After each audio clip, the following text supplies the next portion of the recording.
You're not back again, are you, Rusty? I am. Right. I have decided to do this run to the fleet carrier, guys. We're going to just do it. Major, good morning, sir. I have got my coffee and stuff. Oh, it's 41 jumps. It was less last time. It told me 38. Every time I plot the route, it changes. It's mad.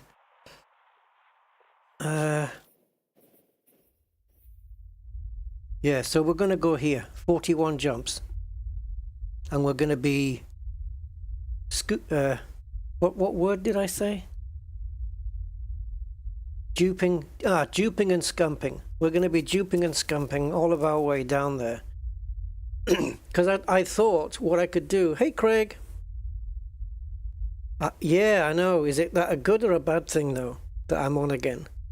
Is it too much? Yeah, I think what I want to do, rather than just meander my way down there, you know, scanning as we go, because I have an exact figure right now, it'd be easier to just jump and scoop my way all the way down to the fleet carrier, because I need to determine the accuracy of the widget before I can, you know, give it out to anybody. And then on the way back, I can go straight upwards. You see, instead of me coming back to where I am now, I can come down to the fleet carrier here and then just go upwards and into, or maybe we can even venture a little bit slightly across here and then bring it back this way rather than come in the corner. And then from here, we'll start scanning on the way back up. Never too much. No, hi Bumblebee. Yeah, so I've just got a little snack I need to eat. And then I've got my coffee. And my jump and scoop. So the numbers on the screen. Scans taken 98. Credit value and bio footfalls. I have written down. I'm not going to scan anything more along the way. And I want to get to the carrier. Hope it's there. Hope it's there. And then I can see what Genomics is going to pay out versus what the value is on the widget, on the overlay. Now, that might very well get me to elite status on the ranking of exobiology, but I think we can still push for elite 1, right? Oh, that was the question I had. Let me just ask AI here.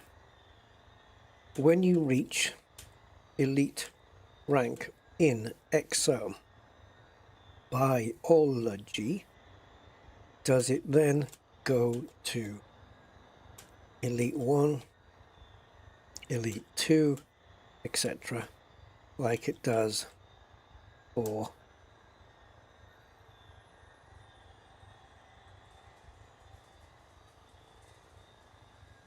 etc. I've got Claude there on standby. I don't need Claude at all until we get to the fleet carrier. Yeah.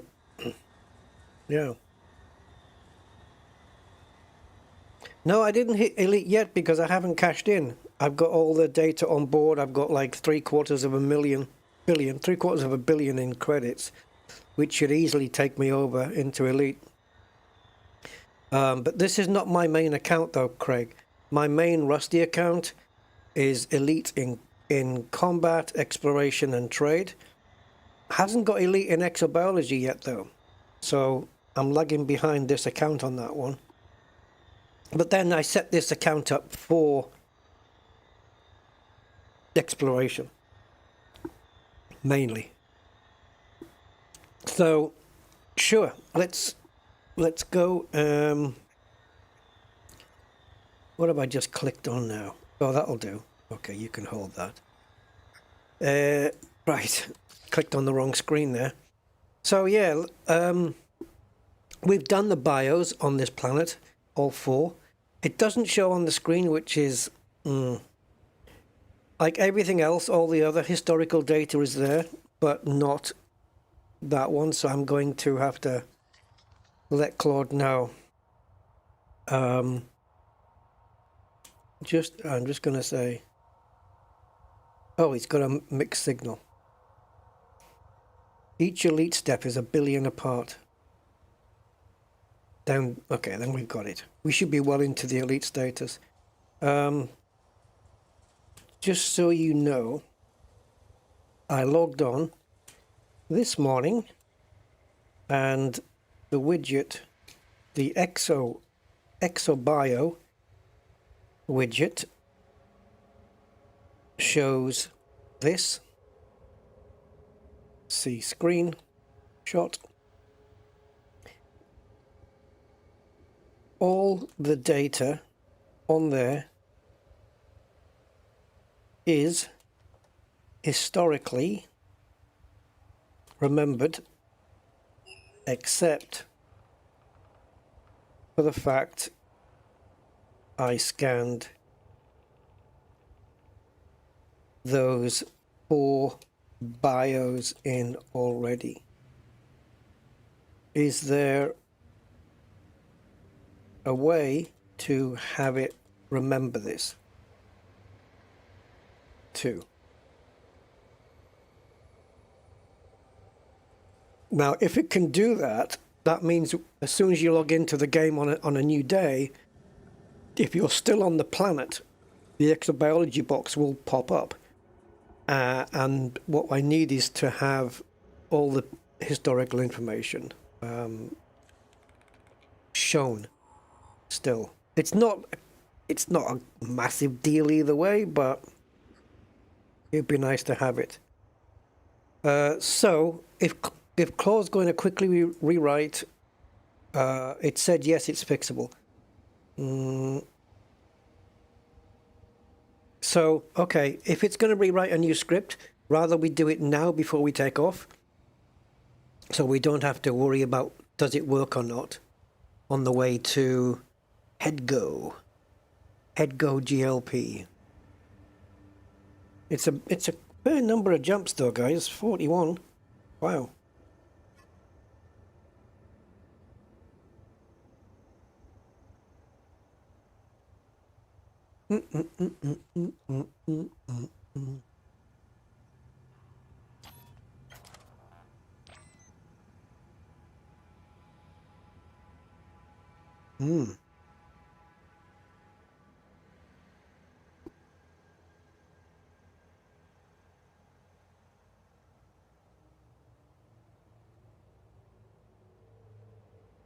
Okay, we have the file.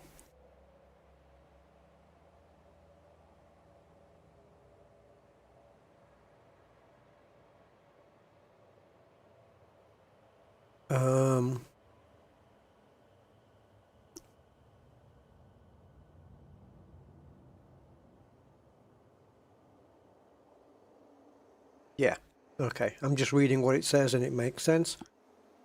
So let's quickly try this new updated overlay and see if it's working. And if it is, all is good in the world and we can move on. Right, so we've got the... I sounded like when I just said move on there, I sounded like the darts commentator. Game on! If you watch darts, you'll know what I'm talking about. Yeah. The scorer, the guy who does the scoring, you know, on darts, when he'll go 180. Well, that guy. Yeah, he'll oh, a couple of plugins there I can get rid of, I think. Disabled old ones. Okay, so we have that in. Let's run Market Connector. Game on! Come on. Oh, look at that! But wait, we need values, we need figures, we need numbers. Baby. Hit me, baby, one more time. Ooh, fell off the desk. Not me, the t-shirt. I've got a t-shirt on my desk for my rest my elbow on when I'm using the joystick. Yeah, it's remembered. Now that would be interesting to test if I hadn't done one of the bios, if it would have remembered that I didn't do it. I think it will. Okay, so that is now historical. Absolutely brilliant. Very nice. So I'm just going to let Claude know it works, as far as we know, and let's go. 41 jumps, guys. Let's just, what did I say? Dupe and scump? Scump and dupe? Jump and scoop our way there. Right, why haven't I got control of the ship? Here we go. Right, so obviously, guys, as you can imagine, 41 jumps is going to take a little while, okay? At least 41 minutes. But I'm keen to know what Genomics is going to pay out versus what that exobiology box says. That's an important thing, because as much as I want to release this widget to the world if they want it, I can't do it if the information is not accurate.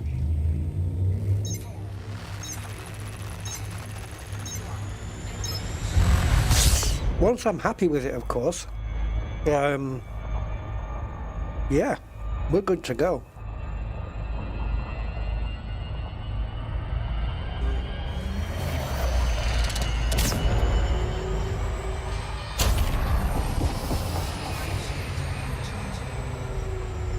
I hope you guys, I mean, it's morning for me. I hope you guys are going to be having a good day as well.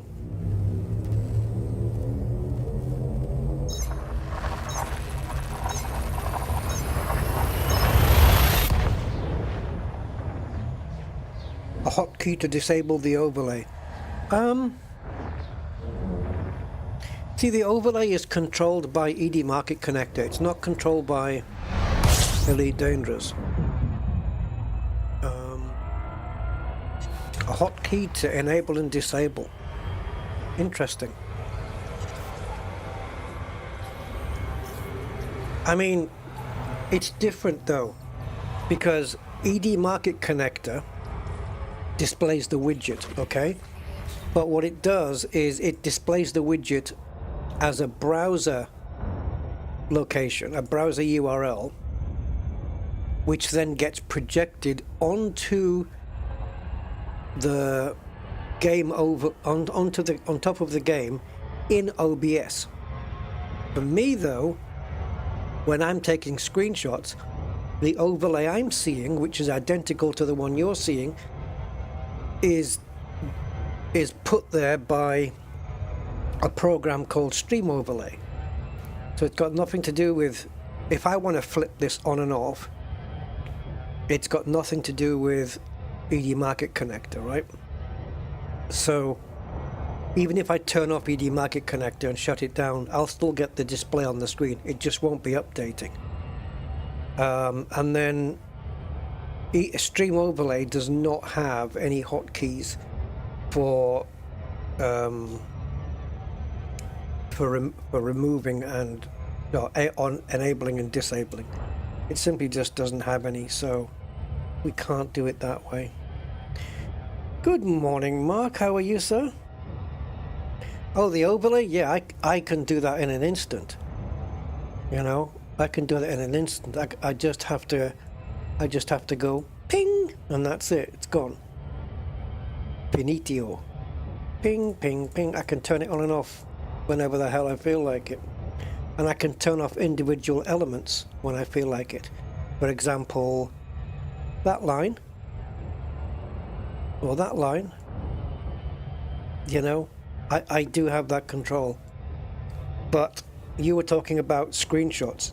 This doesn't affect me doing, you know, because the widget on my screen is going to be there unless I tell Stream Overlay to close it down. Whoops.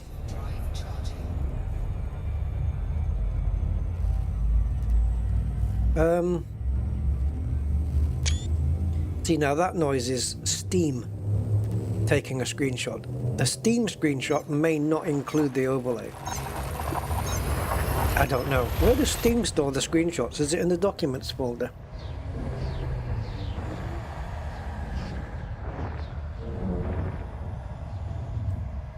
Or Pictures, perhaps?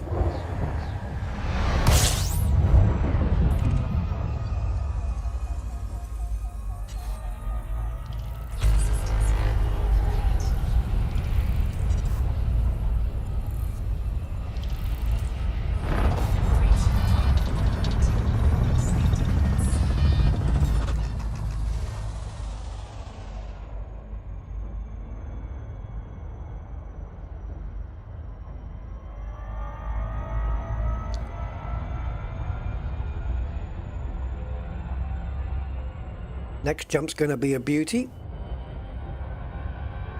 509 light years. Oh, I didn't... Uh-oh, stop. We didn't get supercharged? Bollocks.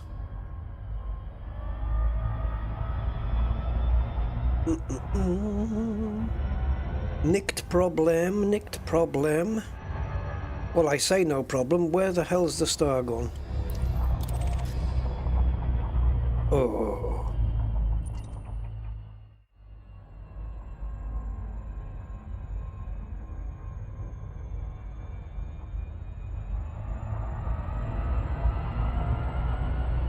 Yeah, just jumping out there. Oh, OBS to capture the game screen? Nah. It's okay. I've got Steam doing this, and my screenshot program doing this.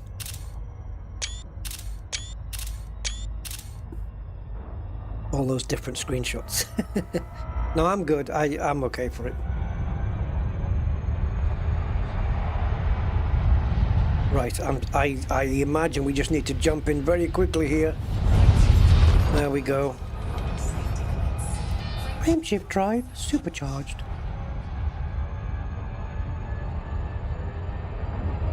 Bentley V12 Royale supercharged.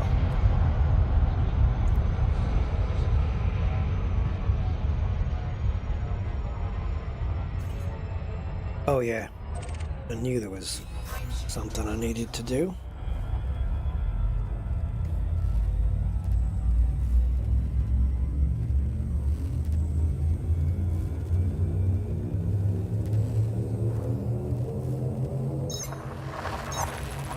Yeah. I've been capturing more than Hamas.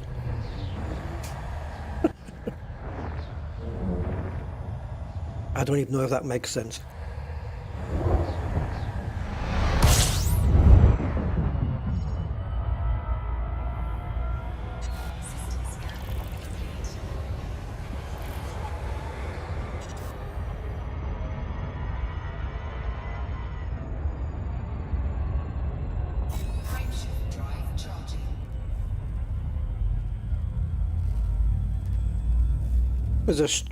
There's a cat. I don't know if the cat is a stray or whatever, but it comes and visits me from time to time, and I feed it.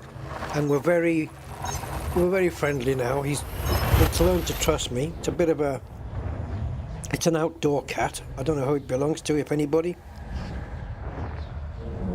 Sometimes it comes up. It eats outside, then it comes up into my computer room. And it'll start meowing at me, it'll want petting. And sometimes it'll find a little corner and go to sleep.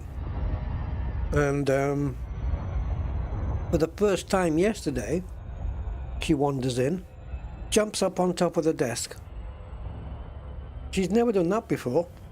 Did it 4 times. So, I ended up shooting her. Don't worry, she's fine. I shot her with my camera. The only way you should shoot an animal is with a camera. I took a little picture of her on top of my desk. She's lovely. Lovely and friendly. Rubbing her head on my t-shirt and everything.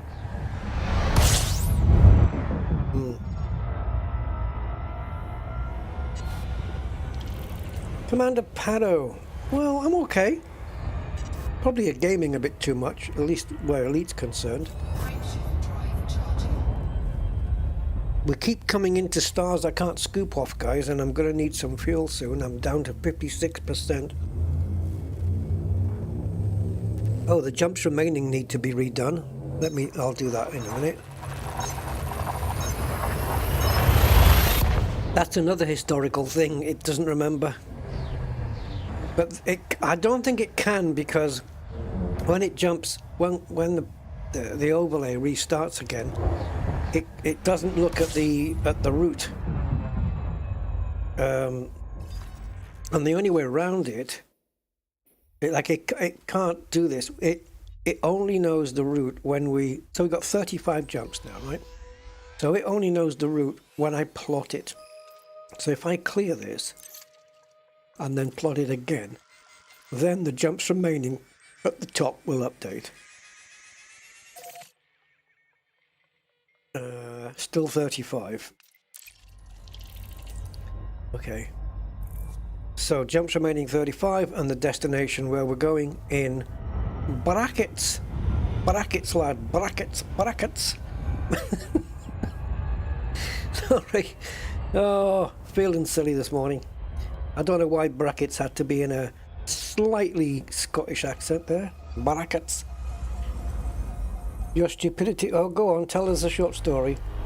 We've all had those moments in Elite Dangerous, though, don't worry. We've all had them.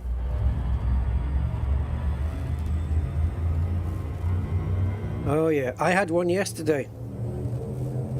Decided to smash the Nomad into the ground. Lost my shields and my hull down to 3%.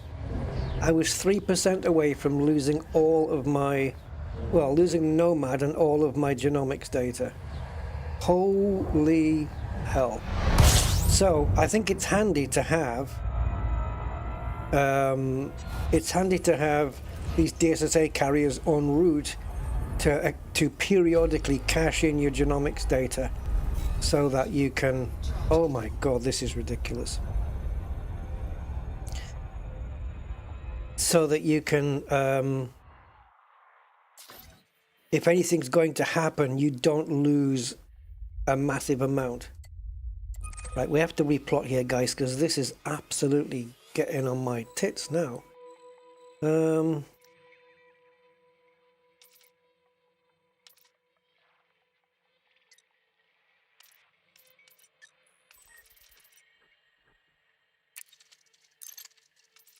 Right, KGB foam. And I am saying it to this day, I came up with that. KGB foam. I'm not having it any other way. I came up with that years ago. People were using a different acronym, and I came up with KGB foam.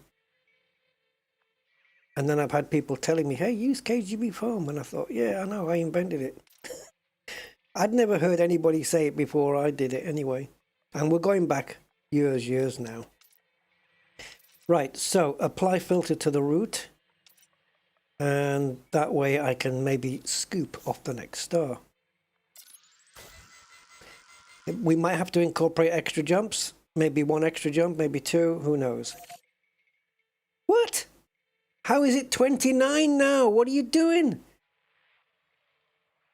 I've reduced the amount of stars you can use, and now you've gone from 35 jumps down to 29. What? What? How? Oh,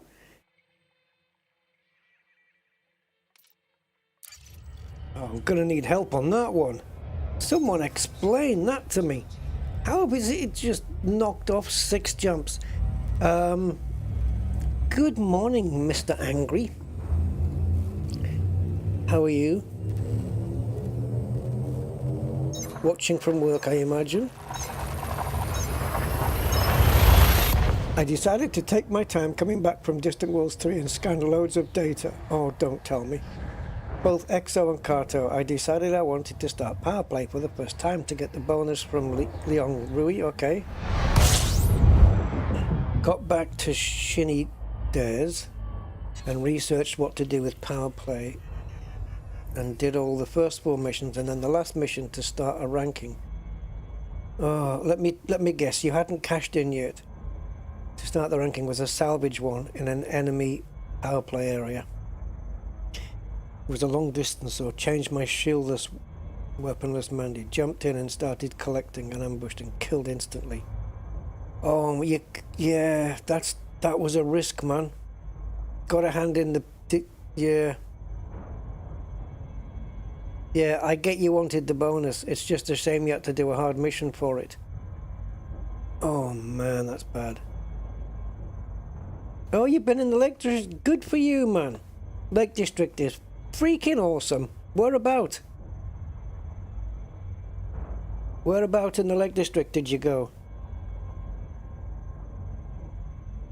It's a beautiful place, Angry, isn't it? Nice place. People are nice. Best part of UK, I think. Sorry, England. Well, one of the best parts. It's certainly the best to look at. Or one of the best to look at. It's absolutely beautiful over there. I've been a few times. I love it. Yeah. It's always nice to be there. No way. They restored it for you? My God. Yeah, you owe them one, man. They didn't have to do that, you know, under those circumstances, but considering, yeah, that was a nice gesture from them, I think. That was very cool from Frontier. Well done. I'm so glad you got your data back, dude, man.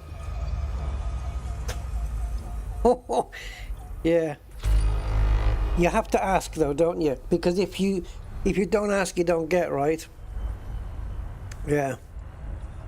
If you don't ask, you don't get. Blackpool for the weekend. That's a bit of a come down from the Lake District, isn't it? I mean, no offence to Blackpool, but it's not exactly what it was. That's a come down. Is that to get you back down into the... back into the misery mode for heading back to work? Oh my God. No, you do Blackpool first to say, oh, look at what these towns have become.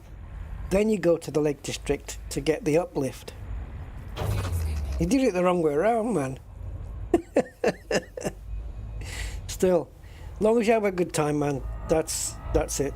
That's all that matters, right? I've never had a bad time in the Lake District, though. Like I say, I've been a few times, and yeah, it's beautiful. It really is. Anybody who hasn't been, like, what are you doing? Go. Grasmere, Thirlmere, what is it? Bassenthwaite Lake and Keswick Pencil Museum. And oh, there's a car museum in Keswick as well. The Pencil Museum is famous, though. You can't get there. You can't get to the Pencil Museum on your own. You have to be led. Sorry, I couldn't resist that one. And if anyone says it's graphite, I know.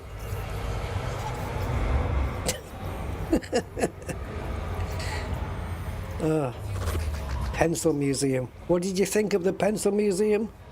Pointless. Well, sharpen it then. Right, on we go. No more pencil jokes.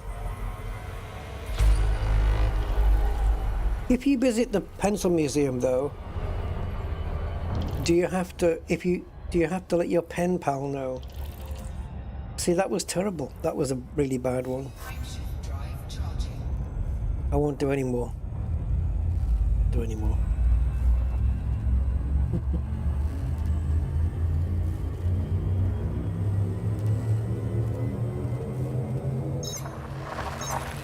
that makes sense, Angry. Yeah. How was your time at the lakes? Was it good? Enjoyable?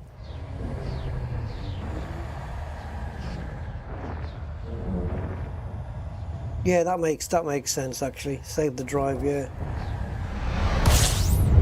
Oh well.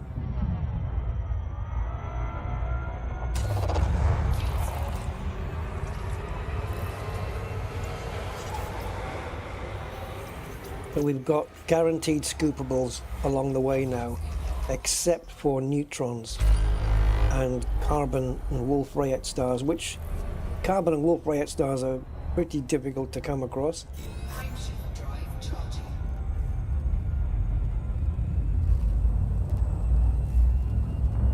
Yeah, oh, yeah, the long walks. I couldn't even do the short walks at the moment. But yeah, it's an awesome place. When I was not living in the UK, I had a friend of mine that every year he said, "Oh, we're going to go to the UK to Alton Towers. We're going to go to the UK to Alton Towers." Every year, and I told him, I said, "Stop! You've been there before. You've seen it. You've done it. That's it." And I said, "Trust me. Go to the Lake District, visit that place, and see it." And he mailed me later and said, "We've booked a holiday this year for the Lake District." I said, "Yeah, good." He said, "Yeah, we're going to go to this place and that place and stuff like that." And I said, "Enjoy it." I think they were away for like a couple of weeks. He came back and he said, "We're going again. We're going again." You know, he said, "I was there." He said, "We were doing archery, we did some canoeing, we did, you know, we looked out the curtains in the morning. There was a load of sheep crossing the road, which you don't get where I lived."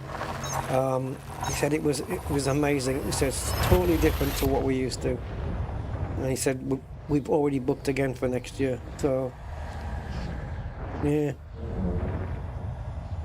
It can, if you go at the wrong time, it can be cold and wet, but that's what gives it its beauty, isn't it? Yeah, fabulous place. A lot of history as well. Did you know there was a place there's a place in the lakes, or on the way to. I think it's still in Cumberland. It's called Appleby, and there used to be a school. I'm sure the school is still there. There was a school that had a World War II Spitfire in the playground. Yes, it was in the corner of the playground. A proper Spitfire. Not like a toy or a mock-up. The real deal.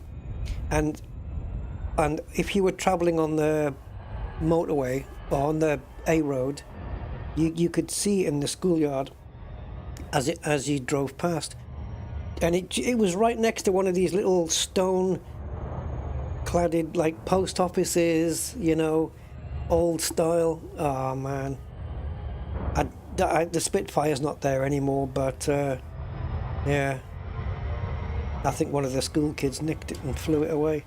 No, I don't know. The last Star Citizen stream, they might cancel the game. They won't do that, man. They won't do that. Not with the amount of money they've taken in. If they cancelled the game now with all the money they've had from people, I guarantee you every developer would be hunted for their flesh. They'd have to live on a deserted island somewhere, which they can afford now. But yeah, I don't see that game getting cancelled. They wouldn't dare. Oh man. Why, what's happened then? What's happened in the latest Star Citizen stream? Not good? I haven't played it for a while, you know, but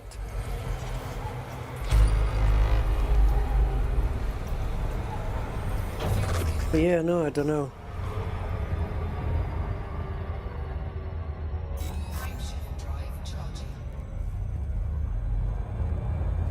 Hiking in the fells. Angry, right? Hiking in the fells. It was the worst thing you've seen in the last 10 years.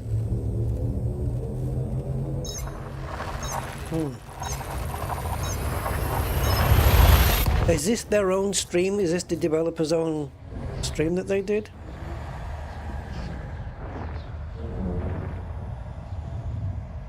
Can you go into like specifics or anything?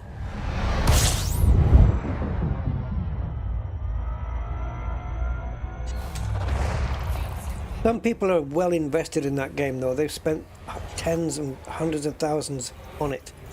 So, you know, they're either going to have to like it or say they like it because they've invested so much and don't want to look like an idiot, or they're going to have to just say, hey, I've invested this much, our voices, or we've invested this much, our voices should be heard.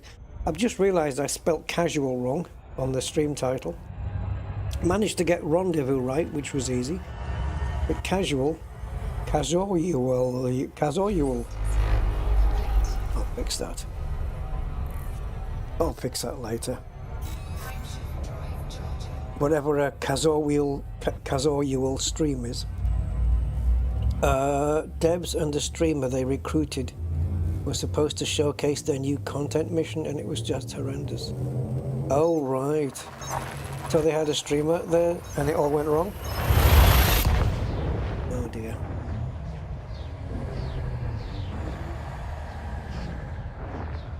But I'm guessing the rest of the game that they had there from before the content is still all there and working as before, right?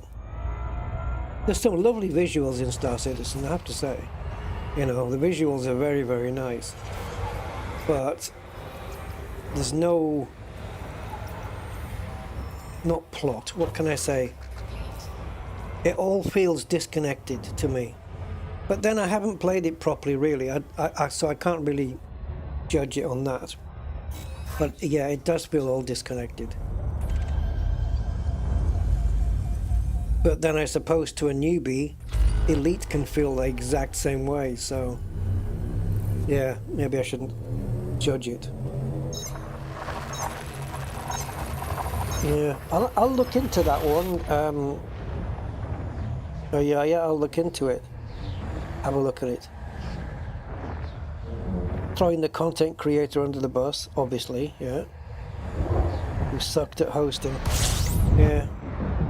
Well, you're either a natural or you're not, right? I remember when I was setting up to do my first, well, I suppose my first video as well, but I knew that on my first video I could decide not to publish it or edit it out, edit bits out and stuff. But the first time I did a live stream ever, I did have a fear of what am I going to say for the whole time, and what if I run out of things to say? Like, what if I just say everything I need to say and I think I can't think of anything else to say now. I don't know what else. But that never happened at all. I just kind of flowed. Because as you're live streaming, of course, you're playing and things are unfolding all the time in the game. And so you can just keep commenting on what's going on, or, you know.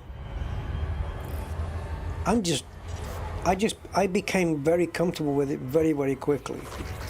I think within the first 20 minutes of my first stream, I was already comfortable. Yeah, I don't know, it wasn't a bother for me. And now, 10 years on, I'm just spouting a load of rambling crap. Nonsense. Hey, but we're still putting the content out, we're still getting it done, we're still showcasing Elite Dangerous. Yeah. Still doing it.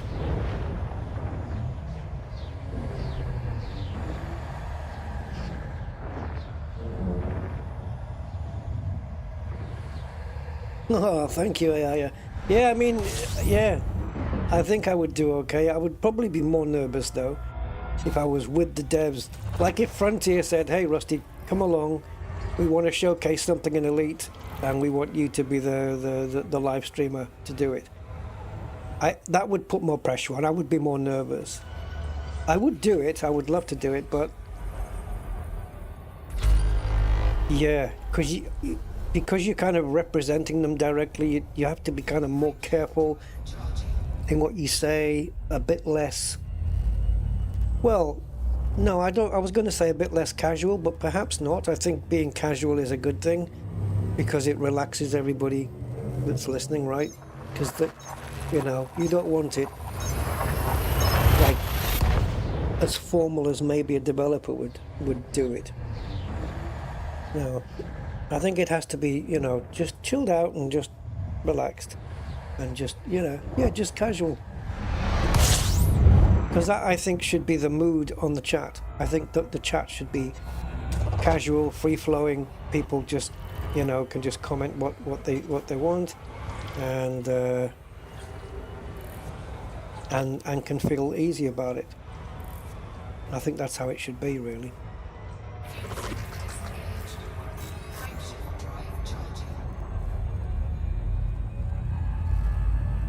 And forced him not to post content anymore because he's working for our. Oh yeah, what he couldn't even do streams that were like not related to what he was going to show. He couldn't do anything at all.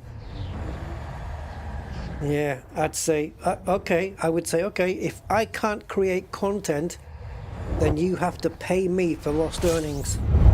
They'd have to pay me for it in that case. Yeah, I would need compensation for that.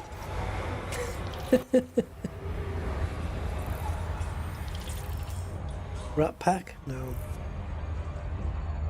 Hello, old man. Paxus, how you doing?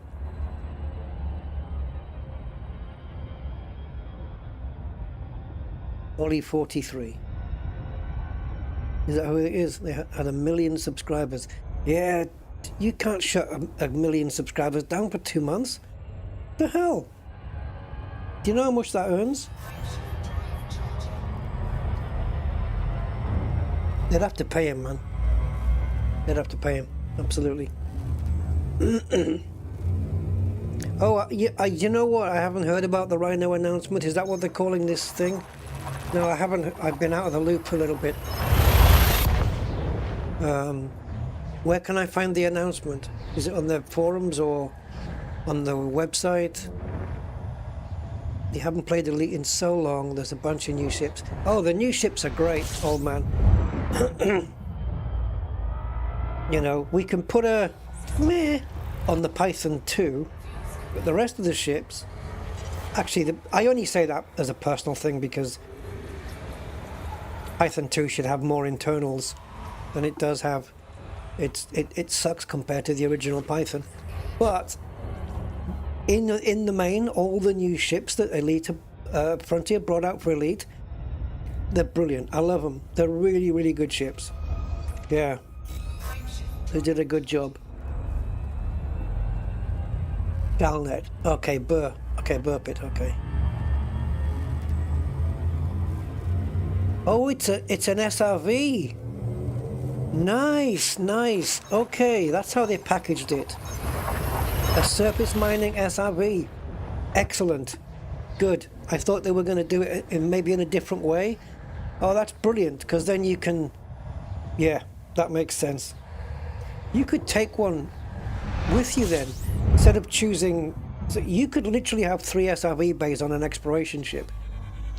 You can have one for Scorpion Scarab, and then one for the what's it called? Rhino? That makes sense if it's got a horn on it to drill into the ground. Is that why it's called Rhino? And that would be good, because you might not want to bring Scarab and Scorpion like I do. You might just do Scarab and Rhino. But if that's how they're doing it, though, SRV...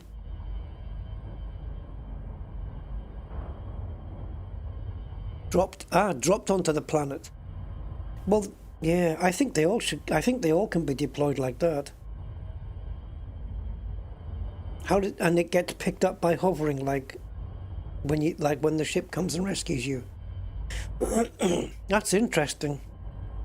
I'm presuming it looks like a mole, like the mole from Thunderbirds, so that's why it's called Rhino.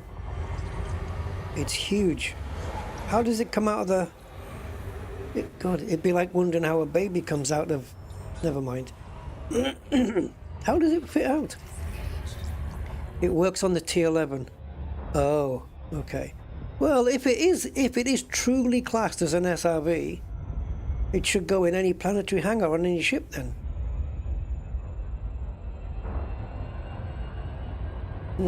Okay, it makes sense for it to go on a T11 though, because... Oh, neutron star. There's a T11 is...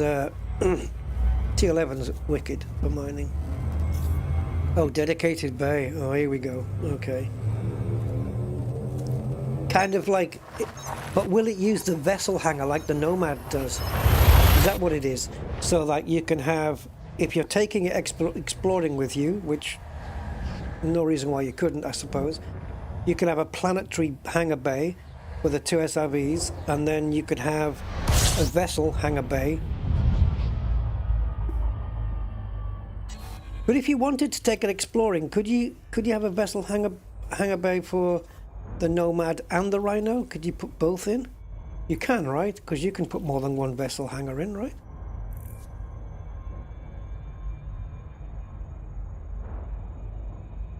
Yeah, the Mark II vessel bay, which it would make sense that this new SRV would get that same treatment.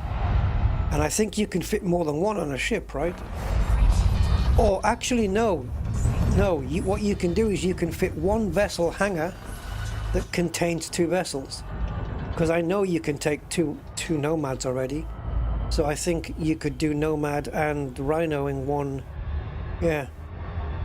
I'm sure Frontier won't mess it up. Right, guys?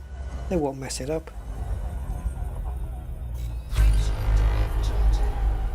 Of course they won't. They'll get it right. I think it would be the vessel hangar. I mean, I don't think they're going to create yet another different hangar. It's just complicating matters for no reason. But if you think of the size of the Nomad, and then let's say the Rhino is a vessel that does like the standard SRVs, where they can squash themselves up. The wheels, they'll all retract and squash themselves up. So if the Rhino can squash itself up, then technically when it's deployed and it brings its wheels out before it hits the ground, it can be bigger than the Nomad. Yes? You know what I mean? Von Doodles! How you doodling, man? How you doodling? Yeah. We're on our way to the DSSA Carrier because we want to verify the information on our exploration tab, which you can't see on screen because it's not needed out here. How you doing, matey?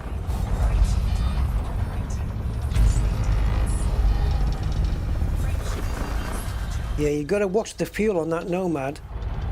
It drinks a little bit.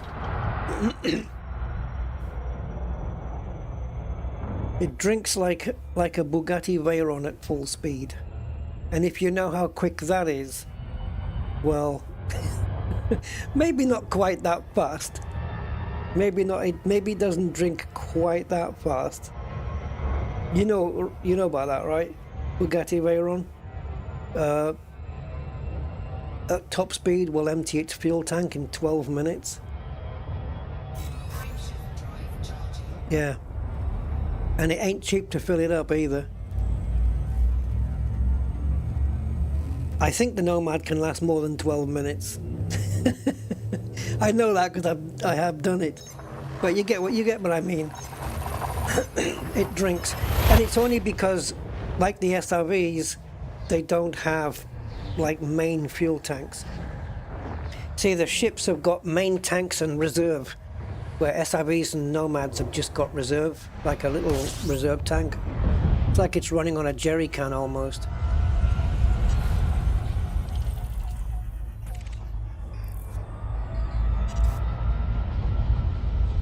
But I think the Nomad generally has enough fuel for you to, you know, to, if you have a planet with, say, 5 bios, you've got plenty of fuel time to go and get them. Especially if you have to dock into your ship so that you have to go back up into space to change the map over to come back down again, then you get refueled anyway, so yeah. So tell me, when the Nomad got destroyed, was that it? It wasn't like the ship launch fighter where it... Oh, you had another Nomad? Oh no, what do you mean? You had one already, like you had 2 on board? Does the Nomad get respawned, like 3D printed? Like the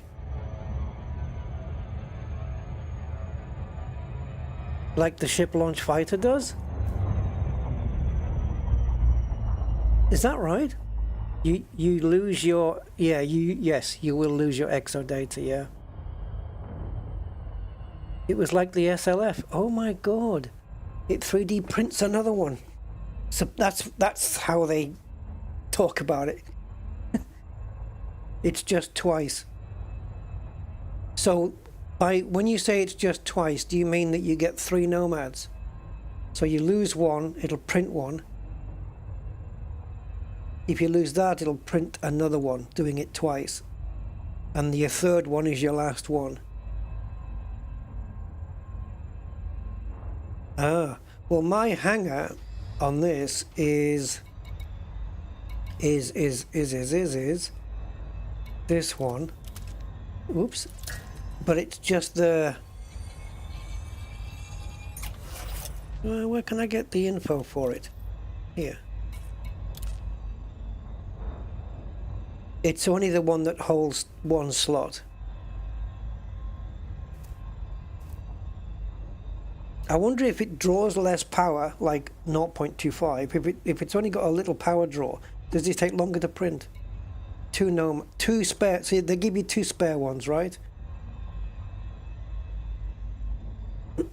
Well, let's put it this way, right? It's good to know that if for some reason the Nomad gets destroyed, like it can get destroyed without you getting destroyed, right?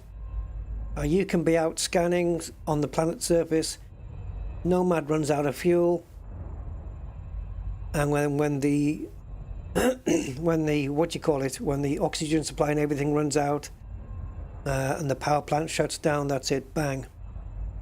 It's not like a car where it runs out of fuel and it just stops and cuts out.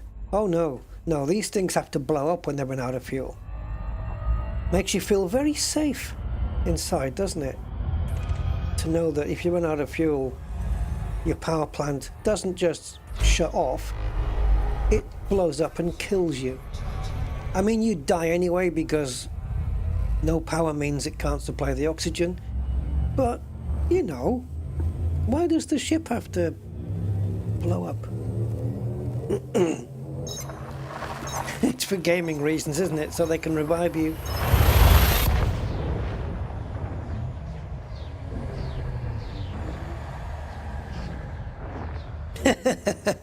Well, yeah, Commander Pado probably wouldn't disagree with that. Excessive.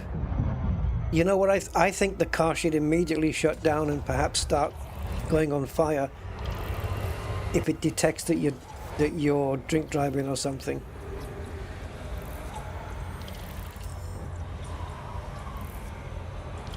There are cars that have snippers, aren't there, where they can detect if you've had a drink and they won't start up.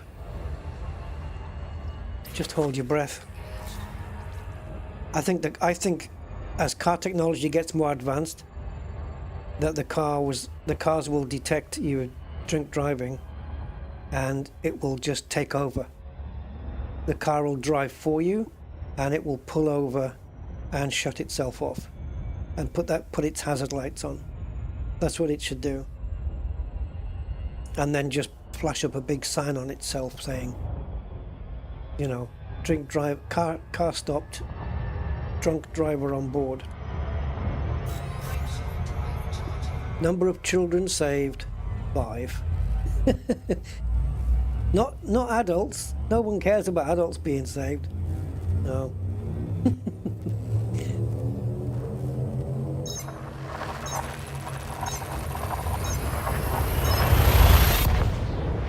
Yeah.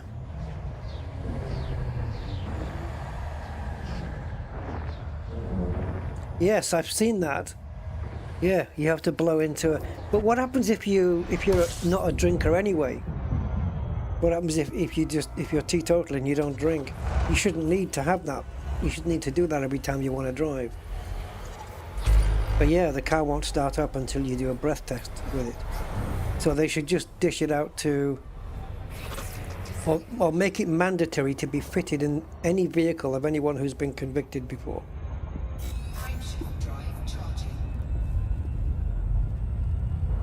They'll hack round it though. They'll hack round it. It'll get hacked. We better get some fuel. I'm paying more attention to my fuel at the top of the screen now than I am on the actual ship. I'm keeping an eye on the percentage.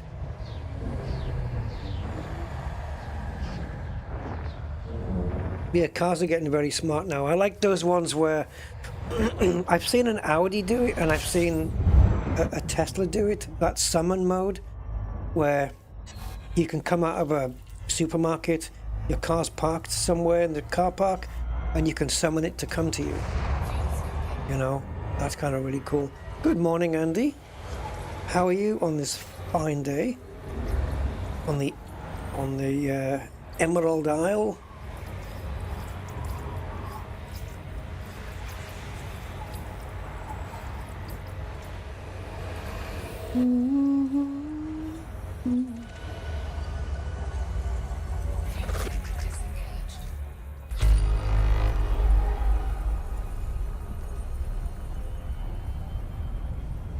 Oh yeah, if you're a passenger, then yeah, I mean, yeah, you're just as guilty. Heading back to the bubble? No, quite the opposite. I'm actually going away from it. No, we've got 8 jumps to go to get to the DSSA Carrier. I decided to just jump and scoot my way there because I needed to verify the integrity of the widget, the exploration widget on my overlay. And I thought what I'll do is, instead of plant scanning on the way down to the DSSA, we'll just get there express, scooping and jumping, and then on the way back we'll do all the scanning and stuff. And now we've got 7 jumps to go, and let's just get a bit more fuel, shall we?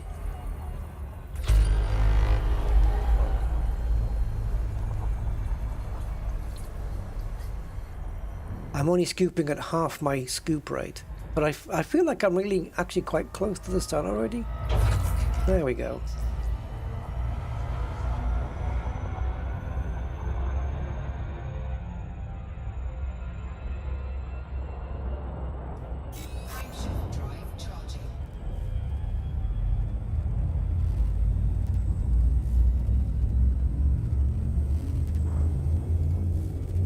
Okay.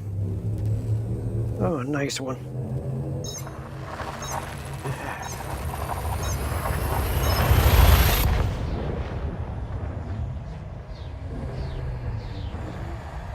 I wonder if that location super cruise at the top can change to hyper jumping when we're in the tunnel here.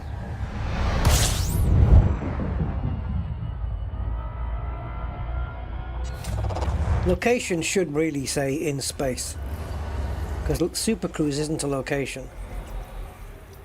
What it can do though, what I can have it doing, is say the word location all the time, except for when it's displaying Super Cruise or Super Cruise Overcharge. And then location can change to state, ship state. And then when we go to a planet or a station or whatever fleet carrier, then it can change to location again. And that's another thing, guys. When we dock on the fleet carrier, is the location and going to change to the fleet carrier name? I mean, I don't even know if the fleet carrier is going to even be there. It is a DSSA carrier, so it's got more chance of being there, but there are no guarantees. So we may be heading to these last 6 jumps for no reason, which will be a big shame because I'd really like to find out if this widget is accurate. It's telling us that we have 746.45 million credits, which will get me into Exobiology Elite very, very easily. So yeah,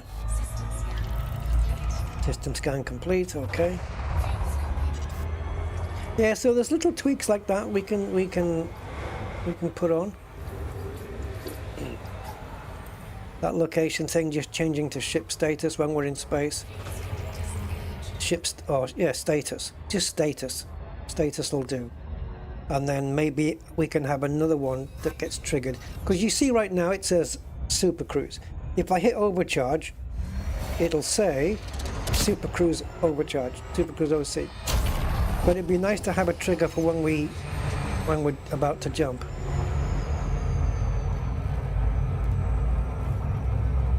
Unacceptable and appalling. Exactly, yeah. So I want to change it. But yeah, we're way into the errant marches.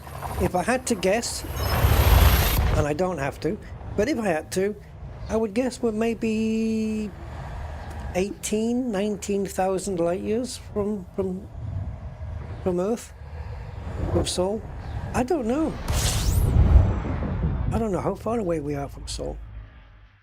Maybe that can be on the screen all the time as well. Distance from Sol just keeps updating. I don't know if it would be able to get that information, but knowing Claude, 22,000. Yeah, we're the same distance away from Sol as we would be if it was Sagittarius A, and we're further than Colonia. Okay. Yeah, we're probably going to be around 23,000 at the end when we get to the fleet carrier, but yeah, we're here. We're all the way down here, guys, so we're a long way from home at the moment.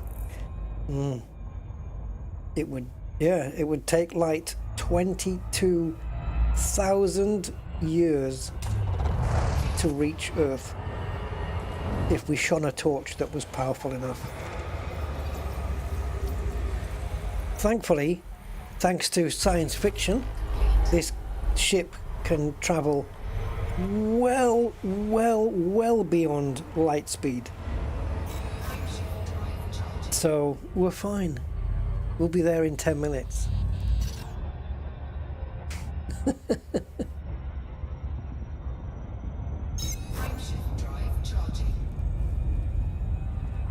Yeah.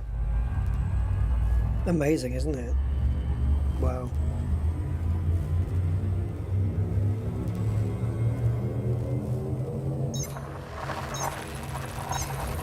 $22,700.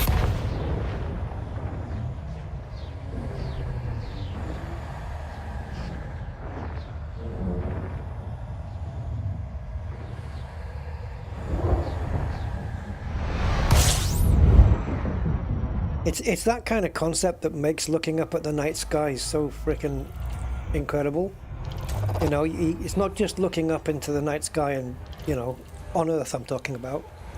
And it's not just about you going outside, looking up and seeing a bunch of stars. It's to know that each star is a different distance away, and you know, you can look at one star and that's how it looked 1,000 years ago, and you can look at another star and that's how it looked 2,000 years ago, and then another star, it would be how it looked 36,000 years ago, depending how far away it is. And you know, you might be looking at a star that's already blown up and died, but the light information from that hasn't got to Earth yet because it takes 36,000 light years. So it's 36,000 light years away, so it takes 36,000 years to reach here. So if the star explodes, you won't see the explosion for 36,000 years. It's like looking up at, you look up in the sky, it's like a time machine almost. Well, not a machine, but it's, you know what I mean? It's crazy. But it's wonderful at the same time, I think. With no Super Cruise? Oh, you can't. Yeah, you need Super Cruise. Super Cruise is the state you go into after a jump. You have to be in Super Cruise in order to make the hyper jump. So you can't do it that way. I know it's not the same thing, but it's like there's a commander. I don't know if he's still doing it to this day, but there was a commander who's on his account. He's never ever paid for fuel in his life. So on his stats, when it says how many credits spent on fuel, it says 0. So which means all the fuel he's ever had has been gotten from scooping. It's all been free fuel. A telescope is like a video time machine. Yeah, in a way, it is. It is exactly that. You know? And if you were, say, I don't know, what can we say? 50? If you were 50 light years away from Earth and looked at it with a powerful telescope, you would see the light or the information from the Earth how it was 50 years ago. So you could go back and watch people in the discos in the 70s because the information from it hasn't traveled here yet. Science is weird enough without inventing supernaturals and ghosts and stuff like this. We don't need it. The universe itself is fantastical enough, but also scientifically true as well. Oh, faster than light? Oh yeah, I mean, well, Super Cruise is faster than light though. Super Cruise is faster than light.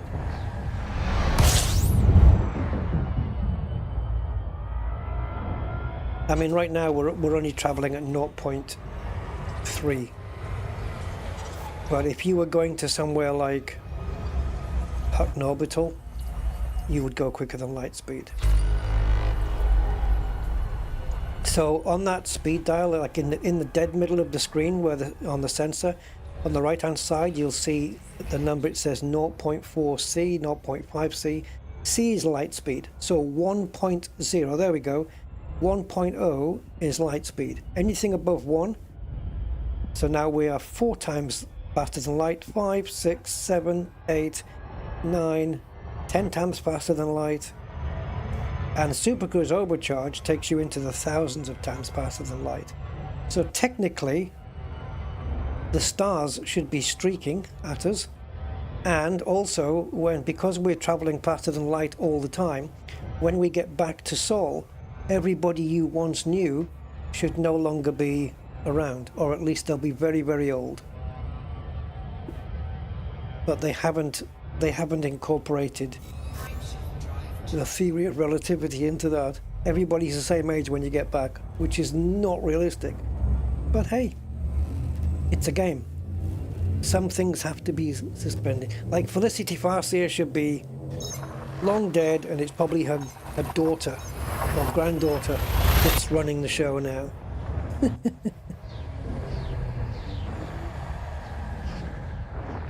Oh, nice one, Aya, yeah. Yeah.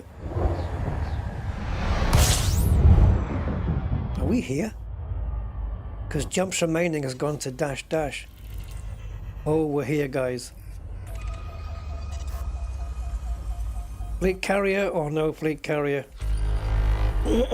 Please. Oh, sweet Mary. Can we get in? Are we allowed? All allowed. Genomics. Oh my good God. Vista Genomics suspended.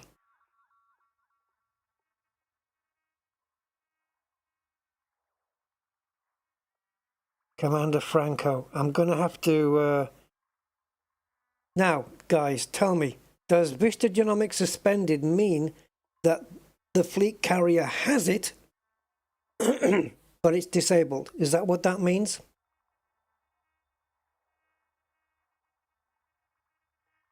Oh my God, no. Why would you disable genomics on a DSSA carrier? I wonder if I can add him as a friend, Commander Franco, and have a word, message him.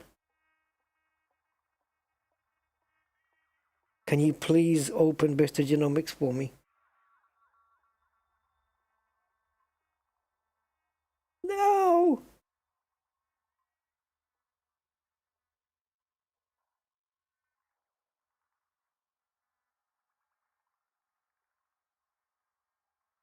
I've never heard of this. I've never heard of this. A fleet carrier without genomics on it? Like a DSSA one, I mean?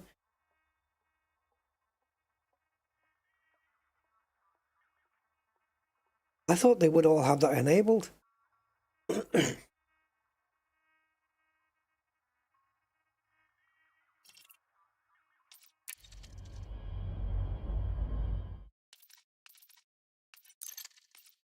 I'm going to talk to him.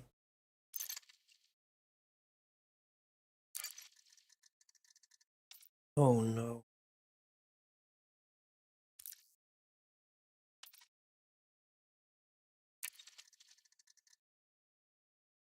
Now I've sent a friend request, but can I message him anyway? I'm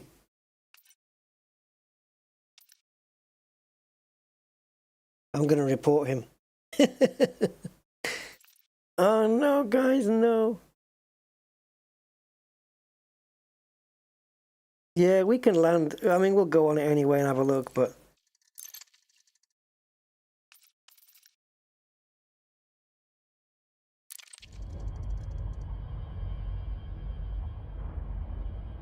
We need more responsible DSSA owners. I don't know, maybe he's on holiday.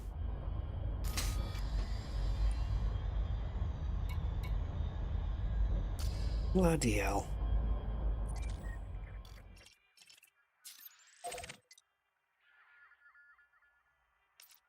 Well, that's upset the plans a little. There should be a DSSA Carrier owners Discord where you can chat to them all.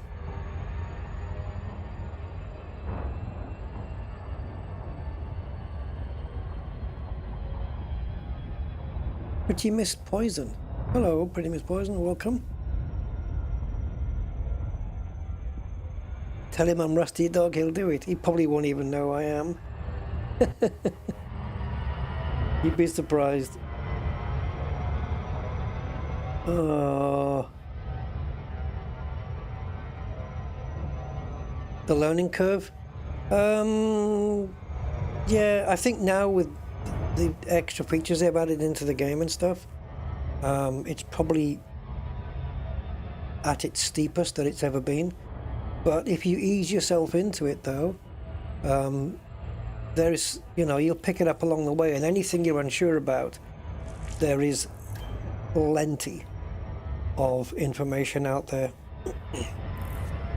on how to do things. Elite Dangerous has its own wiki page as well, so yeah. And just watch some decent streamers.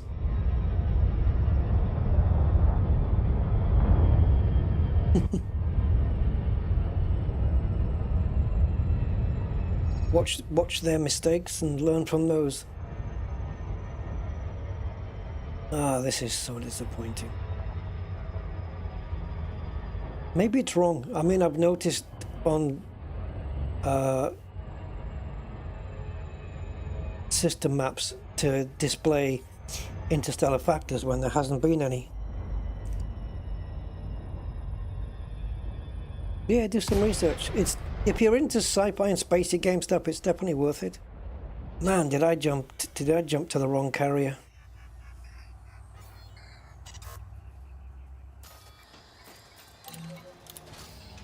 Of all the carriers in all the galaxy. This is Flight Control. Considerate pilots are welcome. Permission granted. A landing pad has been assigned to you. Honestly, then, for me, on this particular occasion, if there's too many flashing lights there, if the genomics is shut down, it might as well have been the same as having the fleet carrier not allowing anybody on board, or not even being here. Same thing. You're blocking access to the pads, Commander. Move your... I'm not. I'm on the move. If I'm blocking access, it's because I'm stood still. What's this? Landing complete. What's this? Shut down. We don't need to redo the heat sinks. What are you missing? Oh yeah, of course. The FSD. Because we've been neutron doing. Okay, yeah, that's what that is. We'll do that in a minute. Universal Carto. Yeah, you can forget that. Pioneer Supplies. Nothing.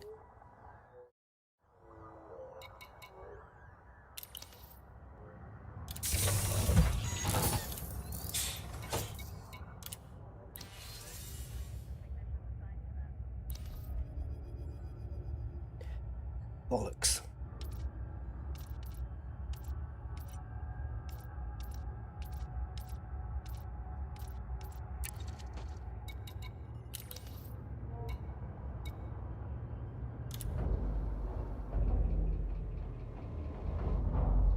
You played a bit of No Man's Sky, but you like these graphics more. Yeah, No Man's Sky's concept is quite different in terms of the colors and graphics and stuff. Elite is more, I was going to say down to earth. Yeah, Elite's more realistic in that sense. Temperature. Oh, it's 20 degrees in a hangar. Didn't know that. Magnetic contact active.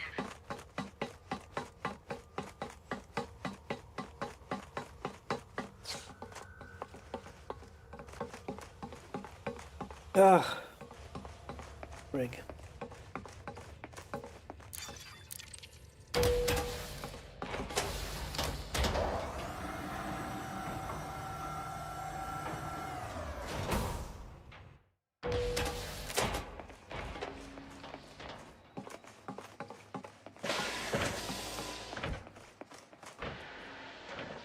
That's the bartender shut off, and that is Mr. Genomics.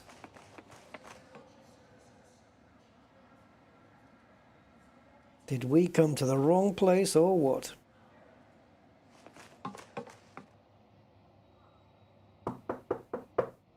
Yellow.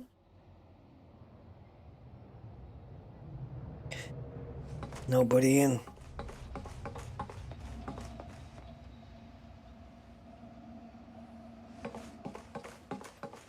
Yeah, that's Genomics, guys.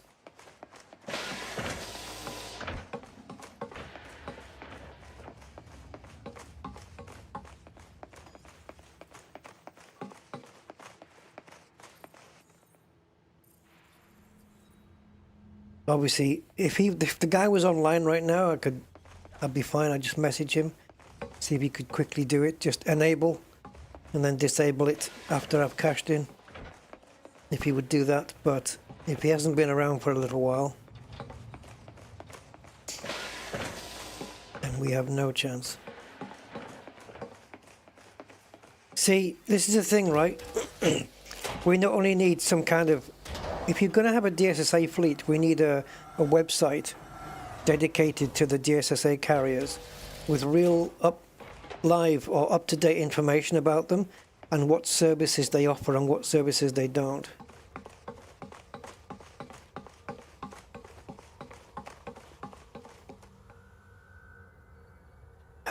Yeah, this is a fleet carrier. It's not a station as such.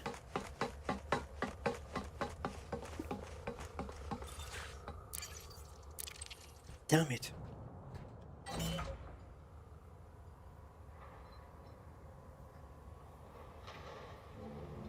Destroy him. That won't help, he'll just respawn.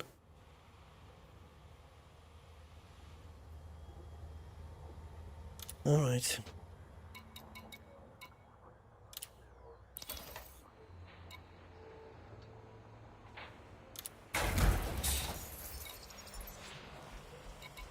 Shall I leave the paint at 69%?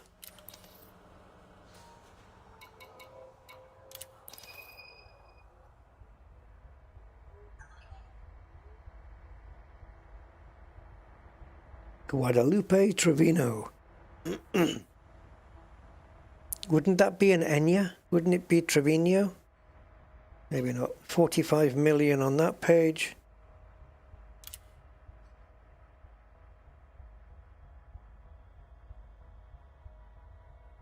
I'll hand it in if there's no tariff, but there will be, won't there? 9. So 54 million plus. Probably 55 by now.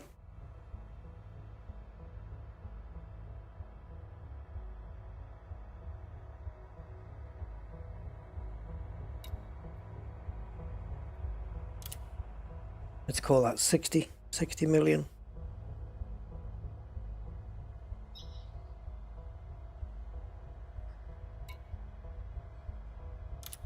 Yeah, well, it's not that much in cartographics. Yeah, just about, I think just hitting 60 million in cartographic data. How far that moves me up the Explorer rank ladder, I don't know, but it's not going to be that much.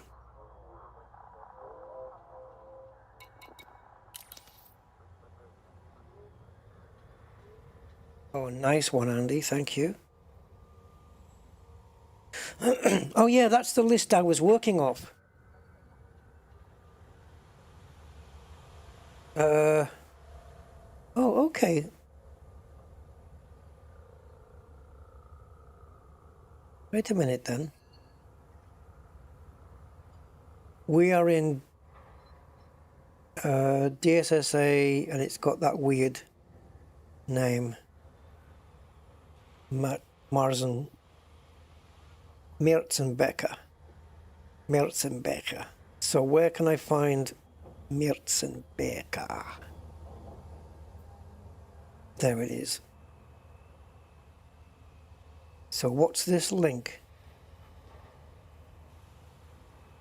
Error loading plugin. Okay, that's fine. That might be just a script. Nope.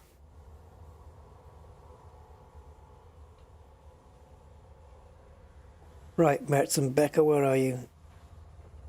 FleetCom Discord. Really?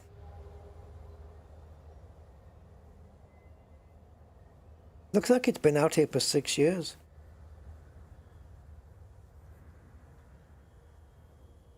Comms platform. FleetCom. If I go onto the FleetCom Discord. Nah, by the time we get it all organized, it would keep me here.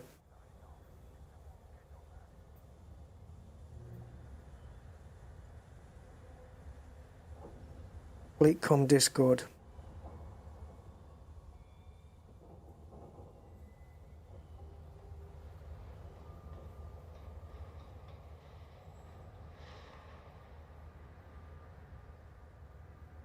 So what's the hyperlink? OP details.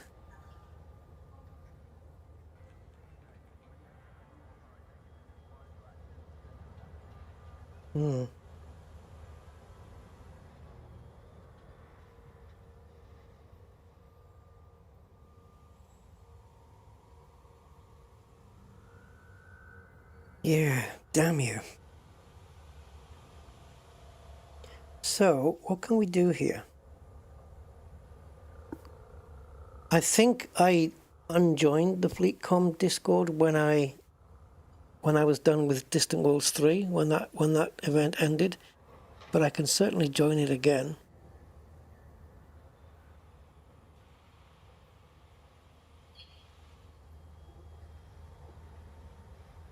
Maybe he's okay. Okay, let's do that. Let's join FleetCom Discord, and then I'll see if there's a Commander Franco in the list of members.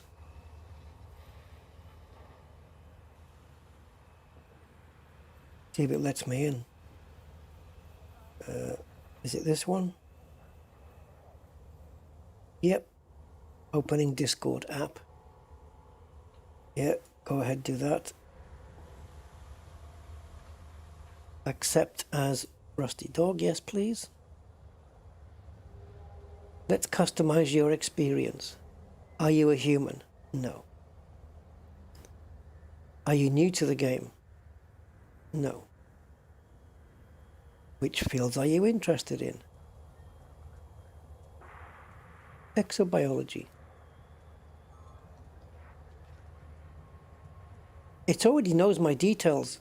It's asking me, am I a field rat, a hull seal, a streamer, or a shoulder of Orion trucker? And it's already got streamer ticked, so it already knows me.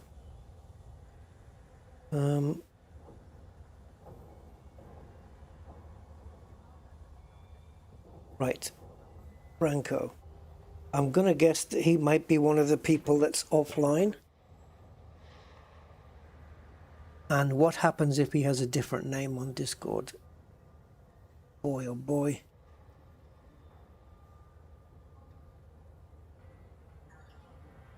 Let me do a search. See if I can find Franco.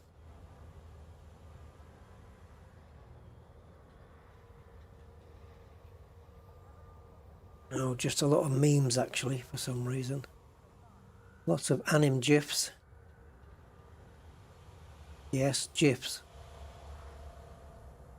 Ah, as Franco above said. Okay, let's have that conversation. Is that you? You, Franco?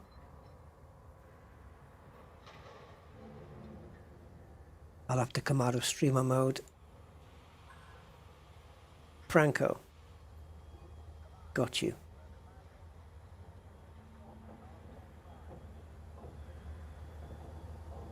I think it's that guy. I'm just going to message him. Are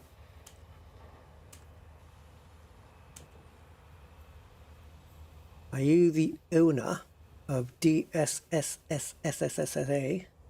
Merzenbecher?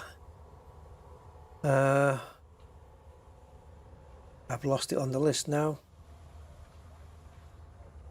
DSSA, where are you?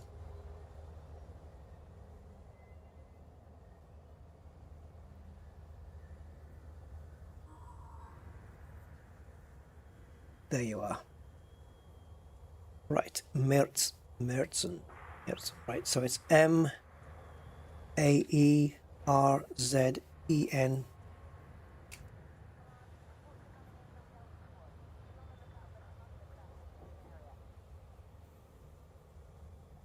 Okay.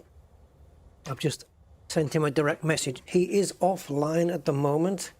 Oh, he's also part of Say Intentions group as well. Must be a flight simmer. So, I guess what I can do, as we're streaming Elite on Sunday with Rusty, that's the plan anyway, with the Rusty Dog account, is we can just stay docked here with this one and give it a couple of days to get an answer, because I'm kind of stuck now. Because my next closest fleet carrier is, well, it's a ways. It's a way away. Have a look, see where I am. So I am currently Formidine Rift, so I'm currently there. Oh boy. I would have to go back into the Elysian Shore, which is going back the way we came.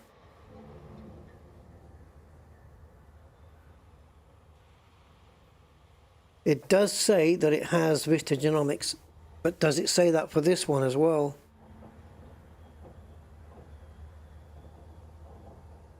Actually, you know, it doesn't. But the one in the Elysian Shore has got genomics in it. It's 17,000 light years from Sol. We're 23, so it's 5,000 light years. It just takes us outside of this sector for a little while.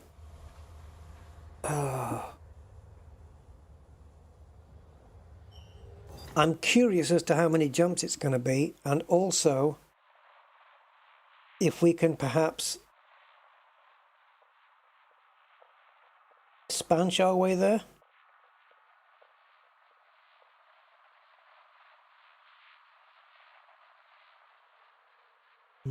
Spinudi, is that right? Sinudi, BVY, E0. Talk to me. 5-9. Okay. So how many jumponiums would that be? Standard plotting with neutrons. 76. Okay, that's doable as it is. It's just a question. Because the Caspian, obviously jumping and scooping, we can cover that in no time.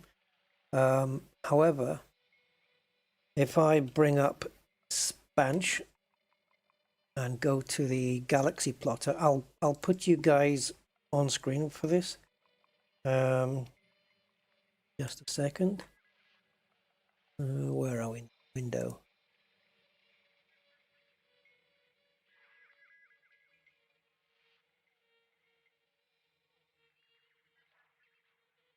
Get rid of that button.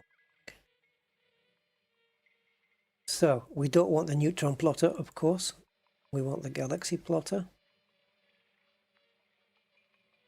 And the source system is, well, the source system is where I am now. So let's just move that out the way. Actually, now that I've got this system there, let's copy that target name and put it into destination system.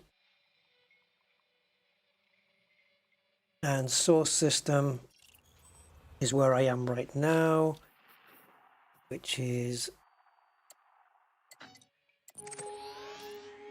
this one. And then we go to source, put that in. Now it wants ship build, which I can do that very quickly. Whoops, there we go. Right, so click OK, go to Ops, export, copy the SLEF file, go back to Galaxy Plotter, paste in, refuel every scoopable, don't need to do that. Already use supercharge, absolutely. Optimistic route, go. Optimistic means give me the best case scenario. 18 jumps? 18, as opposed to Frontier's 76 jumps. I think we've gotta do it.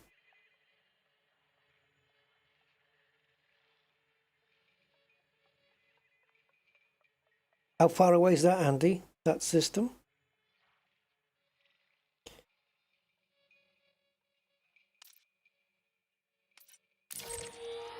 Oh, that's 15,000 though.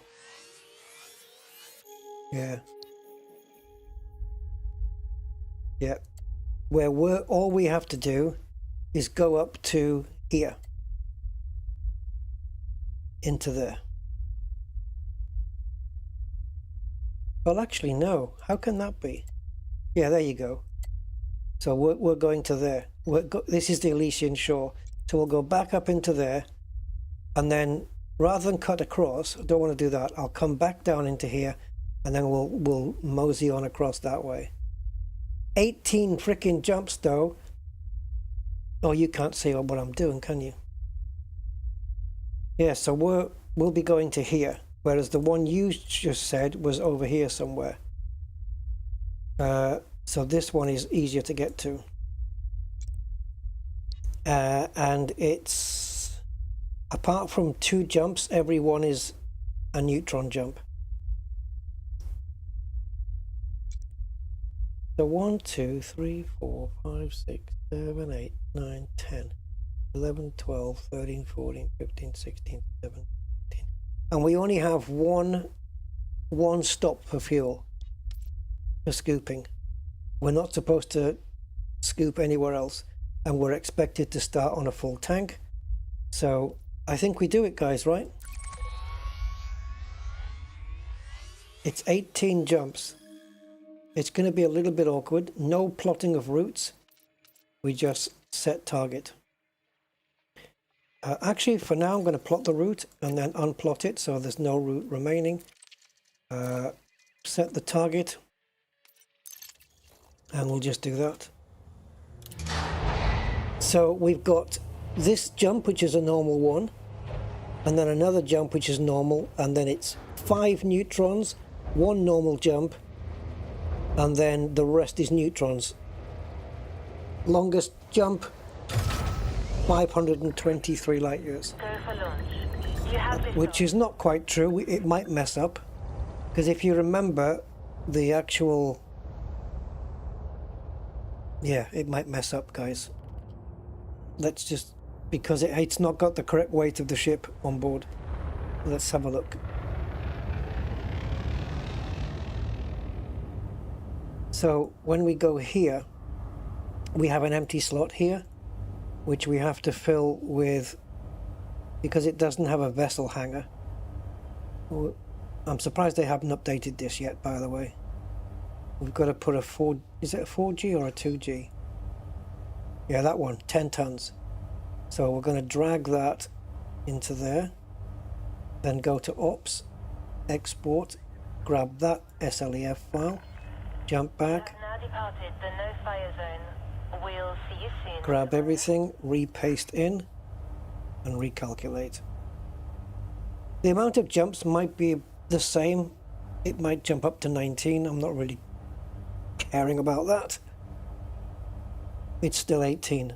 All right. Is the first jump still into the same place? Well, actually, the route looks identical, to be fair. And the highest jump, or longest jump, is still 523. All right. So hopefully no fuel issues along the way, and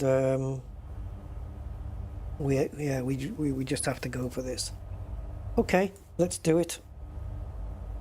18 jumps. I can't believe that Frontier's route plotter said 76, and that's including neutrons. That is crazy. It is the same jump. All right, let's do this then. Right, so as we're preparing to jump, I'm going to tick that system off my list and program in the next one in my copy buffer. Right, so from now on, do we fuel here? No. Right, so we do not refuel at all for the next 9-10 jumps. Yeah, so no scooping. This Galaxy plotter says no. Right, so as we're getting away from the star, we'll put the next one in. Target, jump. Tick it off the list. Put the next one into the copy buffer. Point towards the system. And now the neutrons begin. 5 of them. And then however many after that. 3, 4, 5, 6, 10. So a group of 5 neutrons in a row and a group of 10 in a row. Broken up by 1 normal jump. And we will be refueling at a system where there is a neutron star as well. So that's going to be a shaky neutron. Well, it will be if the scoopable star is close by.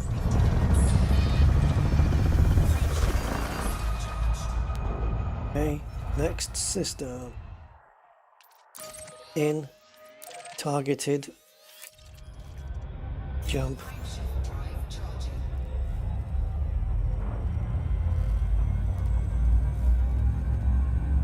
This is where, when you've got a neutron route to go on, this is where the Caspian absolutely comes into its own.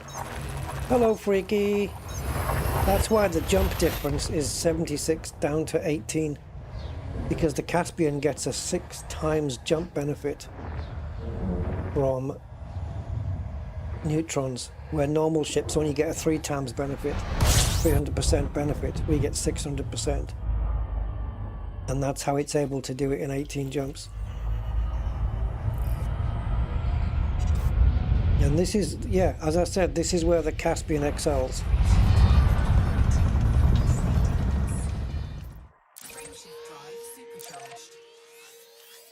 Plotted the next system while I was in the jet cone. Hardcore.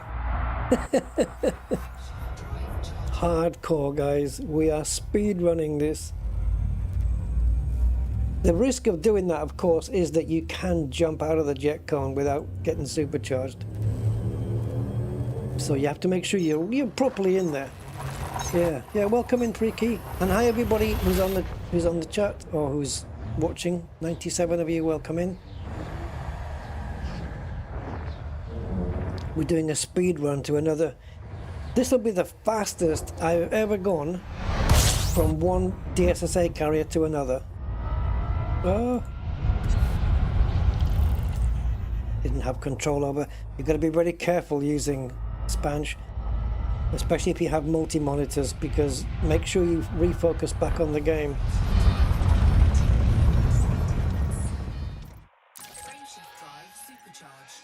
We got supercharged.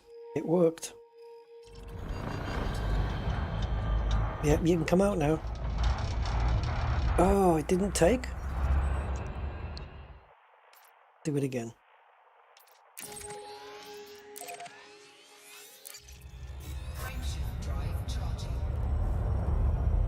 $513.7 light years jump, and this is going into 14.5. We'll cross that off the list, paste the next one in.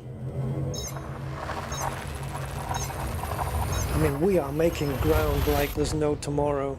I just hope I got enough fuel to get to where I need to go before the supposed fuel stop. Because I was a little low on fuel. I wasn't exactly 64 tons when we set off. So I hope the calculations are right. I'm definitely going to have to keep an eye on it. Let's put it this way. If we make it without the fuel running out, it's going to be tight. I think what I might do, because we didn't get supercharged, we're going to do a normal jump very soon. But because I didn't start on an absolute full tank, I might just scoop a tiny little bit. And it would have to be a tiny little bit. We'd have to keep an eye on that fuel up at the top of the screen there, the percentage. Just take it up another maybe 2 or 3% of fuel.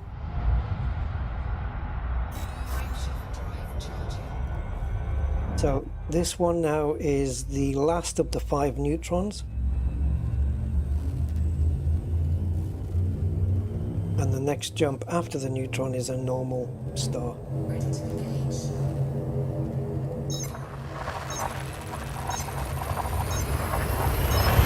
So we're going to be on around, we're not going to have enough fuel.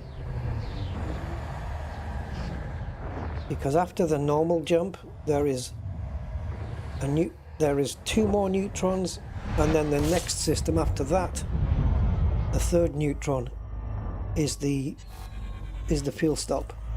We're not going to make that.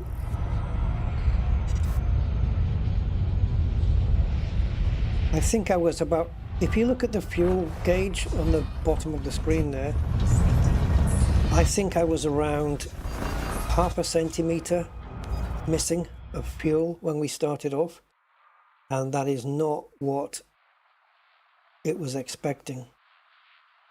Right, where are we? Current system D20, and so the next jump is to a normal.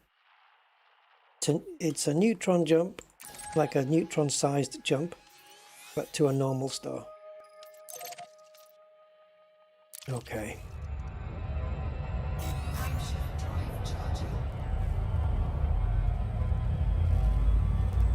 So, is there enough orange left on that fuel bar to do 3 neutron jumps? Possibly, yes. It looks possible. It depends how much fuel gets used per jump. I would like to just top it up a little. Maybe to near the end of... You see where it's under the first S of mass in mass locked? Let's maybe scoop until it gets to the second. I'm going to scoop on the other side this time so I can see it. So we have 33% fuel. Alright. I'm going to go by the gauge on the bottom, because that way I know exactly how much extra to add. And I think that would be it. 40% fuel. I think that's it. I think that's it. Alright, sweet. So, we're going to go back on the neutron highway. We've only got to survive 3 jumps with this fuel. So, the amount of fuel usage on this jump isn't representative because it's a standard jump. But it's not using up that much. Yeah, we're good. We're good. And the next jumps, is there anything massive? Yeah, okay. The one before we jump next. Sorry, that's confusing, isn't it? We're jumping to this neutron star. When we supercharge off it, we need to be able to jump 523 light years. If we can't, I'm going to have to drain some fuel out. Nasty dude, good morning. Yeah, well, we are burning through this route here. We're almost at our one and only fuel stop. But the question is, what's the jump range when we supercharge here? It has to be more than 523.18, because that's the distance for the next jump. Looks like you're going backwards, doesn't it? Right, do we have 523 or do we have to drain some out? Oh, just a little. I just put a bit too much fuel in. Okay, the next jump is 523, so obviously we're not going to make it. So we just need to drain some fuel out.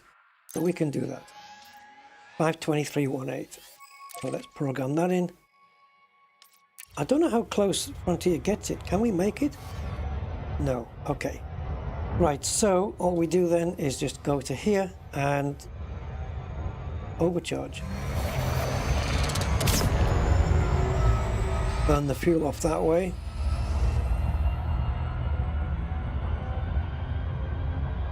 Come on. It's going to update with a big chunk, isn't it? There we go. 523.4. Beautiful. Do the jump. Alright, that's it. We're settled. We're settled. We're jumping into D7 so we can cross that off. The next jump after that is the fuel stop, and then we're fueled all the way to the end. When we get to the system that we're going to, we'll have, according to this, I don't know how accurate it is, but we'll have six tons of fuel left in the tank. That's 10%, basically. Yeah, we'll have about 10% fuel left, which is fine if the system we're ending in is scoopable. All right, I'm not looking forward to the next neutron, just in case. Now the fuel gauge at the top of the screen's gone yellow because it's, I think it's under, is it under 35 it goes yellow, and then under 15 it turns red.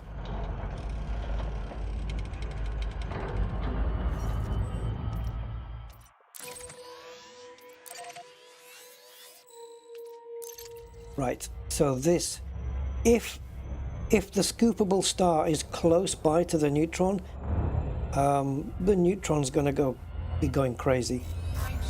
If it's calm, then it's more of a distance away.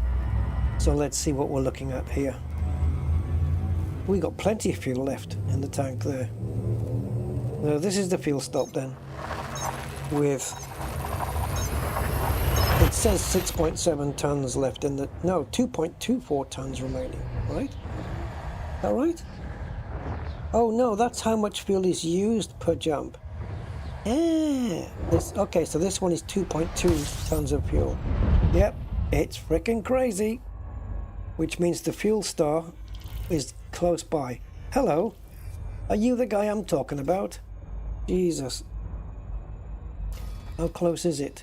22 light seconds. That's enough. Why couldn't you be further away? Right, now we have to scoop differently now. Just skim off the top.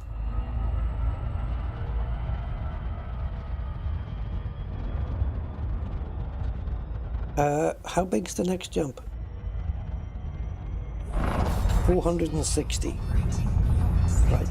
If we don't have a proper amount of fuel, we might not have that jump range until we fill up.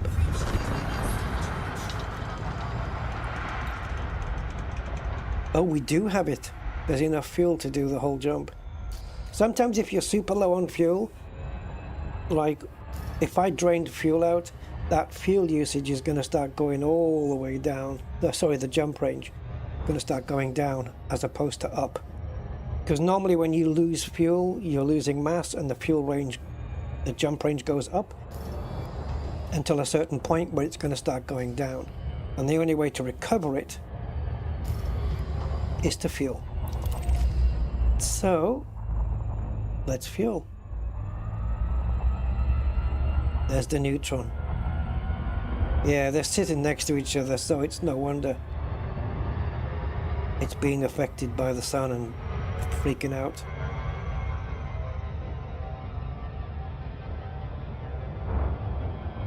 Right, full tanks then.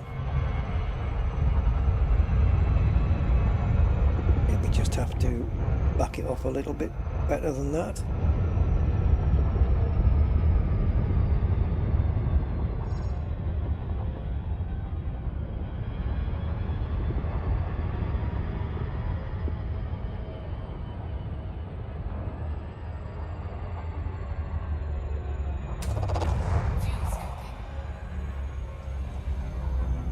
Let me just put the next jump in, guys. Oh, okay. Sorry. Had the previous one in there. Well, I can tell you what, we're well over halfway. Would you like to go in there? Thank you. We've only got, what was it, 18 jumps? We've only got to do 8 more. Right, full tank, no excuses this time for fuel issues.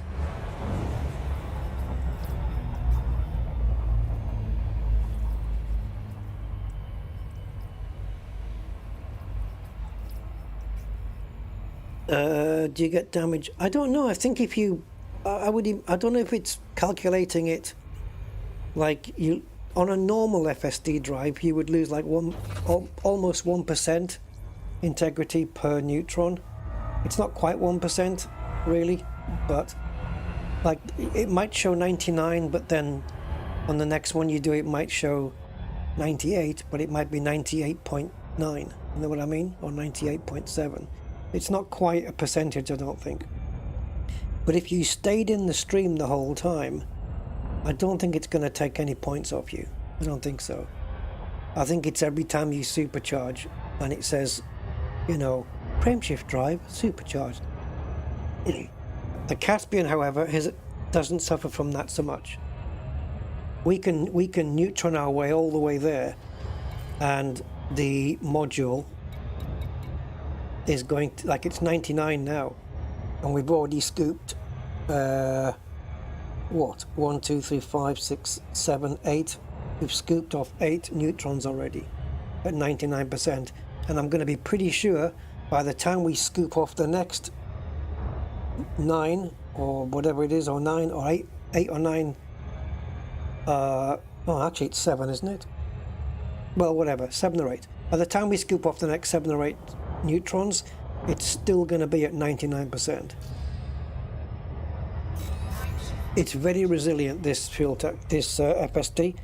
And on top of that, as I said before, you get that 6 times range of a neutron. So for doing these journeys from carrier to carrier like this, there is no better option in the game.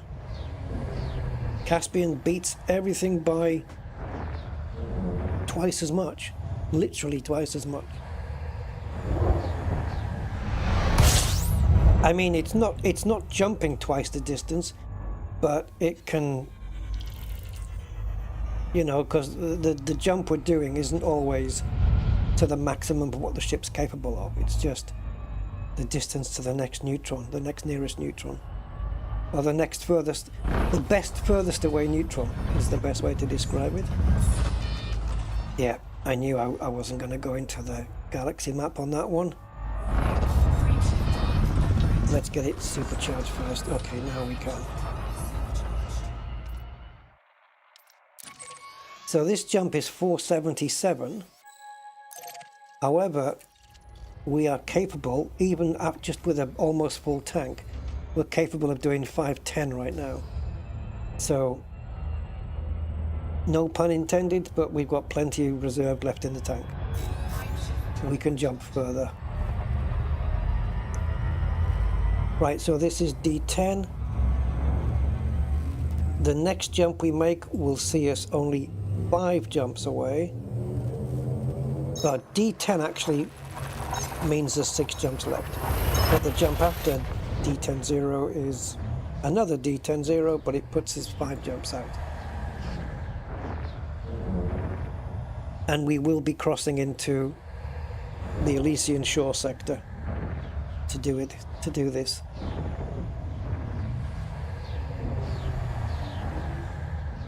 It's like doing a shopping run. Fuel rats on speed dial. Well, yeah, they're easy to get hold of, but we'll be okay.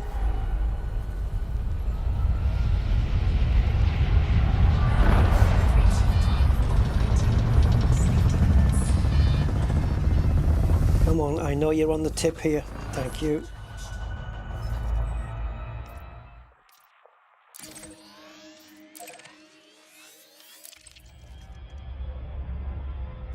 No, don't need you. Go. What's our range now? 512 now. Okay, so let's cross this one off the list. I've got 1, 2, 3, 4, 5 that are not crossed off my list. I can't believe the progress this thing makes and the distance it covers. These jumps that when we left that fleet carrier to go to this next one, guys. Oh bollocks! Oh bollocks! Didn't have control of the monitor there. The first jump we made off the fleet carrier to the next system took us further out, but it took us like 70 light years further away. But it had to do that to get us onto the neutron highway. So okay, it looks like since we left that previous fleet carrier to go to this next one, which I hope is here, the distance covered will be 7,300 light years. However, I think the distance to the fleet carrier is 5,900. Like in a straight line, so to speak, isn't it? I don't know. But we're covering 7,300 in this sequence here. And we're doing it like it's just, meh, nothing. It's taken me longer to get to Rubigo in a Sidewinder before. That's how crazy this is. From Shinra to Desra, I mean. Not from here. From here to, yeah. Oh no, what happened? Okay, did we not? We didn't. No, we didn't, did we? I was too busy yapping. Right, where is it? Is it this one on the top here? Right, let's go Scoopy. Yeah, I nearly had an emergency stop there. It wouldn't have mattered if we're heading to a fleet carrier. We can fix. But we still have to be careful.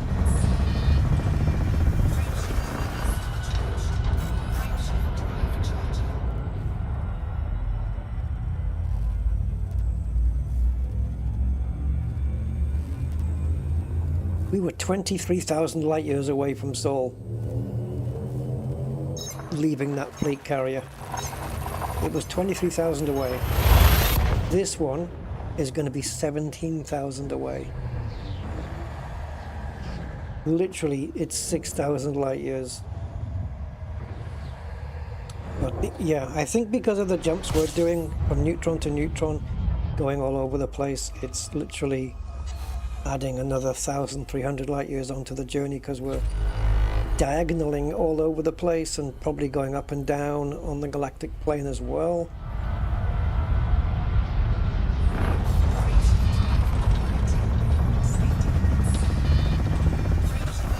Right, so that's D12 done.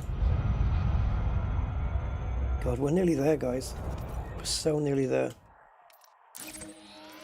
So once we make the jump to this system on the screen here, once we do that jump, we've got 3 more to go after that, and that's it.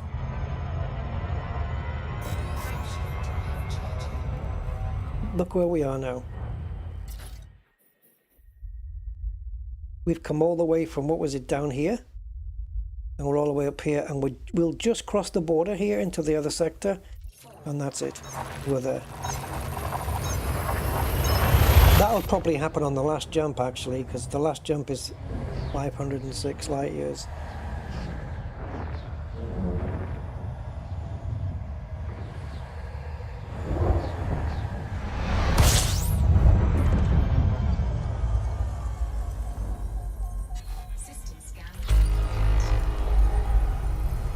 This is crazy. And I took neutrons, as many as I could. I used the galaxy plotter as well. But, you know, when because we were in an ASP before, and then we came back to the bubble via fleet carrier, worked our ass off in the bubble to get a Caspian and engineer it up, and then used the galaxy plotter again to get us out back down to the Formidine Rift. And I can't remember what distance that was. 13,000 possibly light years. Can't remember. I think it was about 13,000 something light years to get from where we were in the bubble back into the Formidine Rift, but with this new ship. And it did it in, like, what was it, 36 jumps? We got there in no time. Absolutely crazy, this ship. Right, so this one is NXB D3. D13, that's this one. Yeah, so we jump this, make this jump, and then we have 2 more. Now this neutron now that we're going to scoop off, plus 1 more neutron, plus destination. That's it.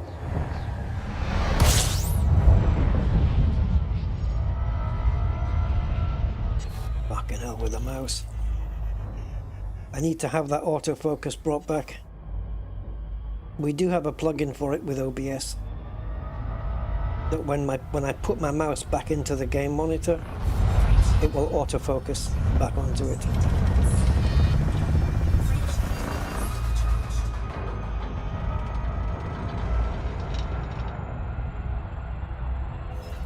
Okay.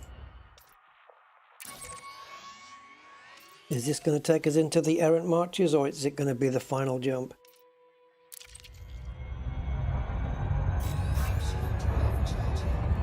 Sorry, not the Elysian Shore, sorry. Alright, penultimate jump then. And I'll just copy the last jump into the buffer.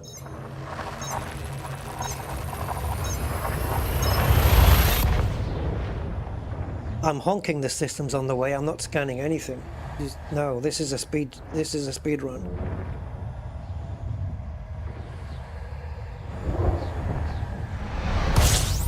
Right, now I'm going to show you guys this. So when we scoop here, now that we've done this one, ooh, was that too fast? I think we slowed down in time. Oh, maybe not. Come on. No, a little bit too quick there. So this neutron that we're scooping off right now, that is the 15th neutron that we've done on this. Now, I reckon on any normal ship, by the time you've done 15 neutrons, your FSD is going to start to possibly start malfunctioning and saying, you know, but this one is still at 99%. I don't know what it's going to take to make it go down another percent. But yeah, it's got really some very nice advantages. Okay, there's the system. Am I going to be let down twice?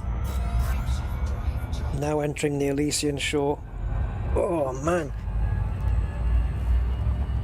we were quite a little way in on the errant marches before. Doesn't matter, we'll just I'll find a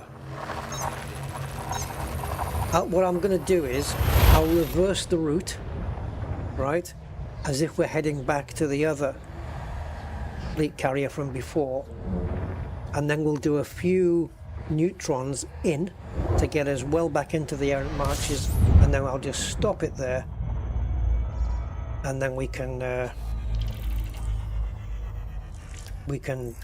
just carry on our merry way doing exobiology. Is that the one? Cosmic Raven? Is that the one that's meant to be here? I don't know. It does have active Vista Genomics. Oh my goodness. I don't mind paying for the fuel even with the tariff. Let's pay for the fuel. Oh guys, we got lucky. Look where we are now though. Now the system that we left where the previous fleet carrier was is this one. 5931. That is exactly accurate to what Spange says. But when we were traveling, because this is as the crow flies, right? Because there's no route plotted. So this is in a straight line. It's 6,000 light years in a straight line, but we didn't do it in a straight line, obviously. So we actually covered 7,343 light years in 18 jumps. It's a nice ship, the Caspian, isn't it? She does well. Look at the lighting on that. That looks very Star Destroyer. That's a nice screenshot.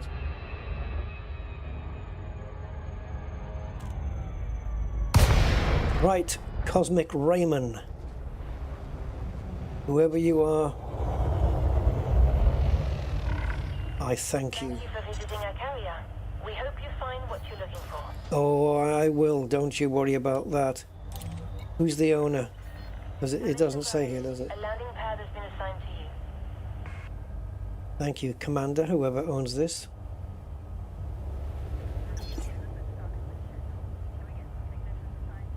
Jumping in 5 minutes. Shutting down hatches. No! Fuel 31 is in the yellow, 31%, so I think I established yesterday that the fuel gauge turns yellow when it's 35% or under 35, and under 15 it will turn red. So we're okay. Deploy your landing gear, Commander. Seeing as how you asked me in such a lovely voice, how can I refuse? Landing gear deployed.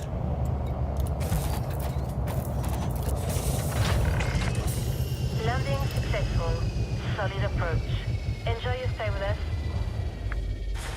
The temperature's a bit weird. 130 or 13,590. Don't think so. Right. Okay. So according to my overlay, which you can't see, but I did write the numbers down, I have got 746.45 million in genomics. So the question now is, how much does Vista Genomics say I have? And if the number is identical, well, amazing, amazing. If it isn't, we show the screenshot to Claude and say, this is what Vista Genomics says that I have in my journey, and this is what you're saying. Find the reason for the discrepancy, find the error, and fix, please. It might need all of my logs. Hello, Vista. Hello. Hi. Jalaya. Hi, I'm Septembera. I hope you have some organic data. Well, let's see what you've got for us.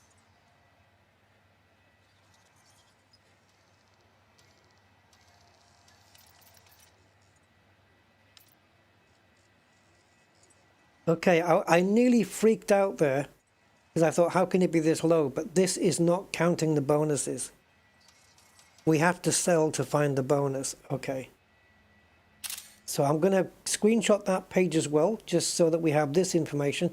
So this is pre-bonus. This is without the 5 times bonus. And I would say that over 90% of all the plants scanned here are with first footfall bonuses. That is stratum tectonicus.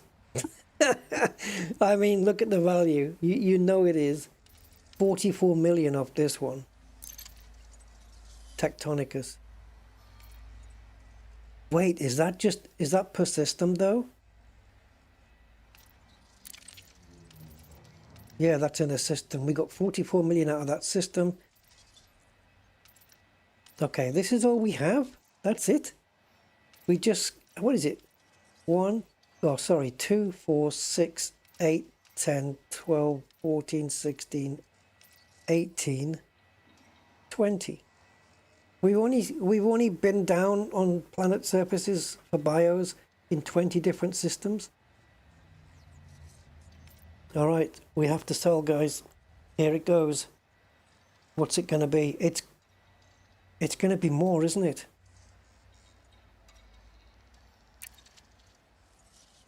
Do not give me any Blackadder errors here or whatever such thing.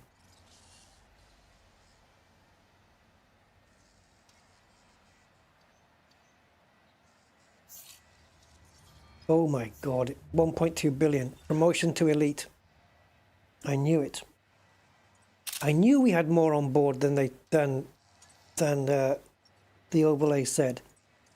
I knew it. I absolutely knew it.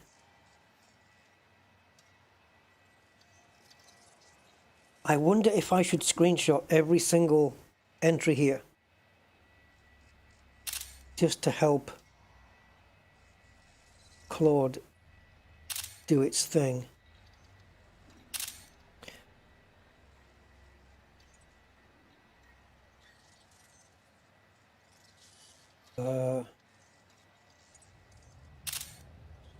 Guys, I'm elite. I got elite. There's a lot of screens here though. So yeah, it might only be 20 systems, but hot damn did we scan a lot of stuff.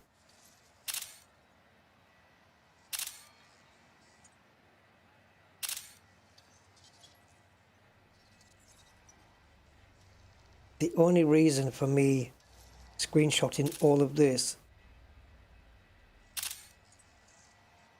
is so that Claude has got an absolute full record of everything, and it can say, okay, this is where we went wrong and this is what happened.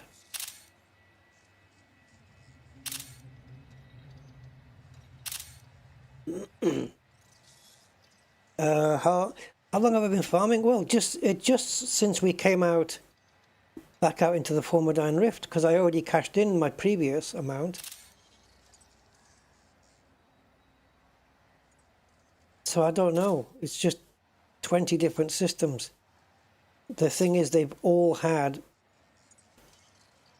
first, well, almost all. It looks like all of them here, right, have had first footfall. Is there any here that don't have a discovery bonus?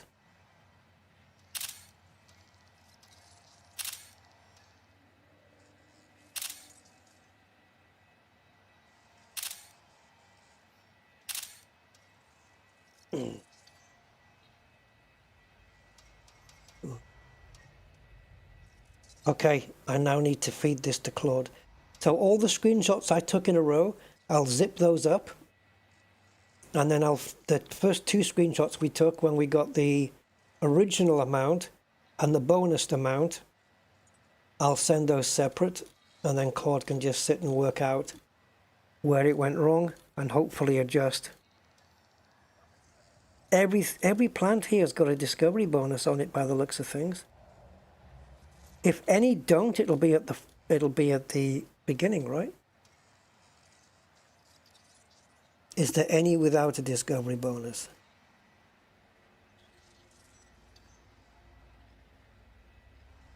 No. Everything is first footfall, guys. Everything.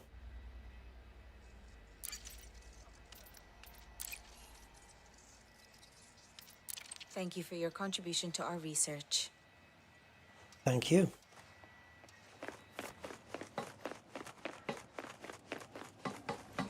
Right, we have got some talking to do to Claude then.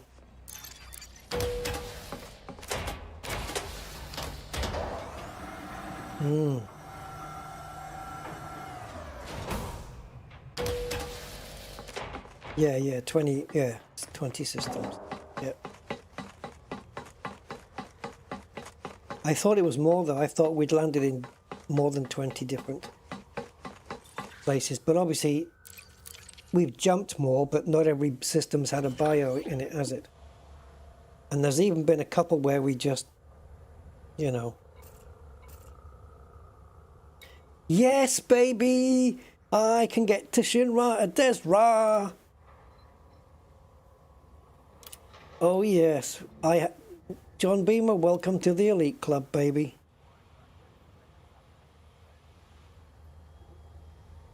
Can I put that decal on my ship now?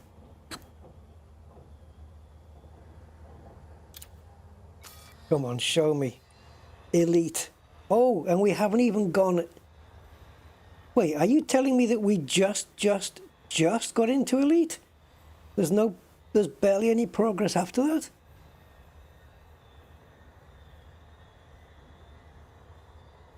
Oh. Right. I want that confirming, please. Re-instance. I mean, I can believe it.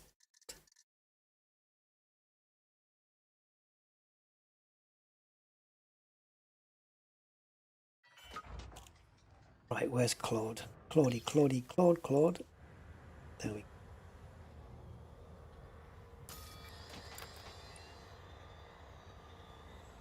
Yeah, we just made Elite then. 1.2 billion. It looks like it just scraped me over the line. I would have thought it would have been maybe 5 or 10% into Elite. Is that not how it works? Doesn't it? Doesn't the excess flow over and into it? I'm pretty sure it did.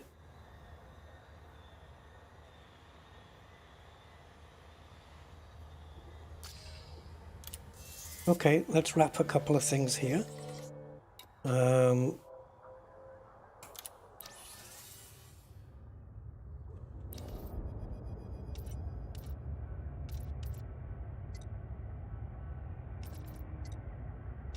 Don't know where to go for this. How do you find out? Where's the screen, guys, for finding out what all the tariffs are? Oh, we can hand in our codex entries as well. Oh yeah, 25. So it's going to be the same for cartographic then.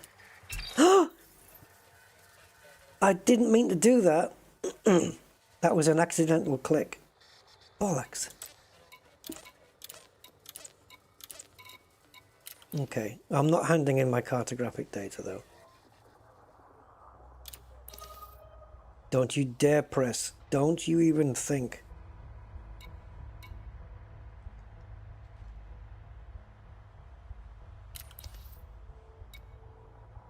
Yeah, it's going to be 25% then.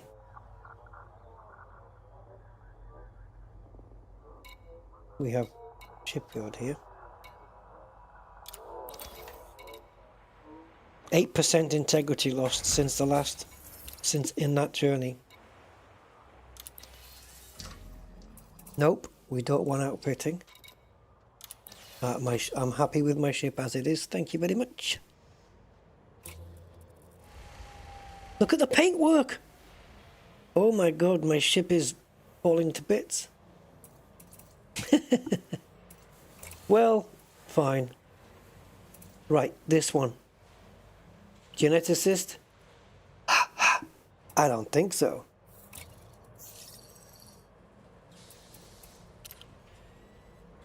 We've got the Nomad Owners Club on that one. That sticker's all fading away. And Frontier Decal Pioneer. Yes, that's my exploration status. This is my exobiology status, and this is because we're in a member of the club. You know what they need now, if they haven't done it already? Do we have a Nomad bobblehead? I'm surprised they haven't come up with that one already if they haven't done it yet. I'll be very surprised, because I think that would sell. A little Nomad bobblehead. Frontier, you need to get on that one, man. If you haven't done it.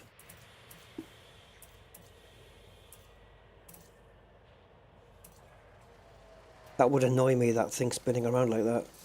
Couldn't have that. A little plant.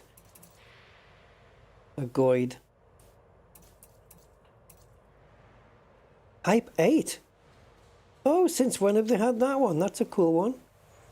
No, not Vipers. Not a fan of Vipers. That's nice. Type 11 would look cool there, though.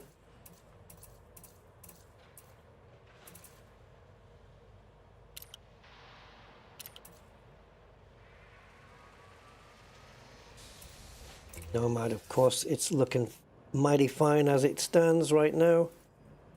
Do we have any decals? Aren't they all Nomads? Oh no, Pioneer. Yeah. Maybe we should put on the Exo one as well if it's available. There it is.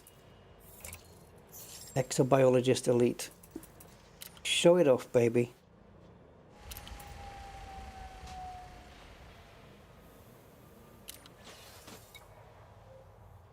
All right. I'm not going to repair the paintwork. We'll just keep that as it is. It looks in pretty bad shape. So, give me a couple of minutes, guys, while I just organize the screenshots I just took, and we will get them to Claude and say, hey, Smudge, this is not correct. Fix your errors. Okay. Ow, ow, ow, ow, ow. Right, open. All right, Claude. So, okay.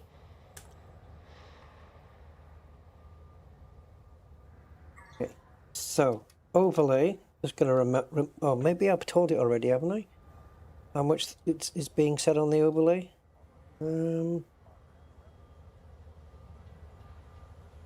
Saves me typing it out again if I can find it.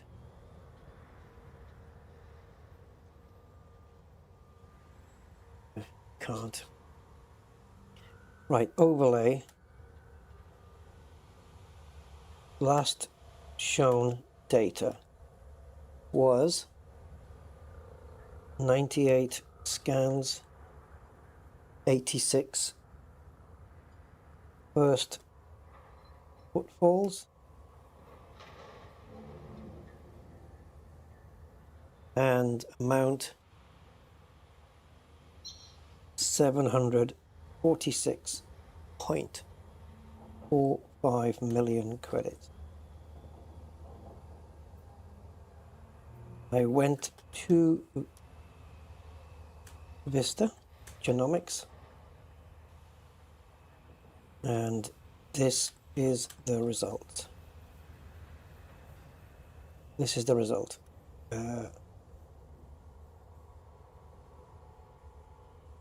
So let me just send that page, which is Mrs. Woman there.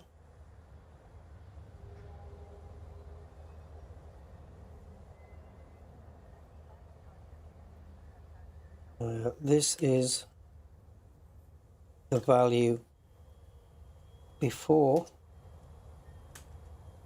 the bonus is calculated.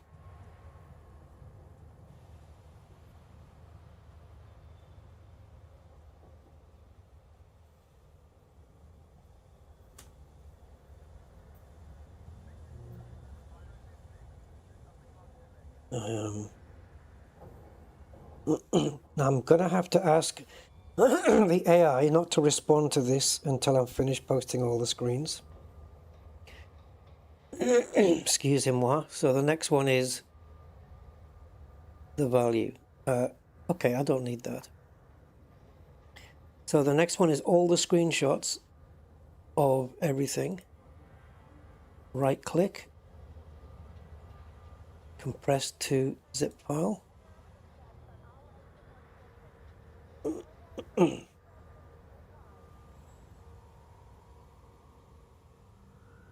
This zip file contains all the plants scanned on this journey, plus their bonuses. Bonuses. All the plants scanned on this journey plus their bonuses. All were first footfalls, not footballs, footfalls. As you can see, the grand total was not 746.45 million credits, but what was it in the end? 1,231,75600.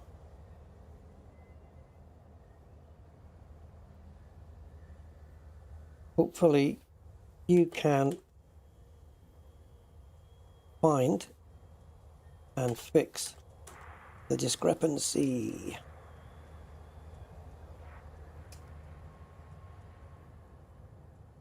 Go.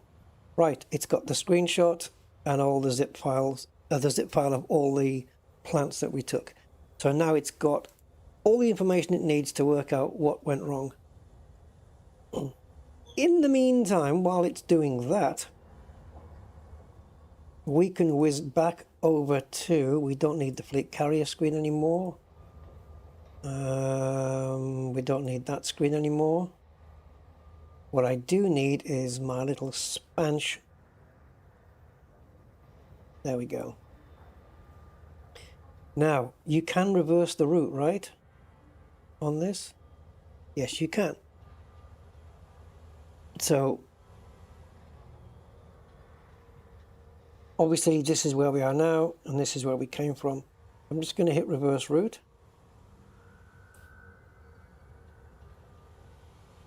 And calculate. So what I want it to do is take me back, but not all the way. We'll maybe do 5 or 6 neutron jumps to get us right back into the errant marches, completely stop, and then kind of start heading west. Oh, right, so we're not hitting a neutron for 5 or 6 jumps. Isn't that lovely? 24 jumps to get back. Again, that's just positioning of the neutrons. It just happens to be where they are. So, you see this fuel stop here?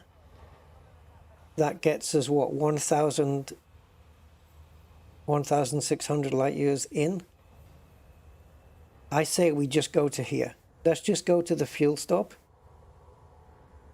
Because at least there's 3 jumps in there. Well, 2 big ones. 3 big ones if you're going to count this one, which we have to. So this alone is 1,200. No, it's more, isn't it? 1,430 light years. That on its own. That's about right, I think. But we'll keep an eye on it. So we'll just copy that one into the buffer already. Cross this one off because we're already there. And then let's go. Well, guys, so I guess that answers that. So Claude has to now go away and work on that and figure out how it got the figures wrong. But it was definitely 100% worth doing it. It says, this is huge, real ground truth. Finally, let me check the math on what's shown here. The discovery bonus is 4 times the base value. Correct. Plus the original payout gives you 5 times the total, which is what I told you. Very revealing. Bacterium morasus green appears here too, earning a bonus. Of course it does. They were all... The critical finding, fungoida gelata green, just appeared again at a different body. I don't think it's fully understanding how this works. It's got nothing to do with, you know, what entries get applied into the codex or not. It's what I scan.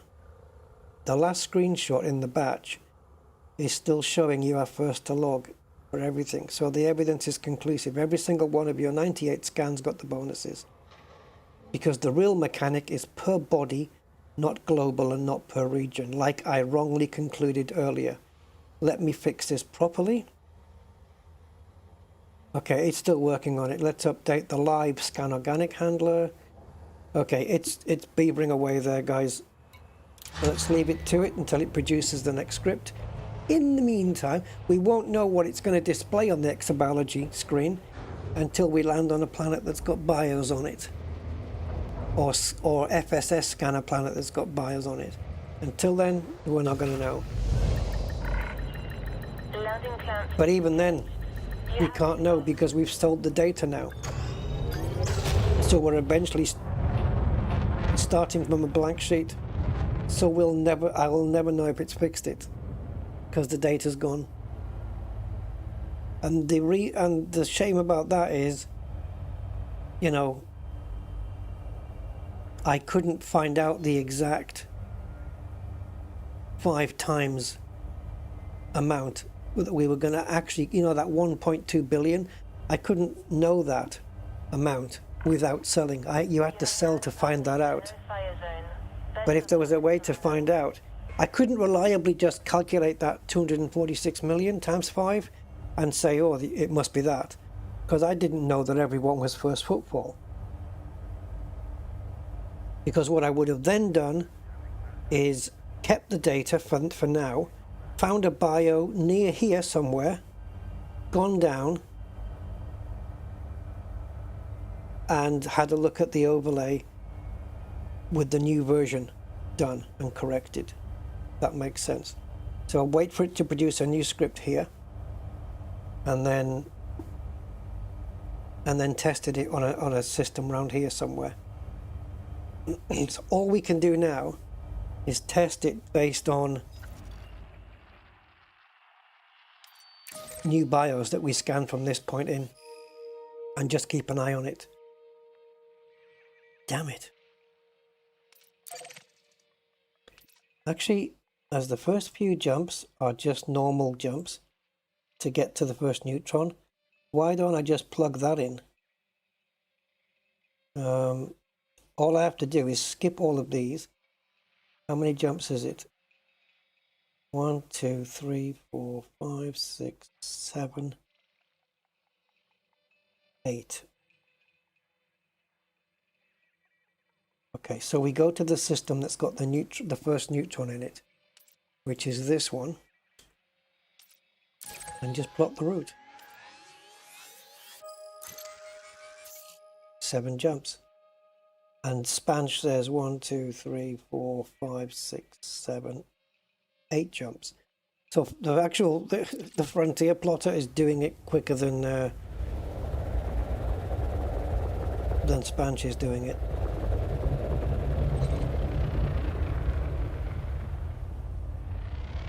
Commander Senbar Flay. That's the commander who owns it.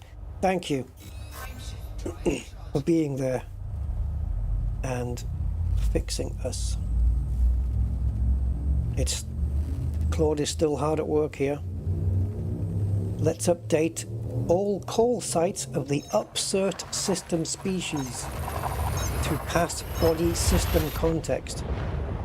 I mean, what even language is it talking? They're English words, but they're just... It's Star Trek babble, isn't it? The flux capacitance and...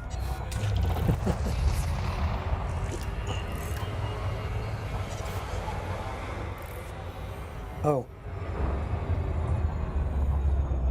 Oh, wait a minute. It's comparing from earlier journals that I gave it, but no, wouldn't you need my journals up to date?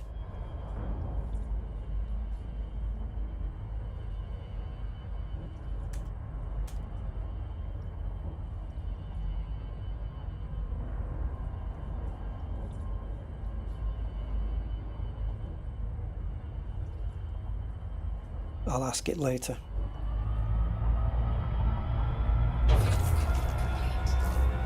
Man, it's going through all sorts explaining itself.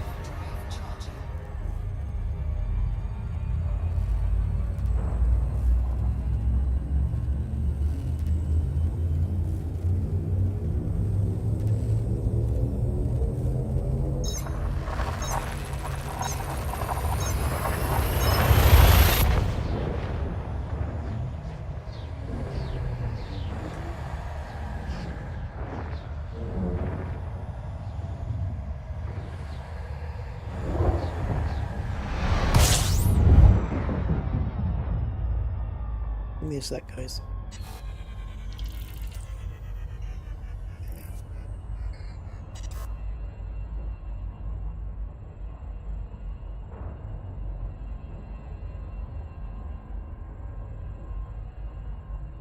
This is what it's doing right now.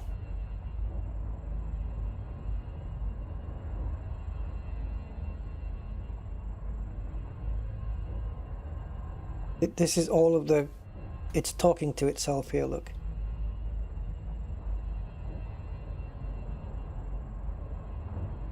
This was my last comment to it, and ever since then it's just been doing this.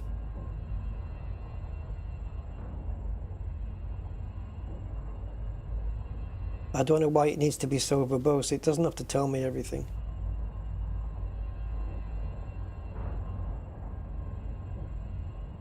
Okay, so which was the most recent journal you have of mine? Because I haven't done any... Oh yeah, I have done plant scanning today. Right, let's see if I can get into... I think it was Notepad that I had it open last. And that way I can find the folder where it's supposed to be. Right, do we have recent files? Do, but it's none of them. Okay. Oh, I tell you what, guys, this... I don't know if you guys use it, but this Notepad++, my goodness. When I was trying to repair my flight sim information the other day, it literally saved my life. It had a feature where I could block a certain amount of text that had a certain folder name, like a folder structure. So if I had like C/Rusty/ files/documents. Anything that was in that, it could block only those files. Not block them, but mark them as a block of text.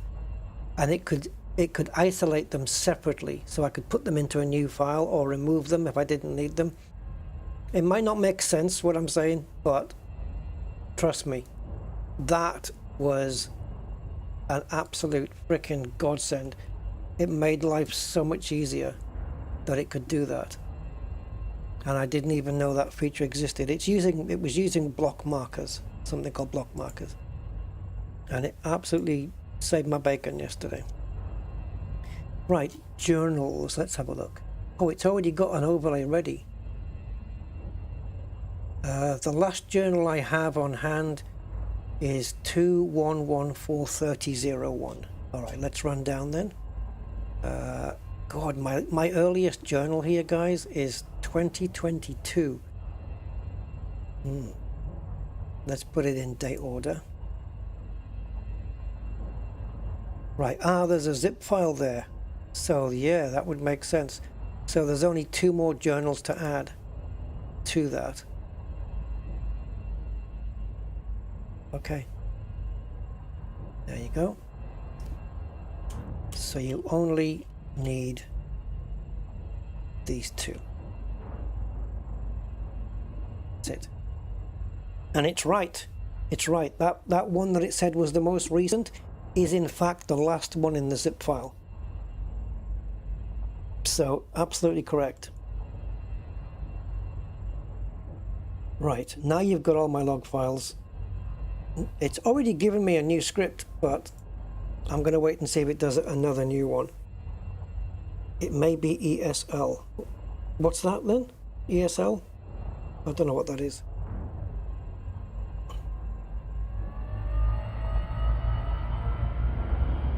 Right, don't worry, I'm gonna be passing you the game screen.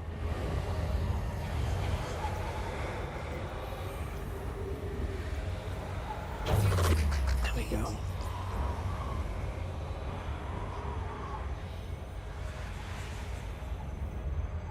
English second language. All right, I've never heard of that before. I mean, those initials. Yeah, what you mean, what Claude is talking? Yeah, it's invented its new version of English. It's certainly his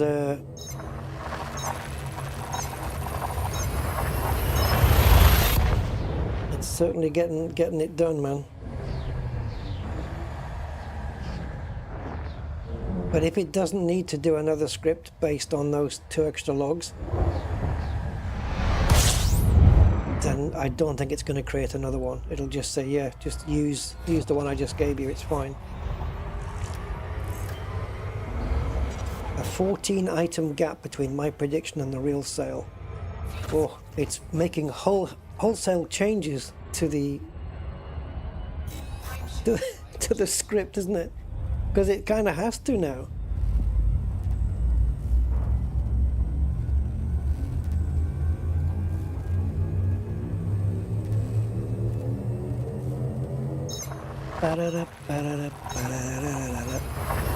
Right, where is this window? There it is. Okay. Yeah, it's still beavering away. It's trying to just work out what all the discrepancies are. Honestly, to imagine doing this manually. Just try and go through all the journal files and work out why something you've got on screen, like if you were a programmer. Look. Look, it's saying all discrepancies go to the same direction. My count is always higher than the real sale, never lower. Interesting. All 5 are on genuinely different bodies, so it's not the same specimen you get. It's talking to itself here. Let me check if there's a real carrying capacity limit on exabio samples. I don't think there is there? Is there a limit to the amount you can carry? Okay, so it checked online. Genuinely couldn't find a documented carrying capacity limit or dead-up mechanic to explain this clearly. And I don't want to invent one. Here's what, is this for me to read? Because forget it. Just, yeah. One thing that might help. Do you remember seeing anything in game suggesting a sample didn't register properly? Or getting fewer than 3 scan prompts on any of these particular finds? Even a vague recollection might point to what's actually happening. If not, I'd suggest treating the value math as now. Solid proven, times 5, proven per body. While the item count on very long unsold stretches, weeks between sales, might carry a margin of uncertainty I haven't fully cracked yet. So that means if I have biodata in my suit that's weeks and weeks old, it might not be able to extrapolate all the data off the journals because it only counts 15 journals back, and therefore as time goes on, the amount might get less accurate.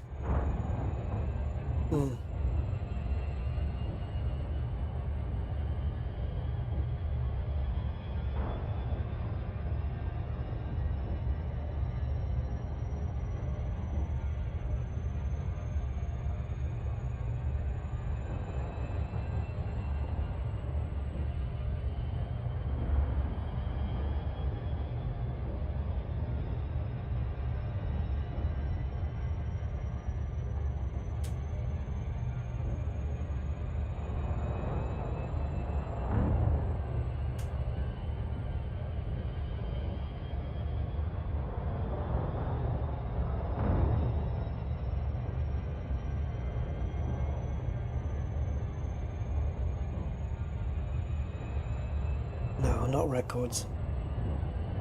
Values.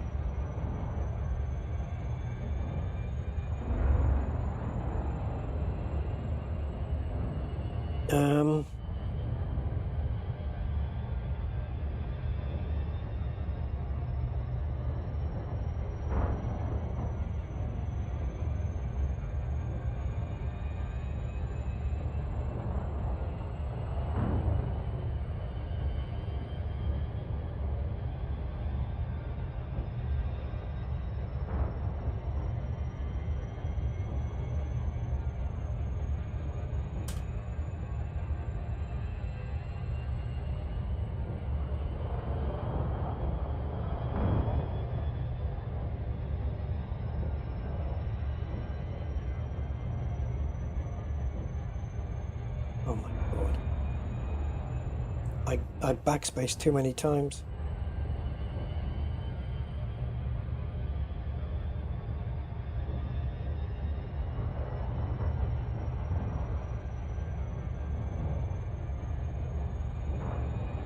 See, I say based on commander name because if I switch into the Rusty Dog account now, it's going to continue to use the same journal files. So if I'm in Rusty Dog for the next 3 months and then I come back to this account and it wants to look 15 logs back for my exobiology data, it's not going to find it because it's not going to go back far enough. So I'll leave that one churning. Eclectic Beard. Hey man, how are you going? How's things? Nice to see you here. Yeah, we're just working on this widget. You can see part of it on the top of the screen, the other part's not visible yet. I can't believe we're still in the Elysian Shore. How you doing, man? All good, I hope?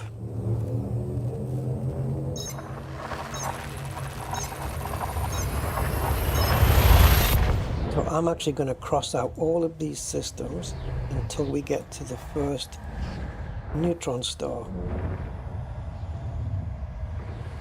which is this line there. Now here's the thing though, how much fuel are you expecting me to have by then? Oh boy. Okay, well, the jumps it's expecting me to do is well within my range, so it doesn't matter if I've got a full tank. Yeah, it doesn't matter. We can go. The biggest jump it wants me to do is 499 light years. We can clear 500 on a full tank, so it's fine. Chilling, waiting on job callbacks. Oh, story of my life. Yeah.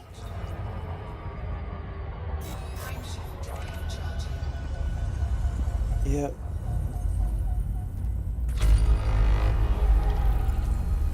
This is the Caspian Explorer. It's amazing. It's amazing. Every time you scoop off a neutron star, you get 6 times the range instead of 3 times the range. So it can jump further than a fleet carrier. It's carrying a new vessel called the Nomad, which is for surface exploration, for bios, for plants and stuff. It's incredible ship, and it's very Star Trek-y. See, you'll see. They've even had the cheek to call it Explorer NX.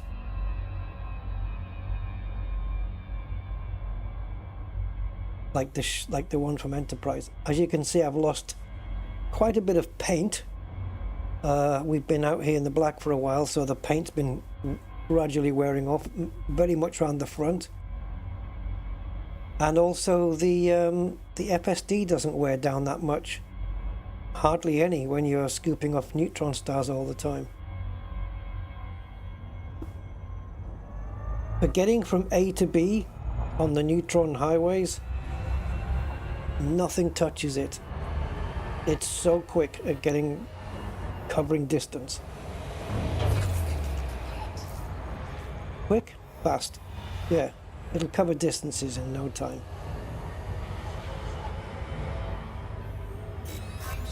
As we've just had to show today.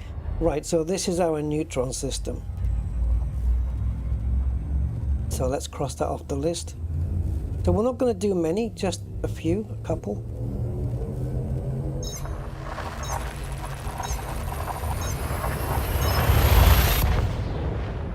It does, it's a little bit enterprisey.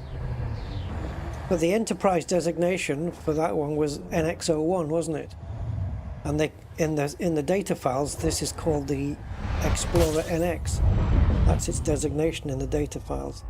So yeah, they're kind of self-admitting that they styled it off the Enterprise. The TV series Enterprise.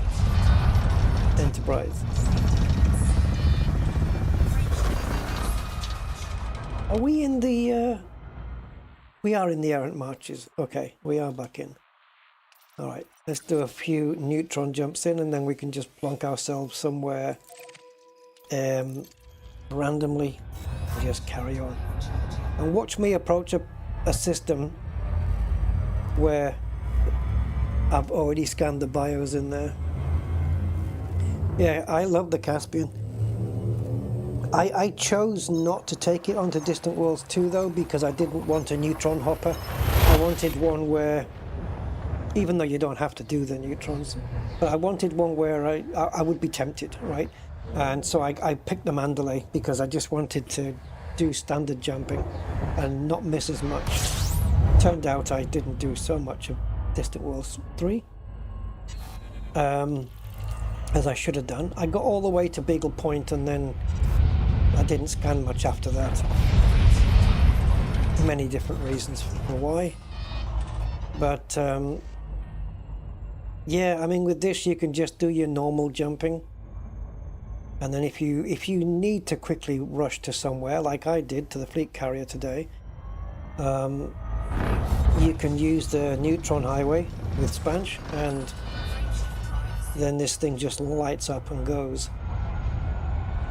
I visited 2 DSSA carriers on this stream, like 6,000 light years apart, and it just took us there like really quick.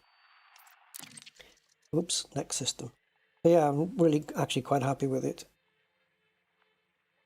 It's become, I would say, the new meta for exploring. Why aren't you going in there? Come on.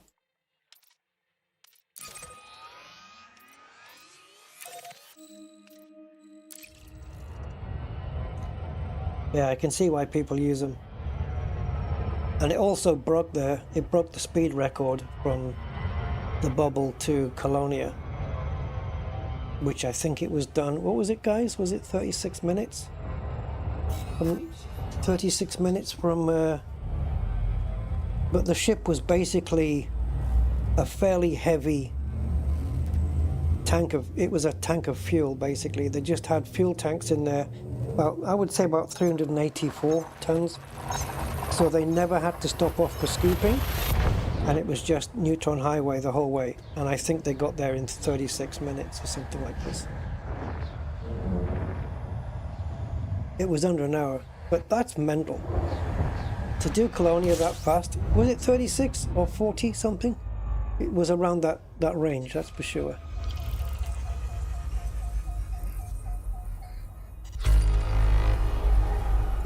Freaky, Type 11 we know for sure.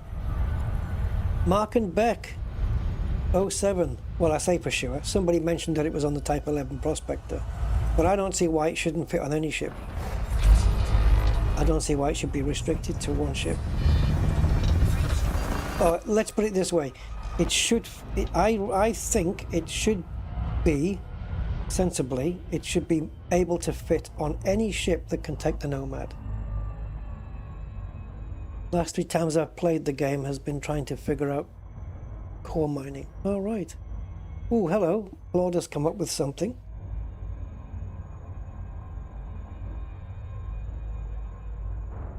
Oh, you know that question I asked it, can you not do it based on commander name and blah, blah, blah, blah, blah? Oh, it's been stroking my ego here. This is genuinely a smart proposal, and it actually follows directly from what we've just proved. Since a first body footfall means nobody has ever scanned there before, it's logically guaranteed every species found there is a new body. Now let's build that persistent layer. First add the command level. Yeah.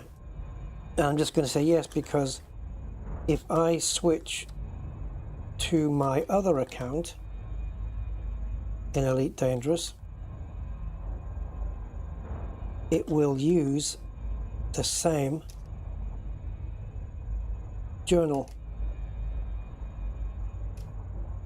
files. So we have to be wary of that. Right, we do have a new download, version 48. I've skipped 47. But until we get to it's the ultimate narcissist buddy. I had an argument with it yesterday. I kept saying, no, that's wrong. And it kept saying, no, you're wrong, I'm right. It's very freaking smart, Claude, though. It's scarily smart. It's scarily smart, though. It kind of knows. But it does have, it admits its mistakes, and it says, oh, I missed that, and I didn't vouch for that. And then it'll go onto the internet and find some information or a program that you need. And then you ask it, oh, how does this work? How does that work? And it'll say to you, well, I don't know yet because I've only just discovered the program myself. Let me look into it. Excellent catch. A real serious gap I hadn't accounted for. Journal files aren't per commander, they're per installation.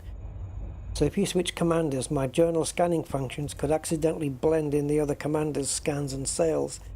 The persistent state file I just built is already safely per commander. Let's fix that properly. Okay, so it's going to create a new script. So, all right, let's keep this one offline then. And what state are we in here? We have the jump. Okay, and we're currently in D11. Right, I've got Claude on one screen, I've got Spanish on another. So according to this, if I was to carry on the journey, this next jump would be my fuel stop. But I don't know yet if I'm going to carry on the journey. Right, so this might be another neutron star that's going to freak out.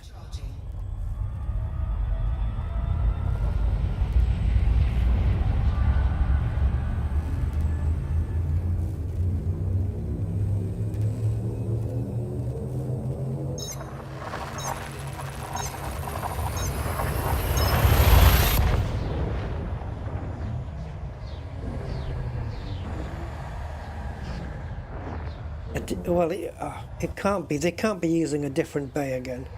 That would be ridiculous. Because, yeah, that's just ridiculous.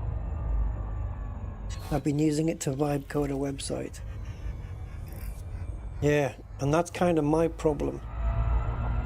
Because I do website design, but I don't do it that way. And if people are doing it that way now, that's gonna harm what I do.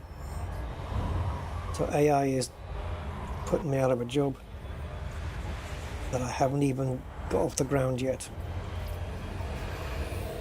Nice, isn't it? What a nice thing to be a part of.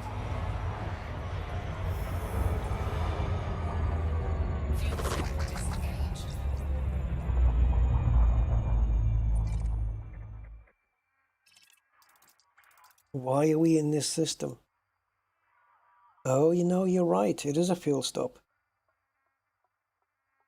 Not a neutron. Okay, so question is, how far into the errant marches are we? Are we sufficiently in enough to keep me stopped? Nah, not quite. Another couple of jumps. Another 1,000 light years or so. And as we're going to be covering like 500-ish per time, except on this particular occasion, we'll cover 900 light years in the next couple of jumps after this one. And that should be enough. Right, so we are fully fueled. We've actually burned a little off, but it's not too much.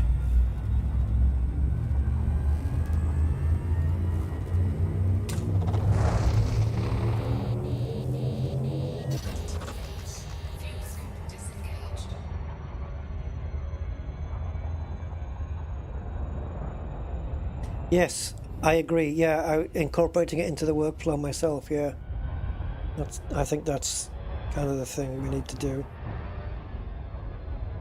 Although I use I use NicePage to code my websites, which does have AI features built into it, but I don't really use them.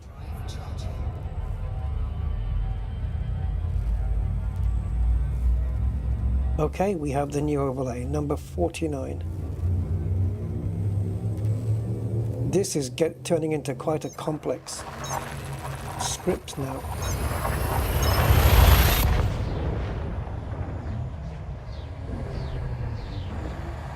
These files started off as being 10K, I think. Now it's 21 kilobytes, which I know doesn't sound a lot, but that's what it is zipped up. But it's doubled, the zip file has doubled in size now since we started before. Right, let's fire up Market Connector. We're not going to get any exobiology data on screen, so we won't know. It's only going to be when we start bioscanning again, to make sure that what the actual figures are correlates with what is showing there. Now, fuel percentage, hello? Why is my fuel percentage not showing? There it is. Just took a little while to go through the journals, I guess. 87.1% fuel. Right, let's scan this one. Scan it? Yeah, let's scan it. Scanning everything now. Right, here we go. That didn't look good, did it? That wasn't a good entry. That's what she said. So let's go in again. That's what he said. Sorry. Good. Jump range 511.8, and we are jumping to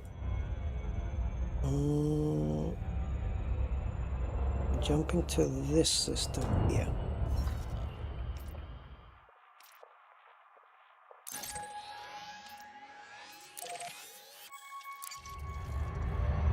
Go.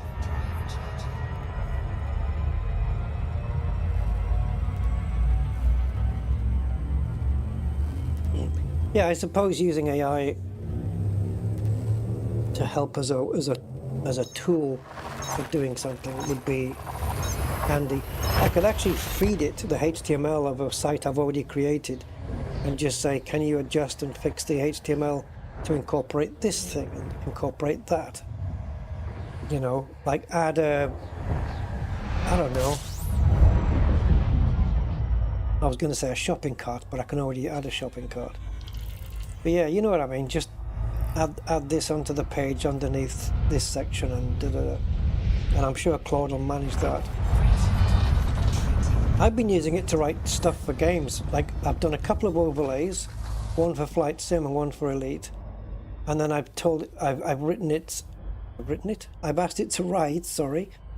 I've asked it to write a program for working out how much fuel to put in on a race when I'm sim racing, and also if the race involves pit stops, how to do the pit stop strategy in that. And it's done a damn good job on that as well, by the way. Right, I think one more jump and then we'll take a look at where we are, because we're making some big jumps here. So we are going down into the errant marches at quite a rate of knots, I would say.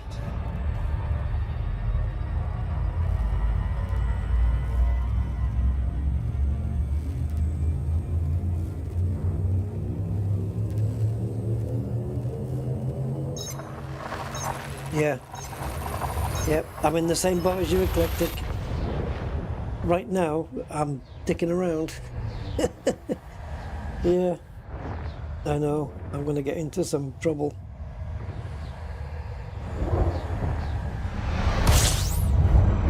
Right, where are we, guys? Where the hell are we? Are we deep in?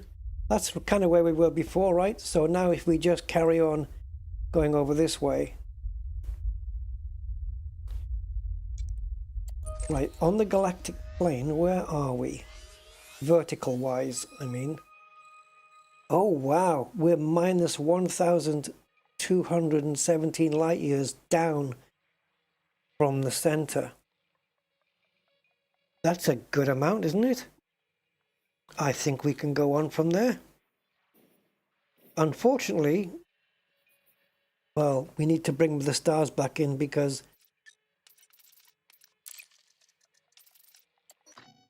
I'm not seeing too many stars all the way down here. Where am I supposed to jump to now? Oh my God. We need to go up.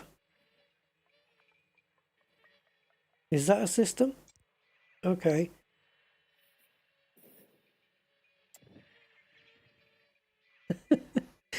The only way is up. Okay, it looks like we're fine. So let's see if let's go up a little bit. Let's take it up to around, I don't know, let's say 600. There, about 600-ish. And we'll go across about that far. And then zoom back in. Let's go to the real map because I always prefer that. Pick one off the real map and see if it can plot that route. So goodbye, Spanch. Thank you for the help today. And I don't need the DSSA Carrier screen anymore either. 37 jumps for 4,000 light years. Okay. Right. We're not gonna scoop off this. We're just gonna make our way back to normal exploration. And because I want to see, okay, we have to first jump. We have to. Sorry. I want to see what the exobiology screen looks like now.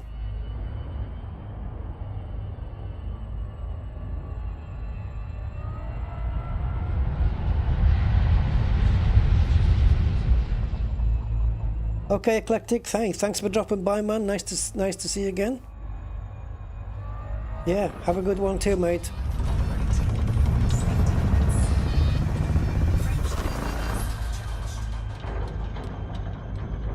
Can your script be useful for other commanders to use? Yeah, that's the intention. Yeah, absolutely. It'll work with anybody. I won't put the script on Discord yet. I want to make sure everything is working and the exploration figures are correct. And once we've established that, those top 2 bits, they're fine. The top lines, they're fine. They're working beautifully. Although there is one alteration I want to do on there. But yeah, once I've got everything and I know all the numbers are correct, because I don't want to start dishing it out to people and then just have them saying, yeah, the numbers are wrong, the calculations are wrong. I want to try and get it as accurate as possible, and then I'll put it out there for everybody. It only exists as a OBS overlay. It's a plugin for ED Market Connector, but I do have a way of transferring the widgets onto your monitor as well, so you don't even have to use it with OBS.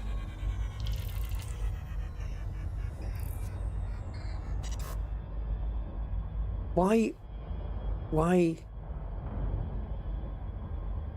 Yeah, it looks like Frontier is putting me on this neutron run here. Is that because the stars are few and far between? I don't think so. You know what? Let's change the route settings. Let's take the jet cone boost off.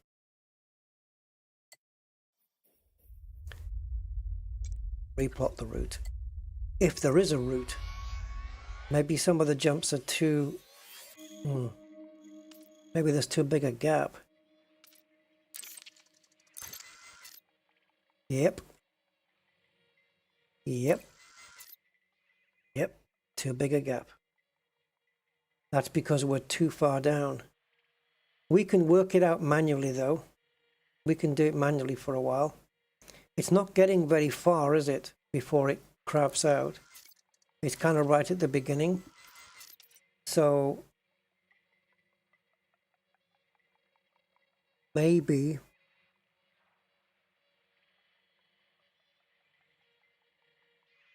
okay. Just to make life easier then, we'll use the jet cone boost. And then we'll do these 2 neutron jumps, and then we'll try and plot the route again without neutrons, because I don't want to do a frickin' neutron journey.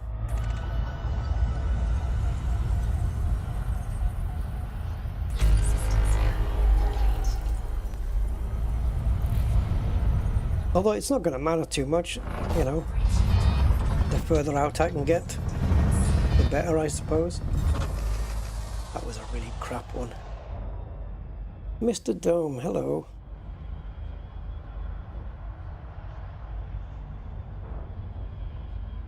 Yeah. No, I'm fine. I'm just going to do it like this for now. I can do it without using the Frontier route plotter as well. I could just, you know, just manually go into the galaxy map, go upwards a little bit, point to a star that's within range and click to go there. And I'm sure I could find my way out without using neutrons. But there, this is okay. This is fine.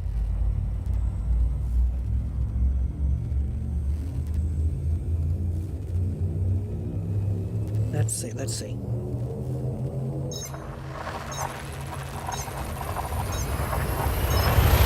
So I think we're jumping to another neutron, are we? And then once we go to a jump where it's not a neutron star, we can ask the route plotter to work one out. Work out a route without supercharging.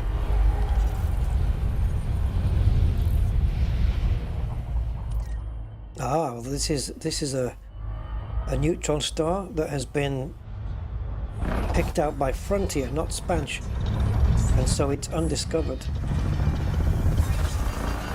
Not for long. And because we're next to a super small neutron, we don't need to worry about it getting in the way, right? Right? Nope, because it's well out the way. Okay, sweet. Right, let's get through the asteroid clusters.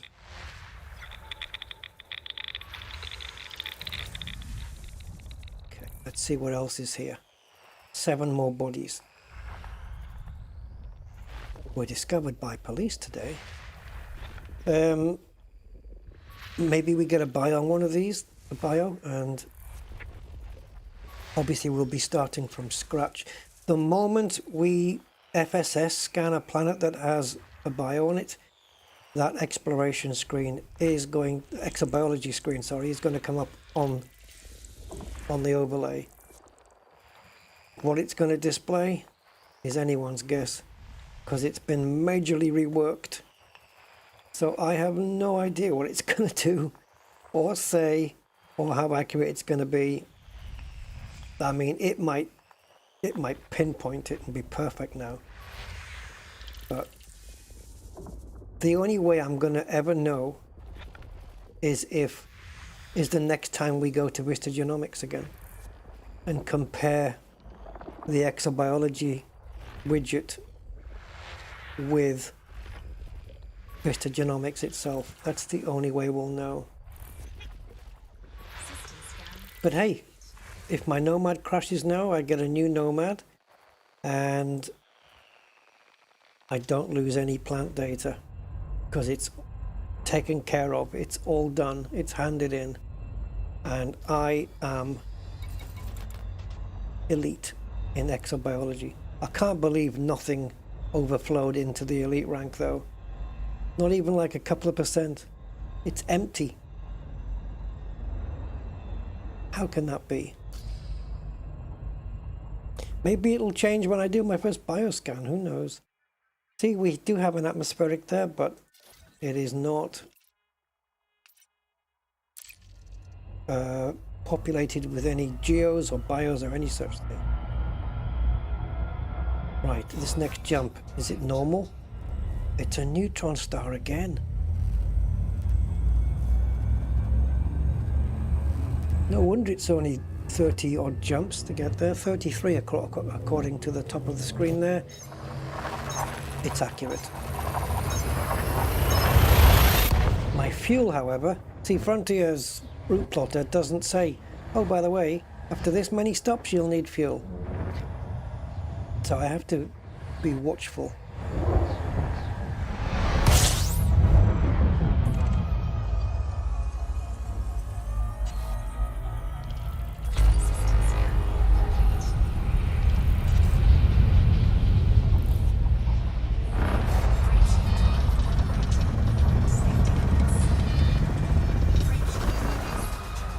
Let me just mention something to Claude.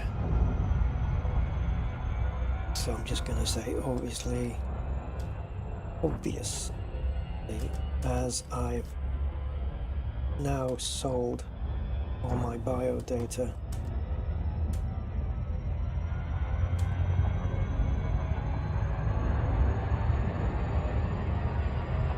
I am now starting from scratch again, where bio collection. No, I'm not going to say it. I'm going to say where bio carried amount is now 0. I'm going to talk to it like a computer. Right, 504 light year jump. We've got 520 range.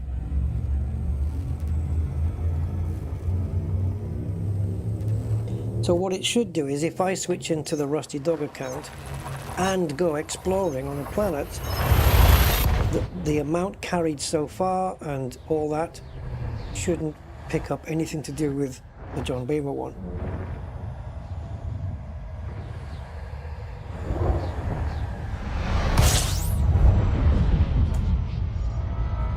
And then when we jump back into John Beamer, it should pick up from where it left off. That's what I need to ask Claude though. So let me just ask that. If I go exploring on my, let's just say second account,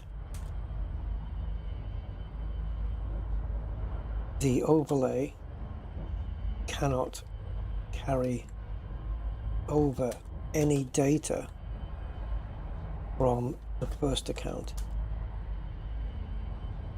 Then if I go back to my first account,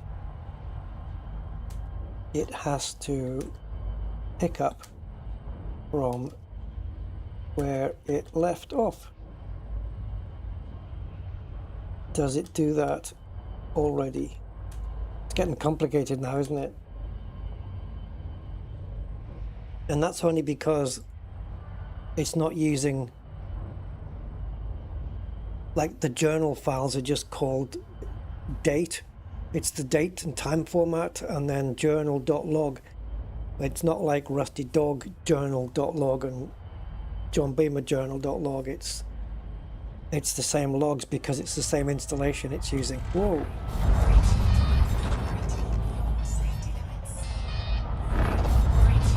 Honest answer, the file separation is solid and tested.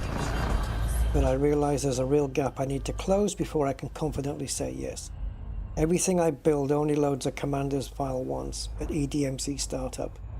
Ah, is it using Elite Market Connector to separate the commanders? Ah, so all it has to do then is just keep a historical record of what's happening. Did we supercharge? Yeah. That's all it has to do then. And then just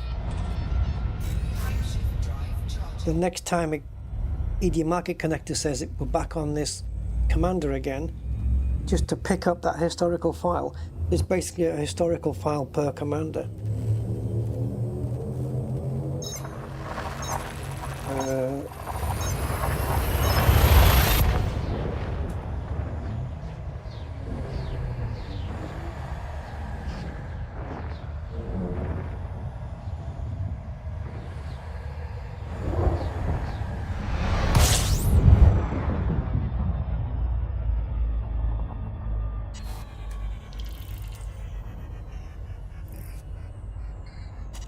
Last known state for each. Yeah, I've just asked it, can you make a historical file per commander? That way you can load last known state for each.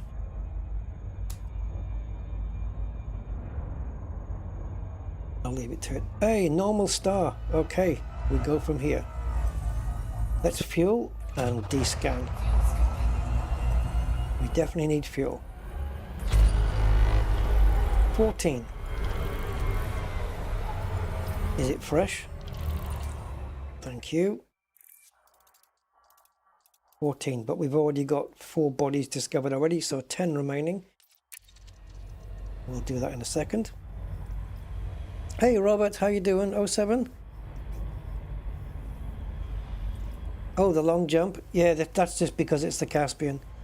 Basically my jump range is around 84.78, I think. Once we fill it with fuel here, you'll see what my jump range is. I think it's 84.78 or something. Complete. 85.14, how can that be? There we go. It's actually 84.78. I know it says 80 there, but technically it's 84.78. So when the Caspian Explorer, only the Caspian Explorer, scoops off a neutron star, it gets 6 times or 600% boost range. You know, jump range. 600% jump range. Where other ships only get 300%. So we get double the jump amount. So we're able to jump over 500 light years. Assuming that I think your ship already has to be over 76 light years. It's 76.3 something, I think. Let's say 76.5 to be sure.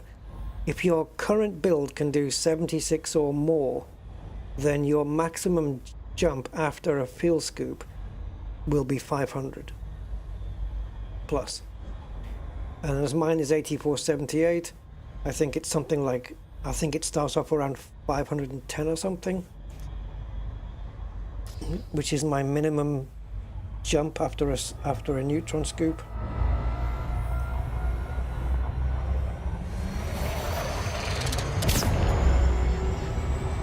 Yeah, Caspian is really good for that. If you're going on a neutron journey, this is the ship to be in. Unless, of course, you want to spend twice as long getting there in any other ship. That's pretty much the facts of the matter. This ship will do it in half the time. More or less. Ish.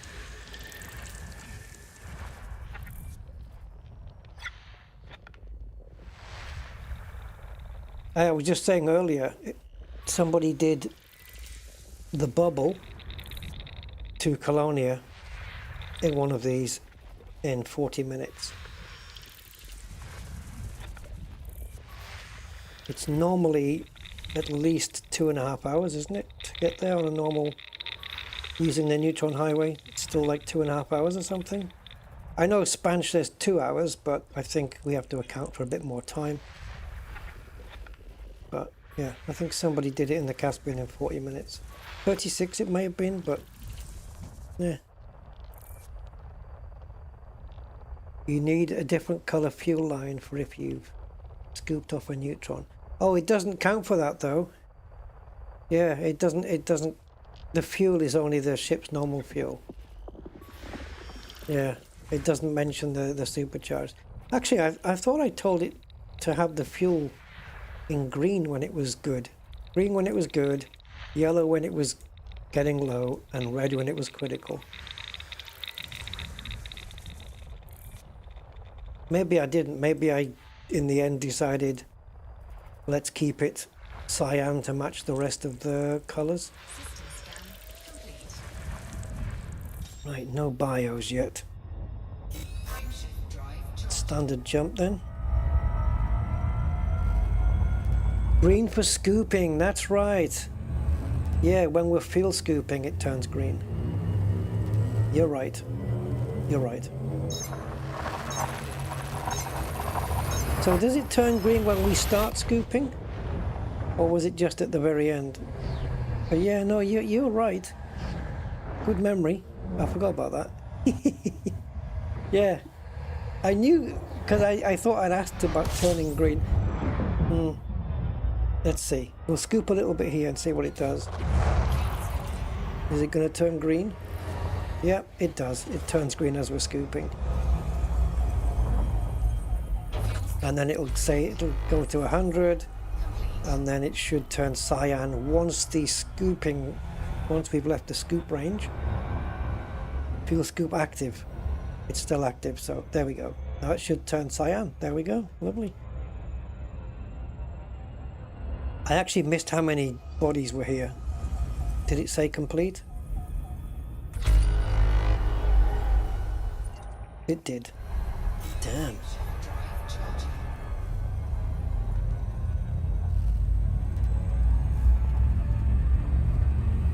We're in a bioless section.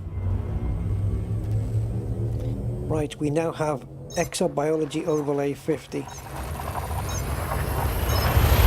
It says now genuinely verified, not just assumed. Yes, it does that. I found and closed a real gap. Okay. So it says here, guys, that it has tested end-to-end with a simulated switch account. Oh, with a simulated switch. Account 1 saved with real data. Switch to account 2. Correctly empty, fresh. Well, might not be empty. Account 2 scans something and saves. Switch back to account 1. Correctly resumes exactly where it left off. Man, this is getting a bit more of a sophisticated script now.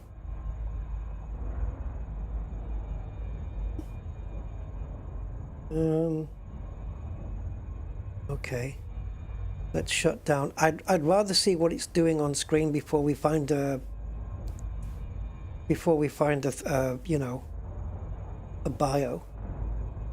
I'd like to see what get the latest script in there before we do that. So right, that's been saved. This is version 50. Good God. Overlay version 50. I've been keeping every one.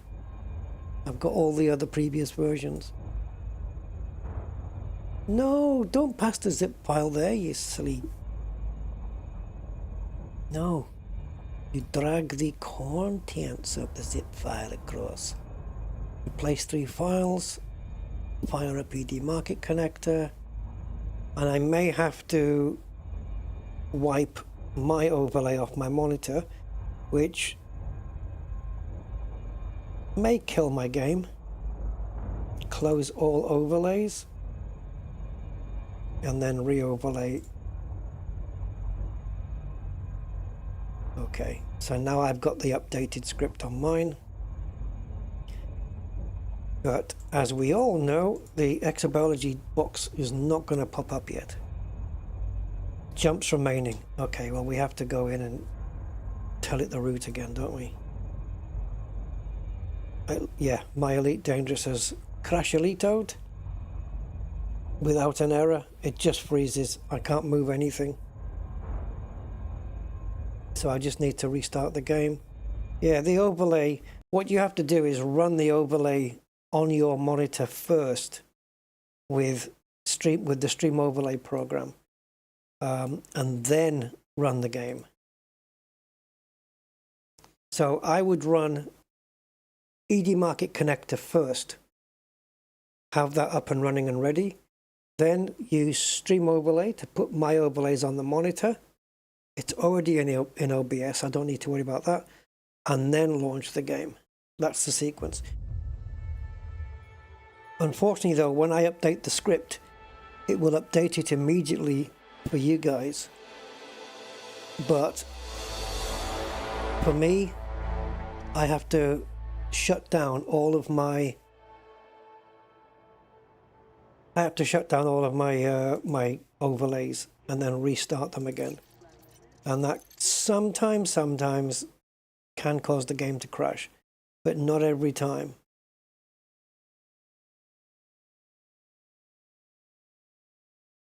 On this occasion, yeah, we got a crash. No problemo. But what's good about that is we can now go in here and it'll replot the route and then it'll put it up on the top of the screen there. Done. All right. Sweet. Now, why are we out here? Because do we need to scan things? 4 bodies? I don't think so then. Is that all 4? No? Okay, so there's only one. Probably a gas giant or something. Oh yeah. What the hell are you deployed for? Yeah. We were scooping when we last left the game. Or close to it. Right, so we have one item to scan then. And it is a rocky body. There could be bios on it. And it might be Tectonicus. In my dream. Now, what is that 3? What is 3 arrows and 1 arrow? It's, oh yeah, it's, I already answered my own question. It's rocky body. And icy, no, which was the 3, 2 and 1? Is there one like that? 3 arrows.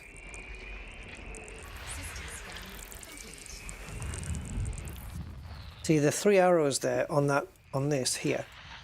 This is the same arrows you get when you start zooming in onto something you haven't scanned yet. And each of those arrows tells you whether it's rocky, icy, metal rich, high metal content. They all tell you that. All right. Next jump, I guess, right? Standard jumping for now. And if I've got time, we are now here. And the fleet carrier we started off, the Fleet carrier without the genomics was down there. Bastards. Hey, it could have been that we had to go like 14,000 or 17,000 light years to the next DSSA carrier. I wouldn't have bothered doing that, I don't think. But, you know, we got lucky there. Oh, it doesn't do sounds, I don't think. I suppose it could. If I had a sound sample, I could tell it, I could feed it the sound sample and say, could you add that in? Oh, I don't even have to give it to it. I just say, I've got a sound sample which lasts 2 seconds of a splashing sound. Can you make that happen while we're scooping? Yeah, I want it to say at the top, instead of location, I want it to say location whenever we're not in Super Cruise. So, for example, if I jump out Super Cruise, the location should say, it tells you you're near a planet though. And the temperature, I don't even know where it's getting that from. Just ignore that.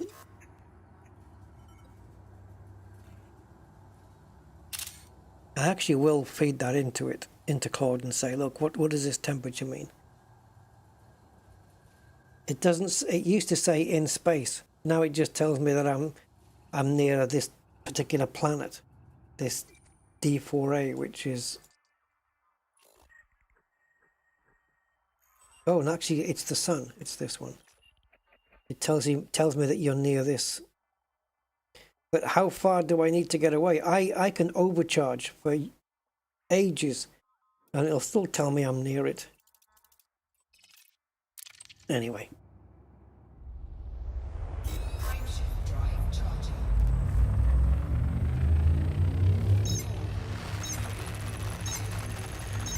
Yeah, I played with those before.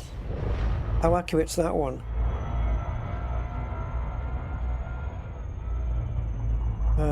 Yeah, it's scary, isn't it?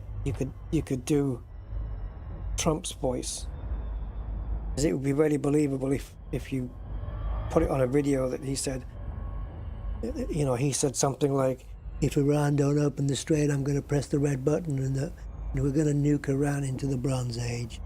You know, it'd be so easy, and people would be convinced by that, because you think, yep, he'd do that.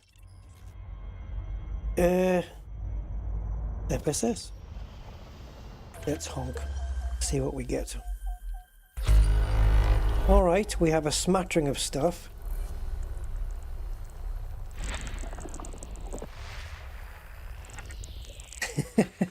Sorry, I just had this thought of Bioplanet First Footfalls 56. You said 86 last time.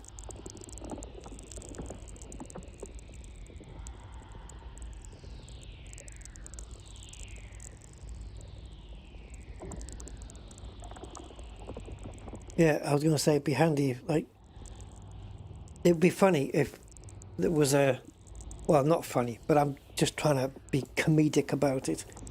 If there was like a nuclear strike or something, he would go, it was a great strike, perfect strike, killed everybody, perfect.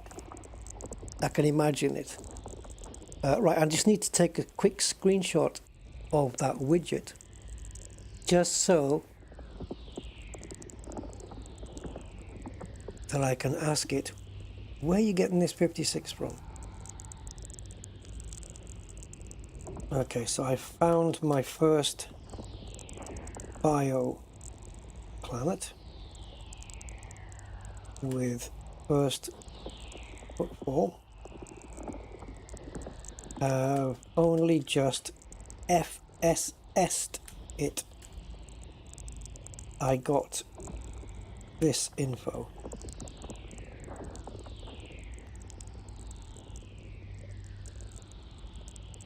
First footfalls now says 56. Before it was 86. Is this because it could I've been taking data from my other account on the journal files. And do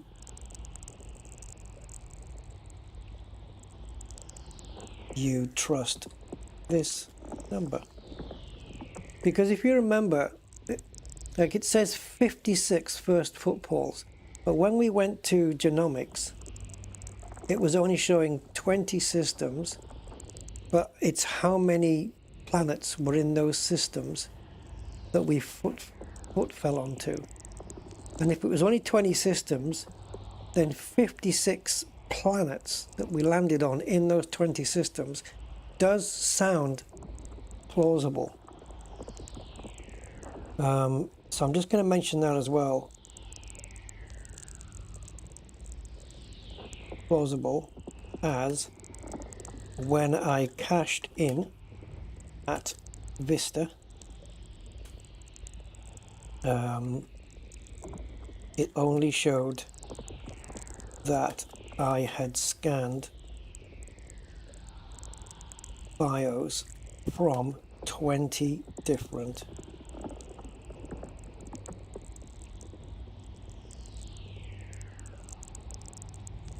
systems. I'm not asking it to redo any script, just ask it if it's plausible. Oh wait, did I do everything? No. Probably a good idea to finish. I don't know what the 4 bios are. This program doesn't guess. It doesn't guess what the bios are like Elite Observatory Core. It only works off the facts when we get there, as you'll see. So right now it's got 2 planets in the list, AB1, of which there are 4, and AB2, of which there are 4. In the yellow writing there, and we are way too close. Okay, we need to get away further.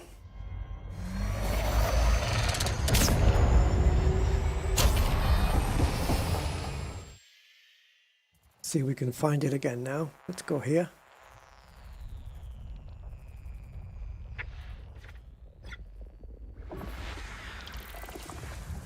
So 4 bios, maybe something nice.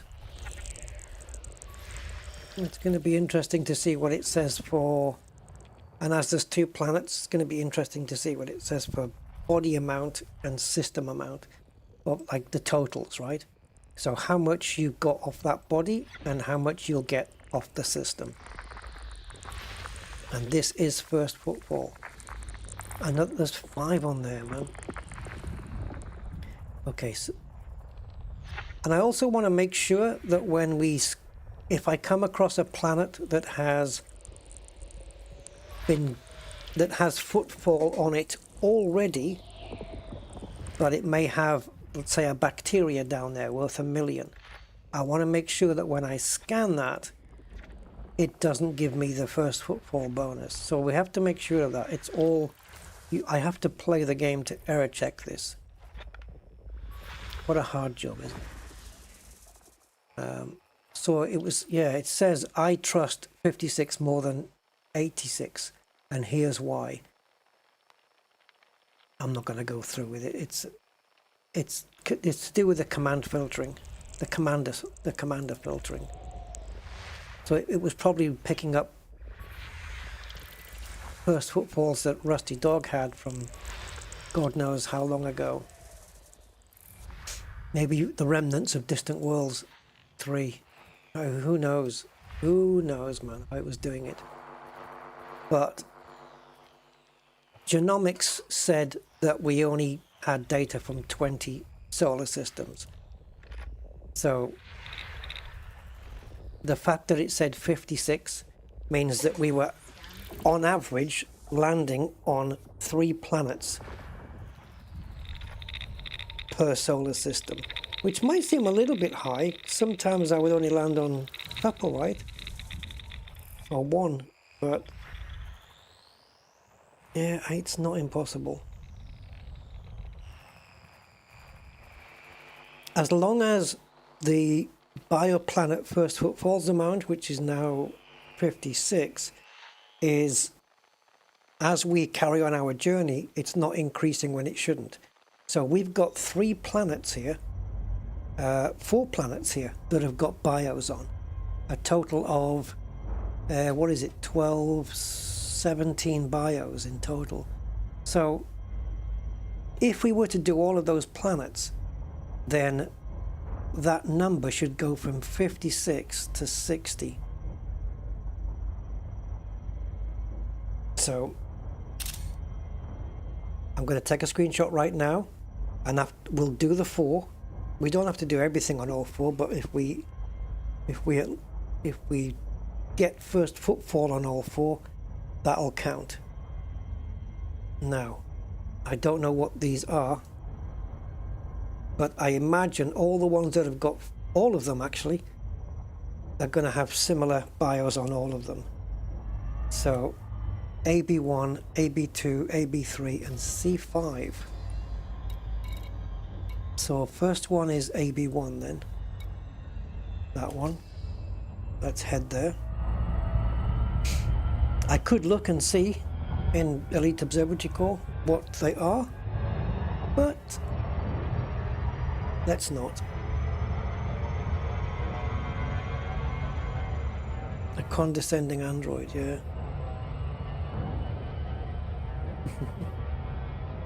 That's the same for any politician, Freaky, though.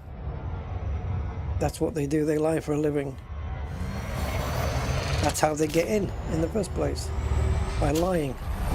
We're going to give you this, we're going to do that, we're going to make this great again, we're going to make that. See, it's a subconscious implanted message there. Make America great again. Because it implants the idea into your mind that it wasn't great to start with. And like, when is anybody ever going to say, yeah, it's right now. Now we're great. We don't have to make it any greater now because we've done it. Like, how do you know when that's the case? It's all shash.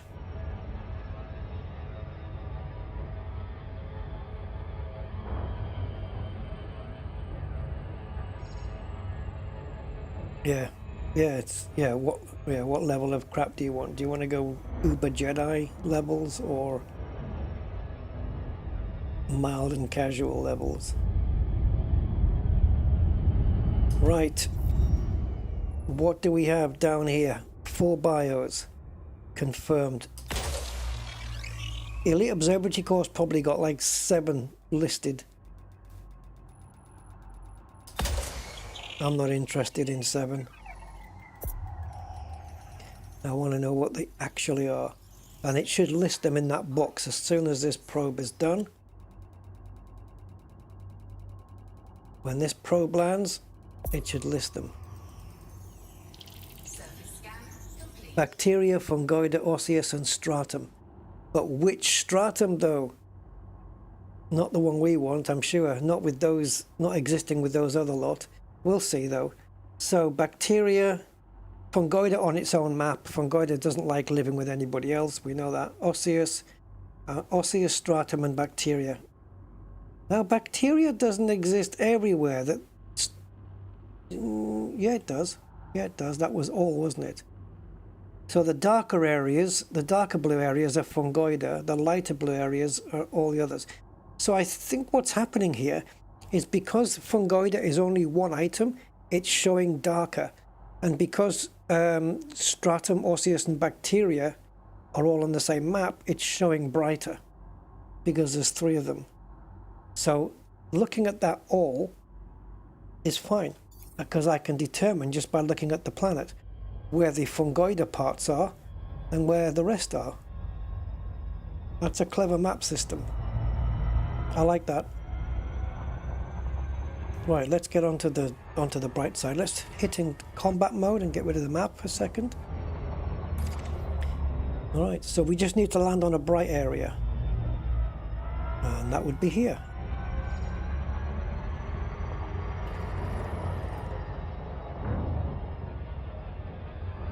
So far so good. So this now should, when we land and get out, and get footfall, that 56 should go to 57.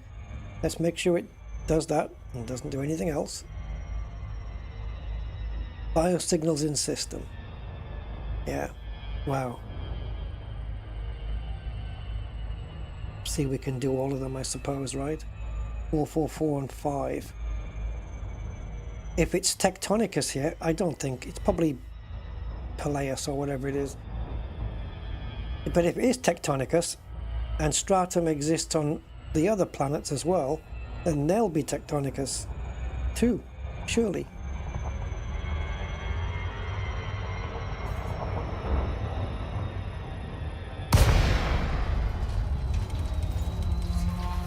Let's see, let's see.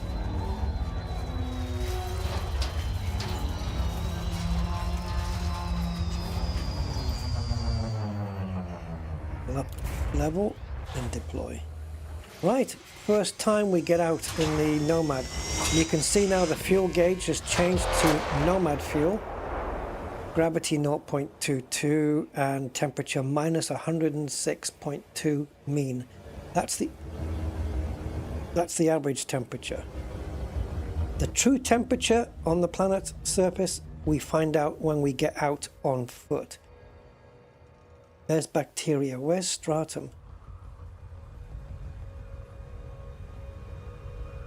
Please be Tectonicus. Oh my god, it's Tectonicus. I can't freaking believe it. It's Tectonicus, guys. Dude. Come on, say it. No, you're not going to say it? No, we have to get out. It's freaking Tectonicus. And we've got 4 planets here. Please have all of them Stratus, Stratum, Tech, Stratec. We need Stratec. Right, it's come up first, so it has recognized it as a first footfall. Sweet Mary.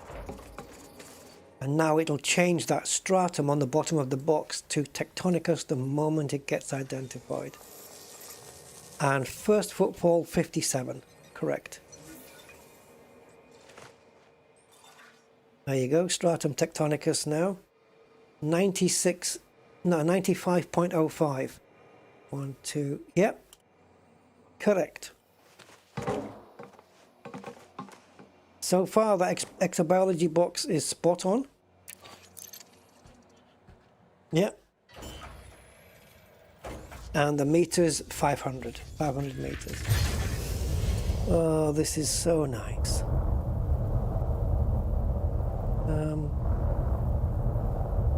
That's how big the box gets, guys, when it's got 4 items on.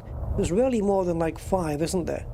So what if I was to shift it up here? Oh, because it's going to interfere with that panel, isn't it? Let it go down here. I wanted to put it up here so I could make it bigger, but it's going to interfere with the comms panel. Does the comms panel get written on while we are on a planet surface, though? I suppose I could move it down here a little, underneath the word secondary, and then just stretch it out a little. Is that better? Actually, I would like to just move it down just a tad. Yeah, okay, that'll do. Right. Get to it.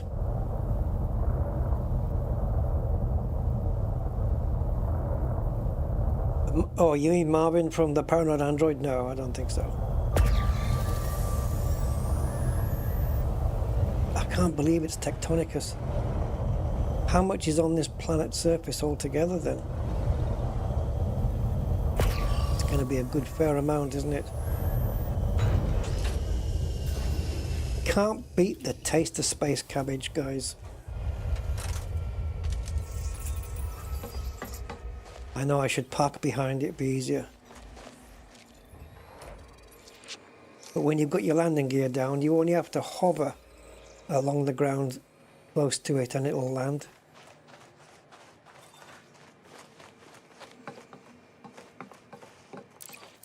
Well, this should increase my elite ranking.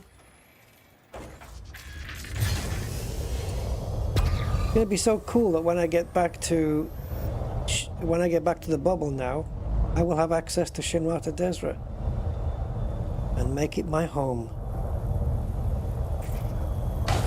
just like Rusty did, until he ran out of space. Oh, I knew I didn't have to do that. Yeah, first footfall. Yeah, it only counts once per planet. You can only get footfall on a planet once. So yeah, 57, it is correct. Every time it comes up on the screen and says, congratulations, or you have earned first footfall, or whatever the message is, that's when it should increase. It's not like every time you get out. Footfall just simply means it's the first time you've set foot on this planet. So there you go, scans taken, 1. So we're starting from scratch again. That scans taken isn't just for this planet. That is how many scans I've done. That stratum is the first one. So it's how many we've done in the entire expedition until we cash in again. Same with the bioplanet first footfalls. That number, 57, that will stay with your commander for ever. It'd be nice to be able to reset that though.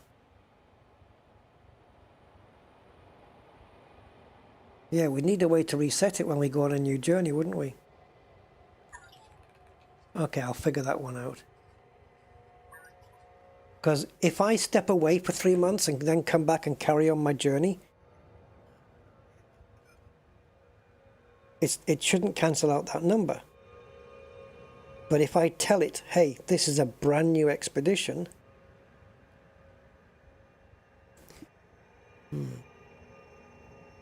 maybe the bioplanet first footfalls, what do you think? Should that reset back to 0 once we cash in?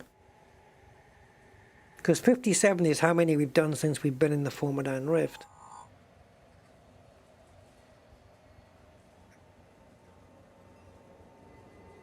Yeah. Maybe every time we cash in, it should reset. That would just save. Because then do you need to know how many you've done in the past? Because you've cashed them in already.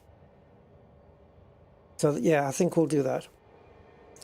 Reset bioplanet first body footfall amount to 0 when we cash in. So right now it should just read 1. Yeah, the text size is small, but it depends what you're watching it on. Yeah, some people watch it on their phones as well, but I can't. There's nothing I can do about that though.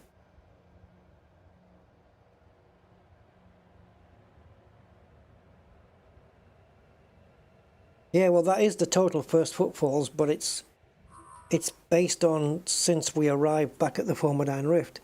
So that would mean I would have to have a manual way of telling it when to reset. And right now there's no interaction with it.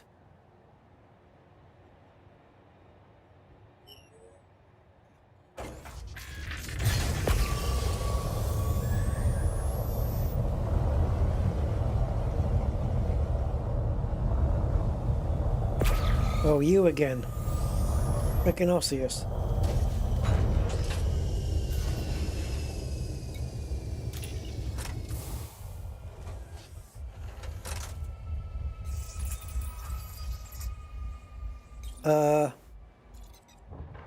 On a second screen? Yeah, I think, yeah, you can. With this stream overlay program, for every widget you put on, it asks you which display to put it on. So mine would be 0, 1, or 2, because I've got 3 monitors. So you can choose which display. 0 means primary monitor, and then 1 would be either the left one or the right one. So yeah, if you have more than one monitor, you can choose right, I can choose to put the exobiology on a different monitor.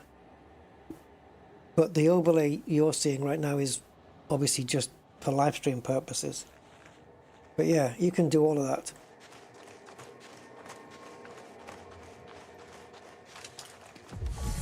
Oh, it's here. Oh, there's loads of them. There's loads more, look, over there.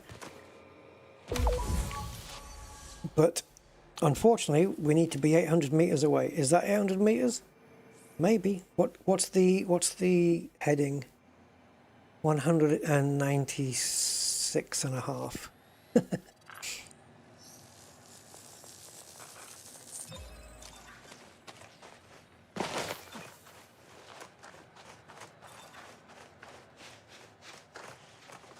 Okay, so now it says body total and system total. As this is the first planet, they're going to match.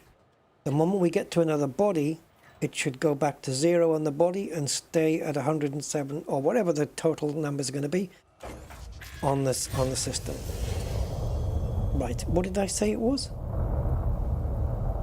196 and a half. Oh, it's one of them's not in range and one of them is. Is that right? No, it's one further along. There it is.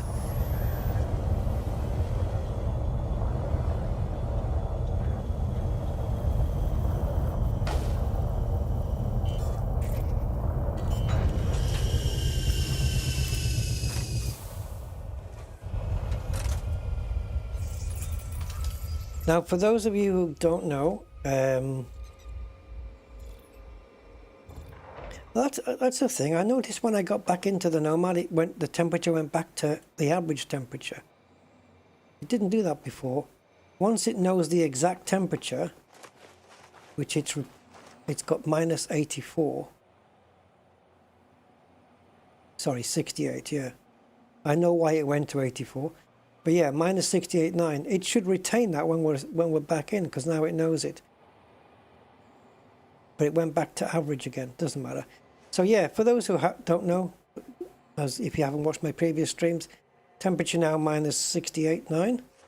But if we go into the shade or the shadow of the Nomad, look now, minus 71.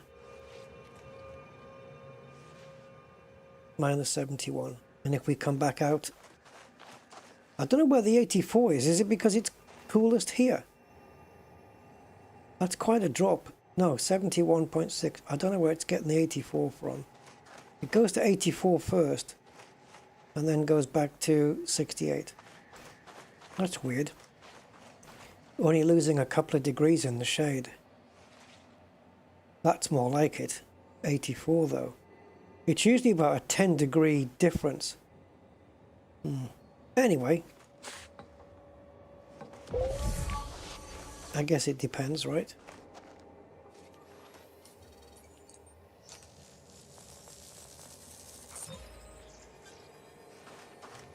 And it's changed from fuel to health now. So the health is based on my suit health. If I was to land badly, please don't land too badly though. What's the gravity here? 0.2. That didn't do anything. I don't want to die though. There we go. The green bar's gone down a little bit at the bottom left of the screen, and my health is now 95.4. So yeah, when I get back in the Nomad, it'll change back to fuel again. It's dynamically changing Nomad fuel. Right. Can we find... Oops. Can we find the next Osseous? Yes, we frickin' can. Oh, I'll take this one. God, it was a nightmare to find last time. This one, straight away almost. I've just landed on it. It won't like that.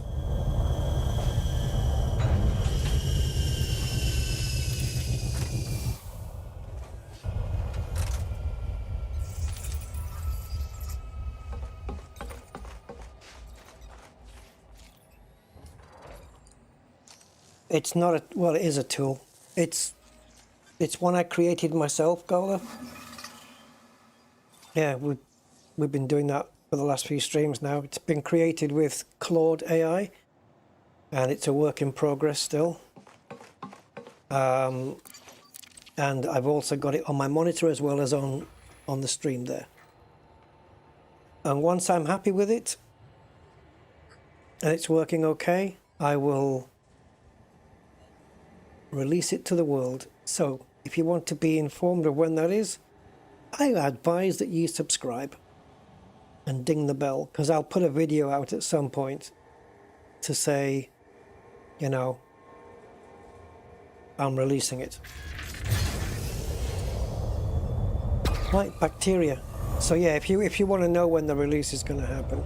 But like I say, there's that body first footfalls thing. I might want to change that to reset when we cash in.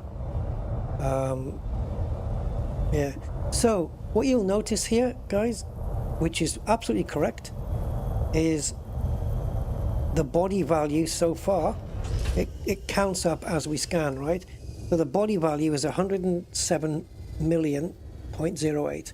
The system total is also that, because that's all we've scanned in this system. And at the top, it says carried value, which is how much is in your suit. How much genomics data you're carrying with you is 107, because it's the first load that we've scanned since we cashed in. So the only thing that should carry on going up, the system total, well, the carried value is going to keep going up and up and up and up. The system total will remain for all 4 planets that we're going to scan in this system, and the body total should reset every time we go to a new body. Let's just make sure. Now it's saying those numbers, 12.02 million. It's saying estimated. Actually, they're spot on. That's not an estimation. That is perfect. Everything there says estimated, which I'm fine with for now, but stratum tectonicus with footfall is 9505. That's for sure. Osseous spiralis is worth, I don't know, whatever. What's it worth, spiralis? Is it 3.33 or something like that? I don't know. Can't be. But yeah, it's all good. It's all good. Where did I land? So now this will go up even more, because it's going to add on the bacteria amount. Alcyonium, which is 1.69 million, I think.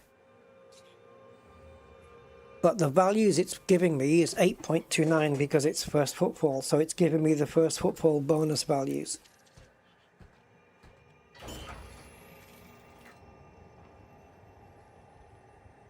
Yeah, it would be nice if it was included in the game, eh?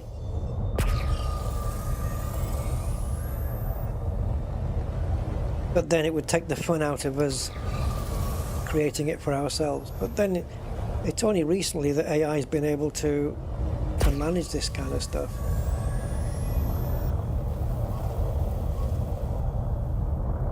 Did I codex scan this?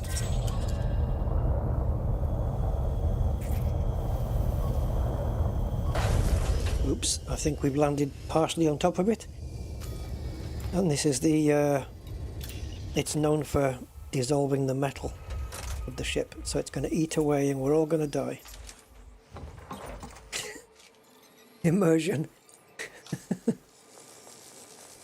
Alien versus Rusty.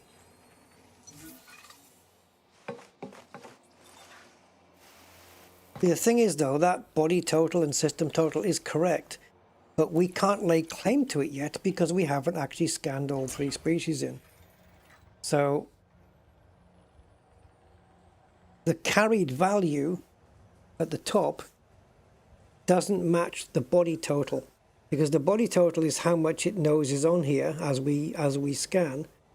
But until I do my third and last scan and empty that tin, I'm not carrying the bacteria value, so that's why it still says 107. So it's perfectly accurate. It's doing a good job here.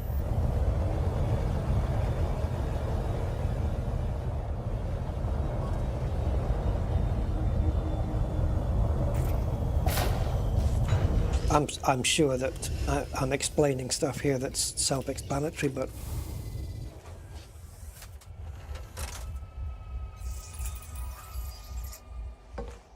yeah, I think it's just going to be easier if I tell it to reset the amount of first footfalls the moment you cash in. Because do you need to know historical after that? I mean, you can say, you know, where it says bioplanet first footfalls, there's enough space there so that you could have that total twice.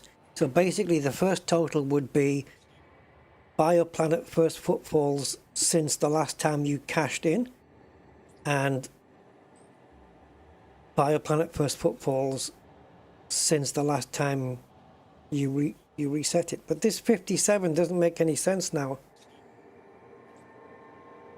That's how many I've done since I came back to the Formidine Rift. But now I've cashed in, I don't need to know that anymore. That should now say 1 instead of 57. Because this is the first of 4 planets that we've landed on.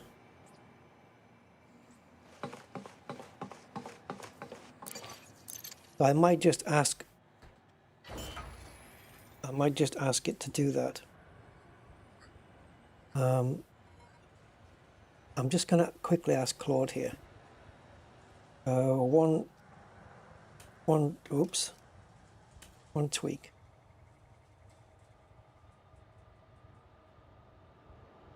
Can you ensure that the bioplanet first footfalls amount resets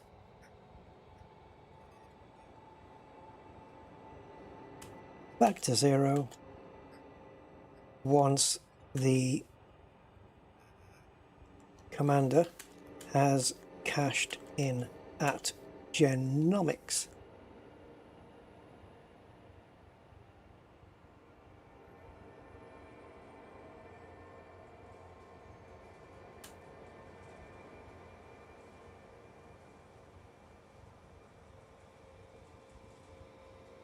Okay, let's see if we can do that. Right, so all we need is Fungoida now, guys.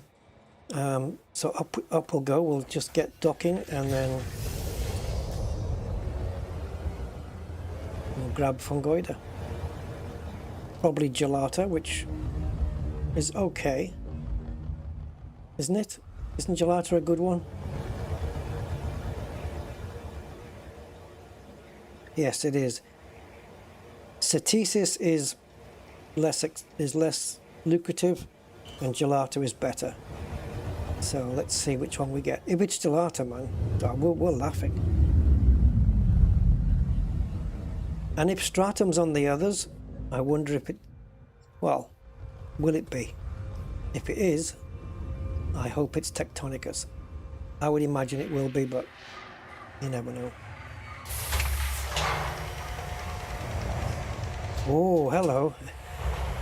It's telling me with Claude, even though I'm on the Pro account, you have used 90% of your session limit.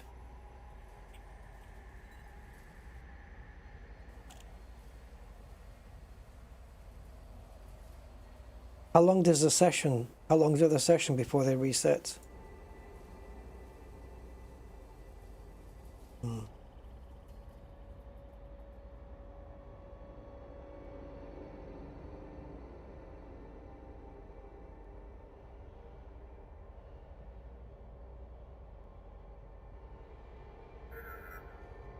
A Claude Pro session limits resets every 5 hours.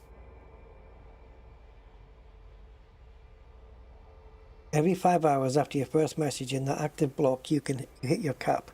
You must wait for this rolling period to clear before full access returns. 5 hours, guys.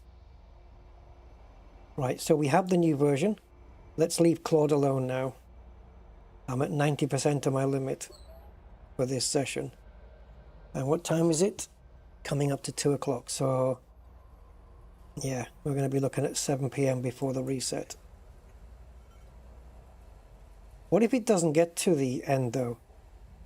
In 5 hours, it still resets anyway, right? So, okay. Right, so let's shut down Market Connector. Let's open the plugins folder. Let's drop in the new overlay, which has just got that fix in. So that 57 should now change to 1 if it's coded it right. And let's relaunch Market Connector. I hope it gets it right then.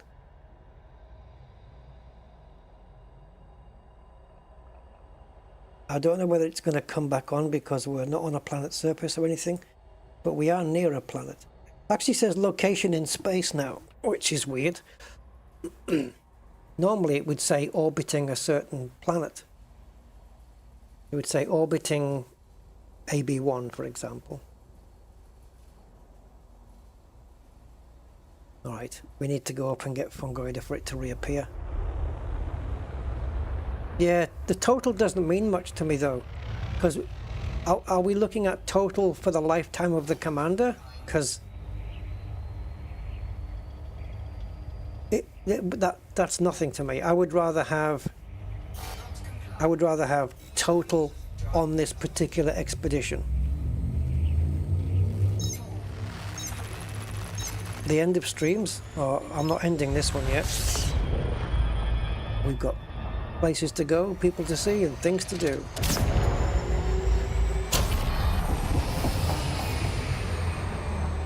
Actually, I don't even need to go to Fungoida, do I? Because the all shows it anyway. It sticks out like a mile, but we'll do Fungoida just to be clear. But it's easy to spot regardless.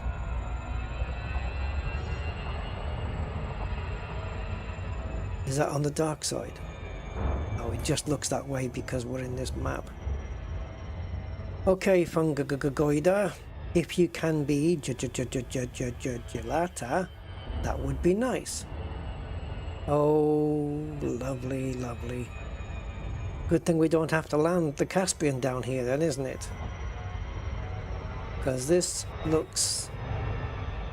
yeah. Caspian would have a bit of trouble landing down here. Yeah. Yes, hi Jimmy, how are you doing, sir? Welcome in.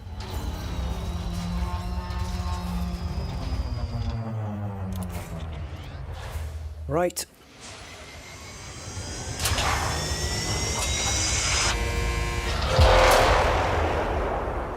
Okay, let me just refresh, see if it changes. Okay, it's still showing 57. And you know what? Don't care. I'm leaving it. I'm leaving it alone.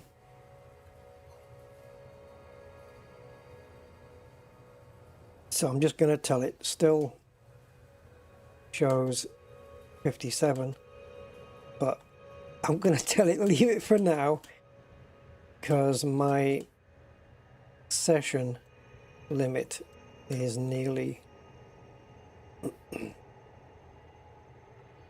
full with you.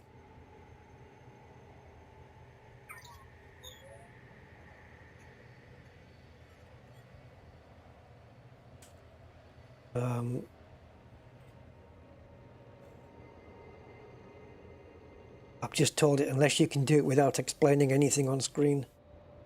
I don't need its explanations of what it's doing. But yeah, it's still 57. I did replace the correct files, right? I mean, how could I not? Yeah.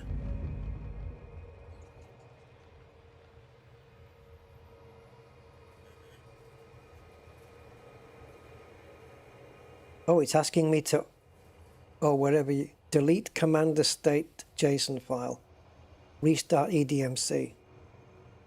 Okay, it wants me to open the Market Connector plugins folder. Okay, now what? Go into the ExoShip overlay. ExoShip overlay plugin, where are you?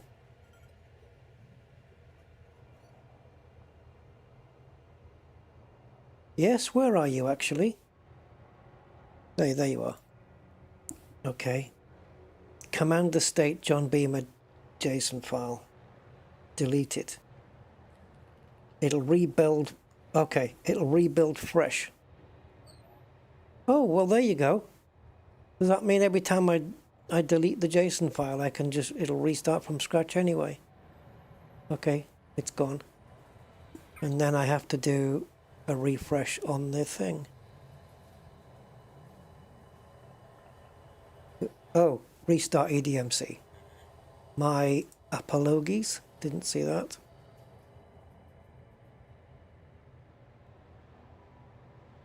Do a restart. Come on. Here, boy.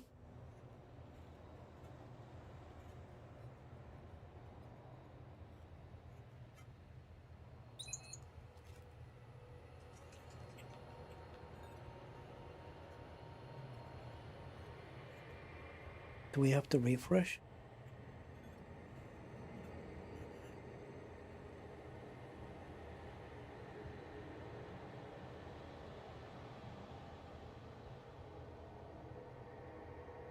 Still showing 57. We leave it. Right, Fungoida, where the hell are you? Scooby-Doo.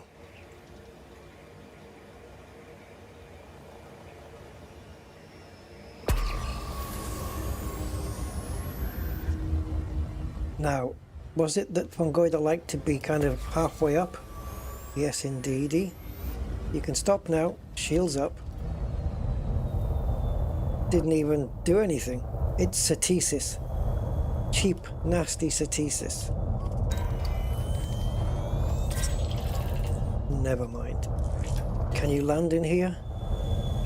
Of course you can.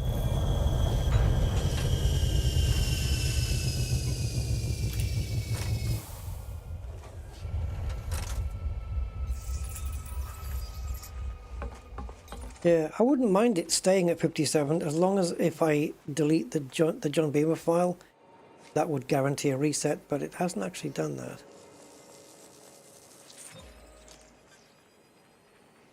Yeah, I haven't cashed in since, yeah, but what it does is it gets the information off my journal files. So it will know from the journal files when I cashed in and how many I've scanned since. It's all in the journal, and it just gets the data off that, so it should reflect the right amount. Maybe when we go to another planet in this system and do footfall, it'll either change it to 2 or it'll go to 58. I don't absolutely know. Right, let's get this. Once we do these 2 fungoids, that's this planet done with, and we can move on to the other 3 planets. So there's a batch there. We can land on the side of a hill with this, can't we? Is it a hill? This is going to be a bit fruity getting out of here. Yeah, we are very slanted. We would normally fall out 76.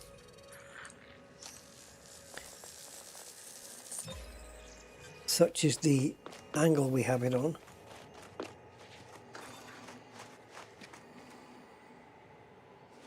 Nomad doesn't seem to care though. It can. I wonder what is the steepest slope it can handle.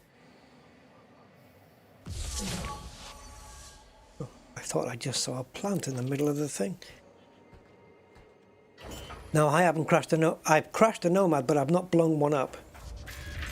I did get the hull down to 3% though, so that was scary, but I have since handed in my exo data, so 1.2 billion I would have lost if I'd lost that Nomad, or close to. It would have been a billion by then anyway. That's what I would have lost, a billion's worth of, oh my god. But thankfully I handed it in, got attained my very first elite ranking on this account, and proud of it. I now have the Founders World permit. Right, so there we go. Now that carried value should update as soon as it, there we go. 123 million on this planet alone. And there's 3 more to go. This is going to be a lucrative system. If they're all the same, if they all have Tectonicus on there,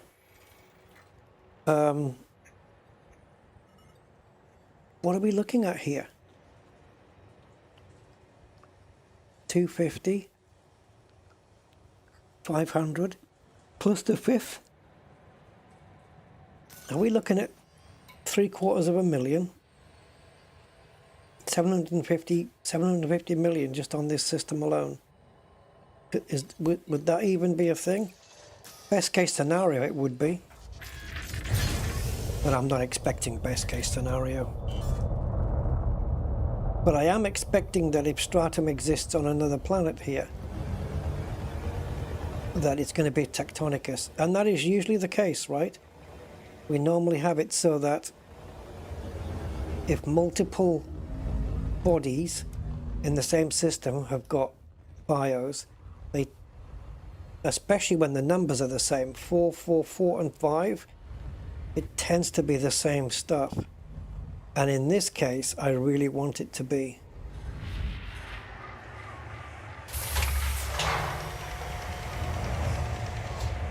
I don't know.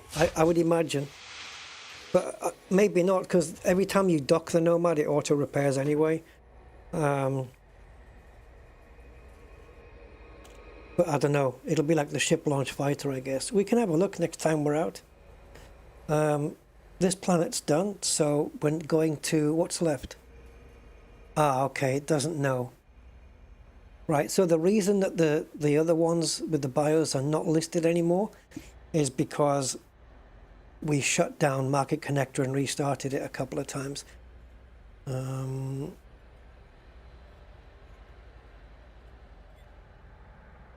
So I think I can find out. ED Market Connector can tell me anyway. So we definitely want what we're on now, AB1. Right, we've got AB2 next. It's AB1, AB2, AB3, and C and C something. We'll figure it out.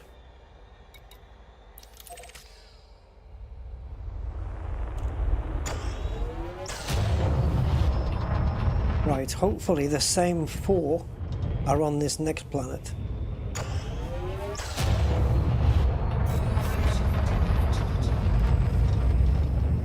And then you should see the body total and system total. The system total will rise, the body total will reset. Exobiology disappears because we're leaving. Let's get out. And now let's face AB2.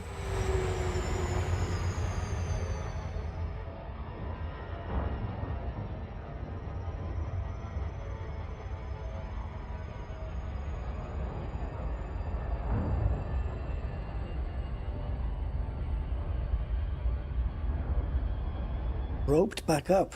Wow.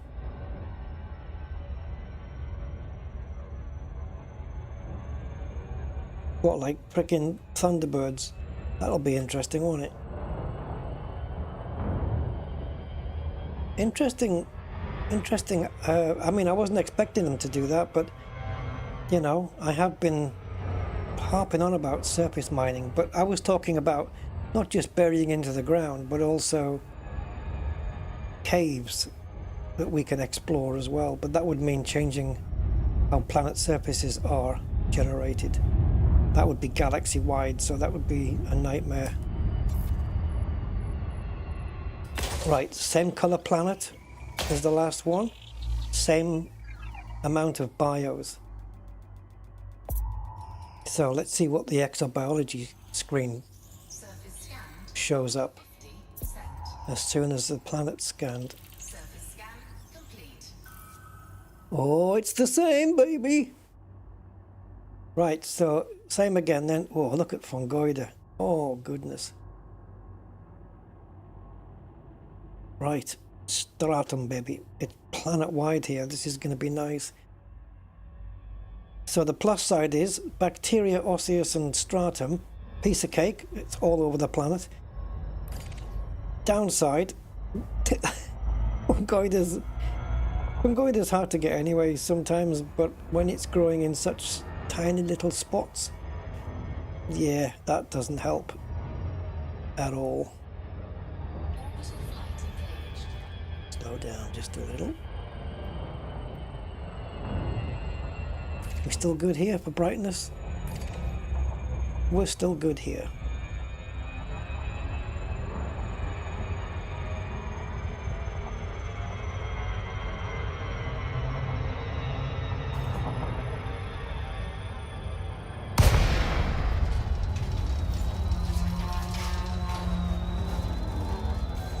Yeah, that's another thing. How heavy is that frickin' rhino, and how much is it going to take off your jump range? Because right now I'm quite happy with my 84. I don't think, although I don't know, because exploration, mining, because it would keep you on a planet for ages and it would stop your progress, wouldn't it? Because you've got to get out in your nomad to do the exobiology, get back into the rhino, drop that out to do surface mining. It's two different concepts, isn't it? Mining.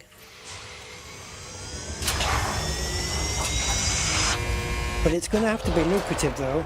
It's going to have to be like the Type 11 mining laser, you know, where it just grabs a crap load from under the ground. Right, well that's stratum down there. We don't need to composition scan it if it's the same as before. There's no point. Unless, of course, it's a different color, right? Because wouldn't that be a 2500 codex entry if it's not lime? Yeah, it is lime. Another Tectonicus. Unbelievable. Bring it on, baby.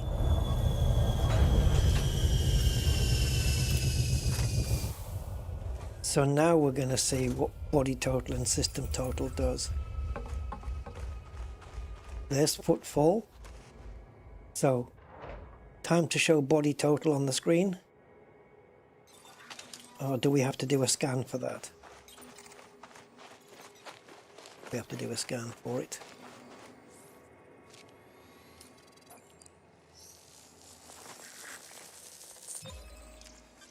Okay. Body total 19 million, which is correct. However, you fucked up there, boy. You messed up. This is first footfall.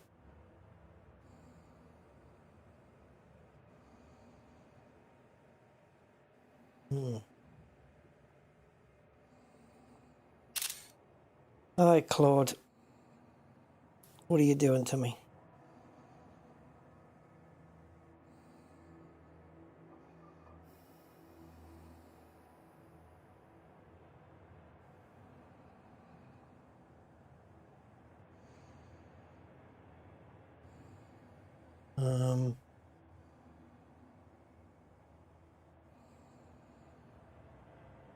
Give me a sec, guys.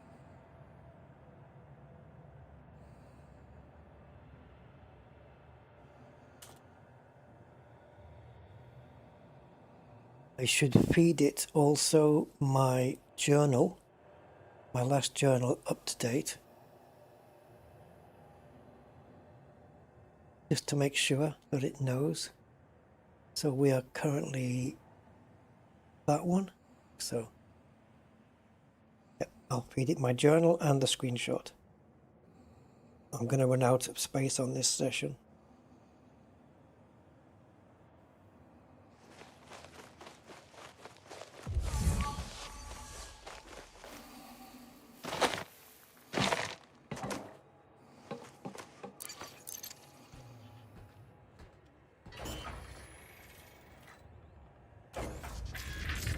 Everything else seems to be working. Scans taken.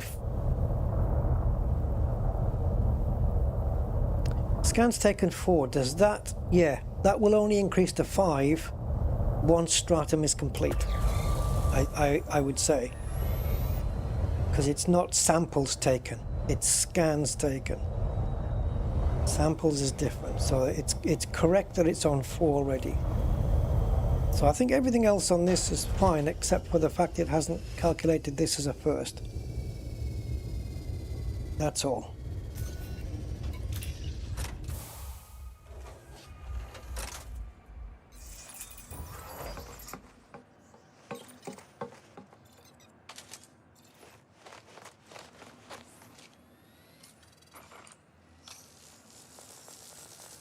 Second sample.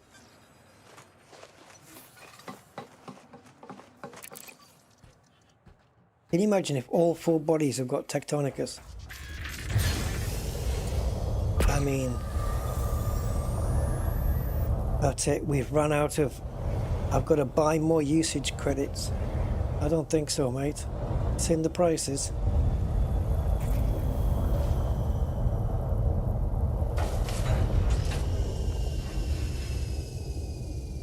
Buy usage credits. Go on, talk to me. Ah, fuck off. How much extra does that give you? £40. 40 quid. For what though? Save 10%. Oh, thanks.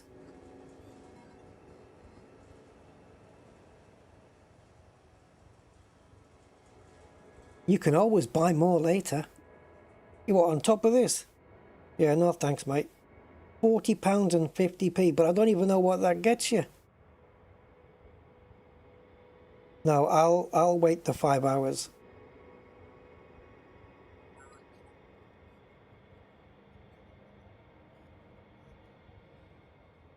No quick fix, no explanation needed. Delete the John Beamer again. Oh, dude. Okay. Exit. Plugins. Exo ship overlay. Yeah, I can wait the 5 hours before the session resets. Delete the John Beamer state. That's actually gone.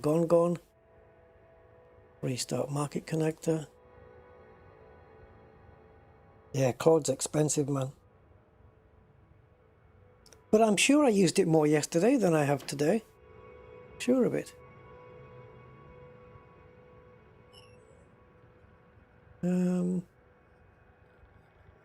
Right, are we good?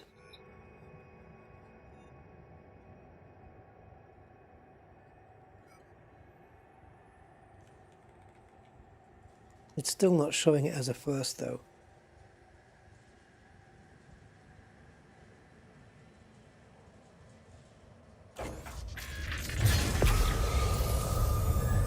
Ooh, Bioplanet First Footfalls is now correct. Okay. It is, it's 2. This is the second planet we've been on since we cashed in. So that is right. So the only thing that needs fixing is the fact that this is a first and it hasn't registered that.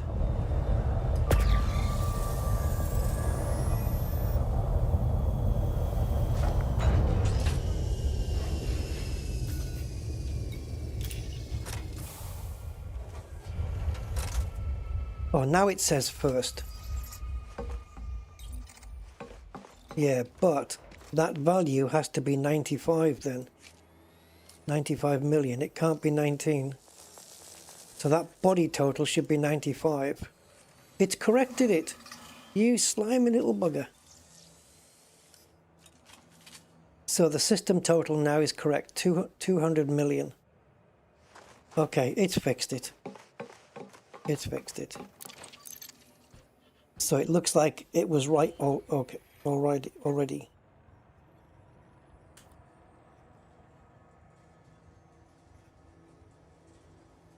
Right, I need to close down Claude because I can't write onto it anyway.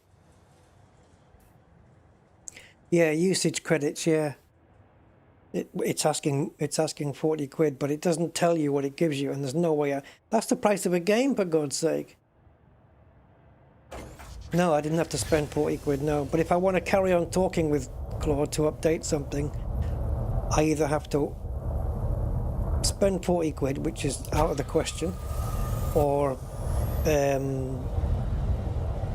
simply just wait 5 hours, which is easily doable.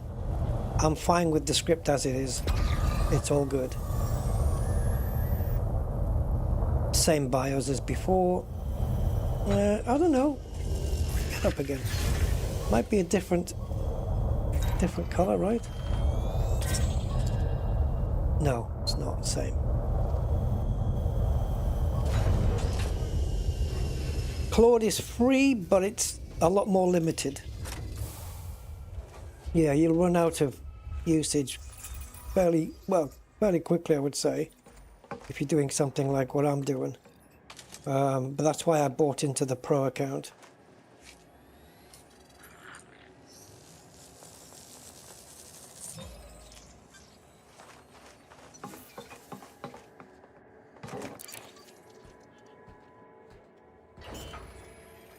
Bacterium registered as 8.29 million. Correcto.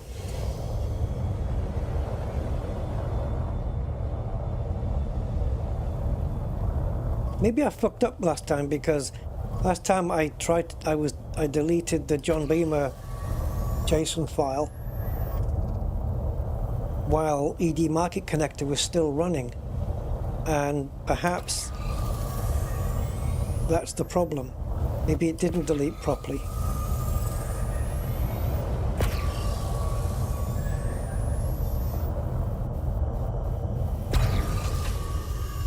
Landing gear up, my god. Maybe it didn't delete properly. But it has this time.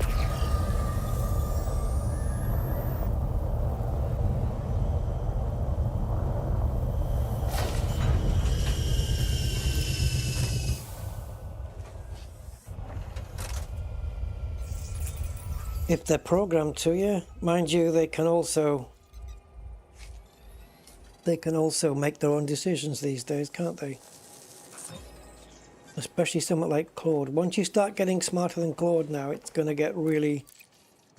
It depends if you remove or let it out of its cage, so to speak, so it's free to do whatever it wants. I wouldn't be surprised of the havoc it could create. They do make mistakes though. It's not like you could say hack into a bank or something and it would get it right the first time. It's going to mess up and say, oh, yeah, I messed up there.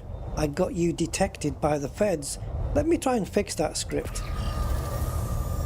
That's not good, is it? Here's a list of excuses you can make to the feds when they come knocking at your frickin' door. Oh, look at this. Look at this. We've got the last bacteria scan and we've got frickin' osseous sitting right there. Man, I'm going to go out and get some lottery tickets.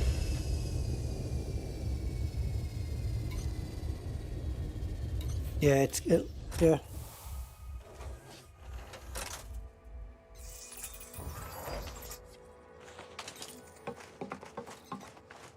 AI can already be used against us in sport.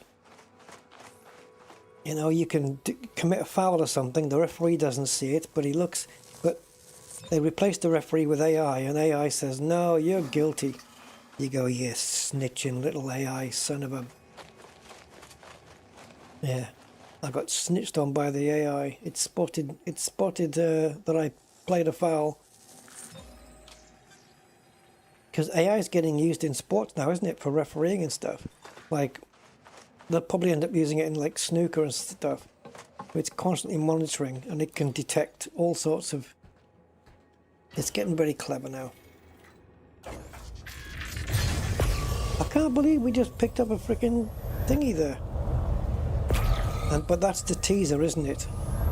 Because where's the rest of the Osseous? Well, firstly, we need to be 800 meters away.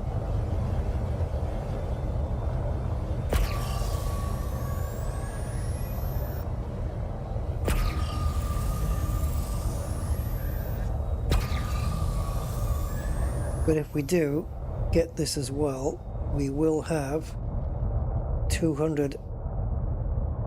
Oh no, because we haven't got the fungoida yet.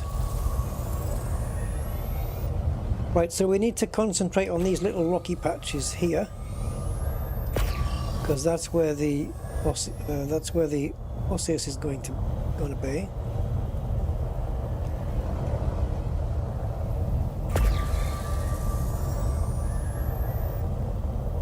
We have a green. It's in the distance, but it's there. Something just lit up. Is it over here?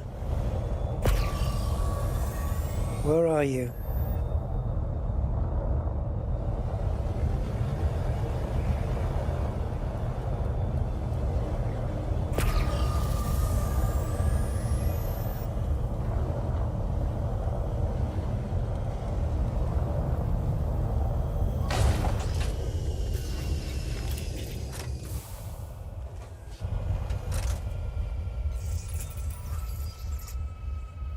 Making donuts?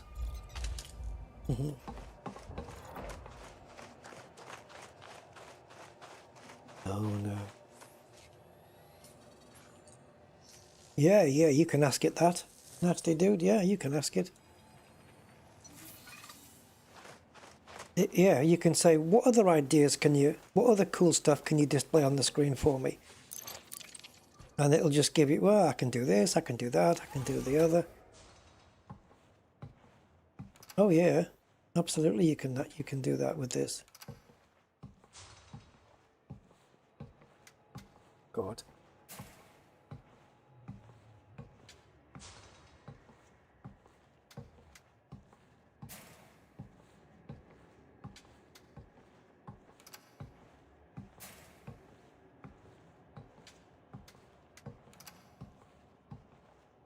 Hmm.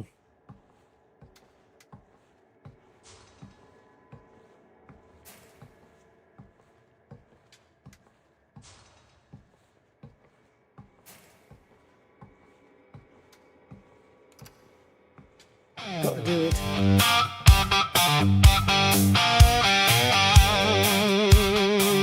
ZZ Top, baby, but not ZZ Top.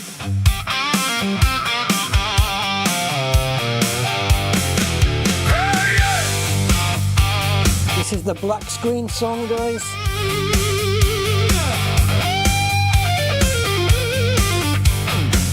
Eventually.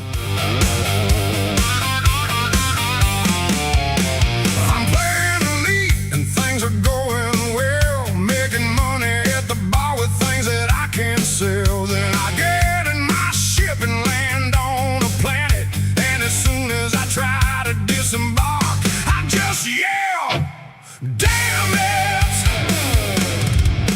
Black screen, it's happened again. So many times it just hangs there, and you'll never know when. Oh, Frontier. You're killing me with this. Black screen, black screen. When are they gonna fix this, man? Right. Restarting. I was looking for the Evanescence version. I thought it was in my music folder, but it's I don't know where the hell it is. Black screen, black screen. Well, the style of Evanescence, let's put it that way.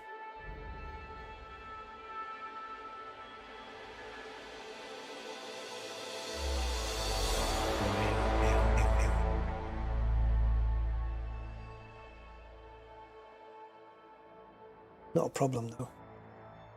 Did you know that did you know that YouTube detects that? Like if it's a song that's been made by AI, it actually detects it and says, you know, that you have to let it know that some AI stuff's been used.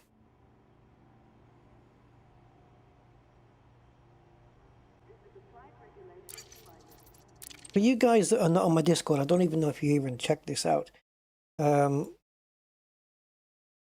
I don't know what you guys would think. Are you guys okay? Would you guys just hang around while I play a song that we made in Suno? Which I think is one that was just amazing. I mean, I can't believe it. I can't believe what it did. Did we scan this one? Would you guys be alright if I played it? It's worth it, trust me. It's really good. Like, it's really good. It's a proper song as well. Like, it's not some silly, funny one. And I can tell you the basis of it.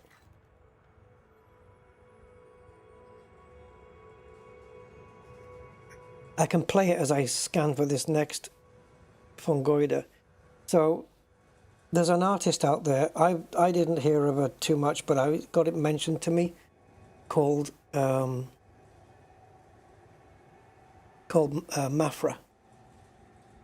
Have you guys heard of her? She's a singer. She's a bit Evanescence-y, but a bit more like, she's got a lot of vocal range and she's up and down all over the place.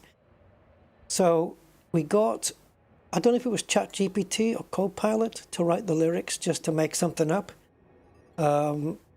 It's actually called Market Street Blues, and I just asked it to, just make up this, and then we went to Suno and said, it took a few goes to get it right, that we wanted it in the style of Mafra and you know, with the voices like this and the gritty voice and stuff like this.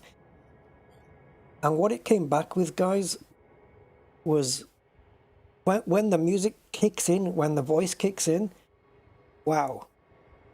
So 7 people don't want me to play it because they've left already, but I'm going to play it anyway as I search for this next one. So let's just play this through.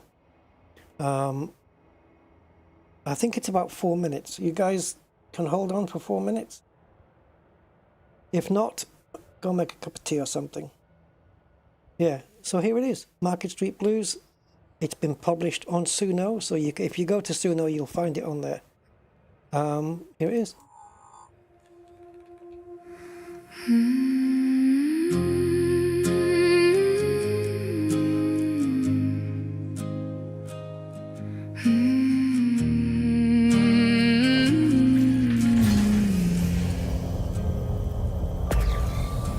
On Market Street the morning hums, the baker lifts the blinds. I'm going to leave it like this. A little robin on the railing sings ahead of passing time.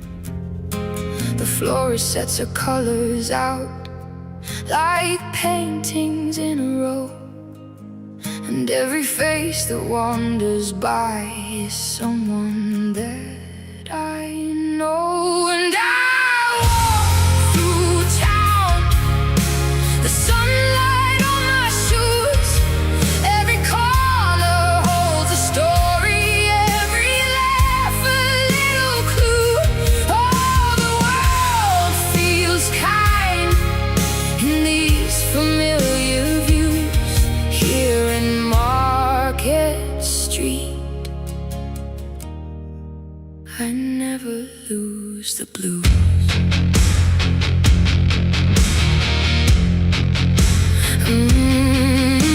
The postman hums a gentle tune, the one he hums each day.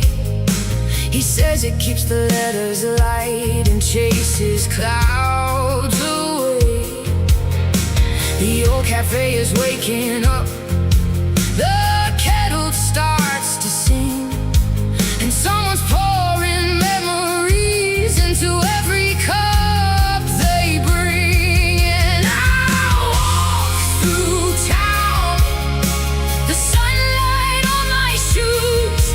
Every corner holds a story, every laugh a little clue. Oh, the world feels kind in these familiar views here in Market Street. I never lose the blues.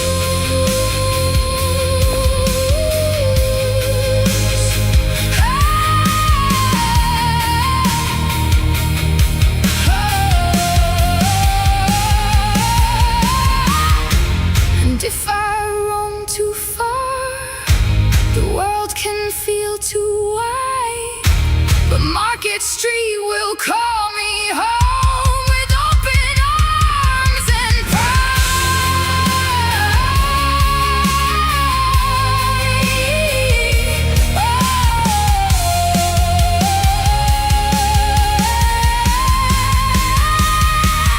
So I walk through town, the sunlight on my shoes. Every corner holds a story, every laugh a little clue.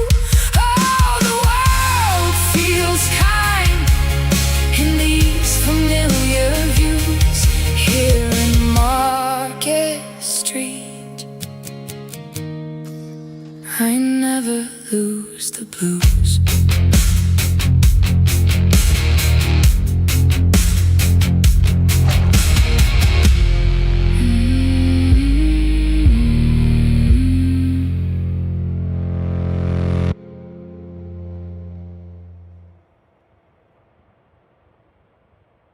It's not bad for AI, is it? When that voice powers in, it's so good. Yeah. No, I own the license. When you pay for Suno, anything you create, it's yours. Yeah, it's yours. So YouTube can't get me on anything. Is that a ringed planet? No, no copyright strike. I am the copyright. I own it. I own it. That's a good thing when you get Suno Pro. You've got the rights to the song. Anything you create, you've got the rights to it. So, who are they going to copyright against? Which artist? There isn't any. I'm not playing anybody's songs. It's an original creation. So yeah, no, it should be fine. I didn't get copy striked on any of the Frontier songs. Yeah, it's meant to be in the style of Mafra, which I suppose might be like an Evanescence-y kind of thing. But yeah, Mafra, M-A-P-H-R-A, I think.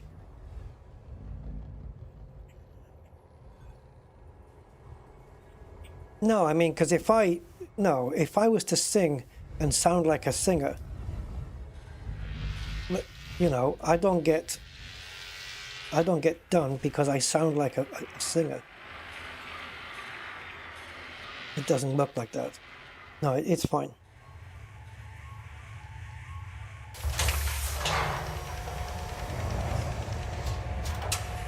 It did a brilliant job on that, though, I have to say. That was amazing. I think that's the best one it's done yet. And I've done some others where I've asked it to sound like a certain artist in a certain style, and I can't believe how accurate it got. It normally doesn't, like if you put in a particular artist, it normally says, well, I'm not going to do that because I can't copy off artists, but then it'll do something very similar. But it did this song that I made, and my God, it sounded just like the artist I wanted it to sound like.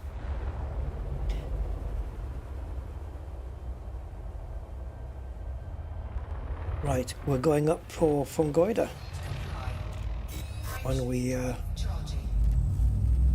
get out the mass lock. This one's going to be a tough one, isn't it? Fungoida. But I like how it starts off really calm, little gentle voice, and then she just powers in with that. Yeah, brilliant. What's that one? I think there's a song by Mafra called, I don't know, is it Doom or something like this? I don't know, something similar to that. You go check that out, you'll be able to get the style of what it is. A slippery slope artist. Nah, I don't know, I'd still prefer to hear a song that an artist has actually written themselves and is singing by themselves. I mean, you couldn't go to a concert and have a PC in front of you, could you? You know, you want to go and listen to the actual artist. So I think artists are quite safe. I mean, AI singing or making a song is just like another human being doing it. You know, only AI is not trying to get famous off it.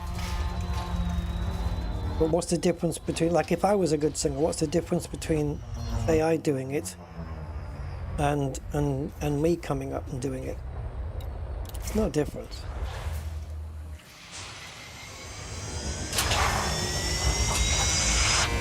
As long as we don't have an AI generated song in the top 10, because that's when the slippery slope starts. It has to be humans. What you can do is have a separate top 10 music charts per AI. The AI Top 10. Welcome to AI Radio. Skynet.fm.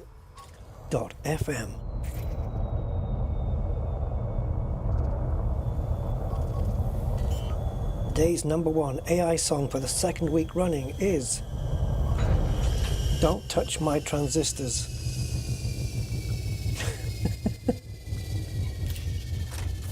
Yeah, no, I think the artists are alright.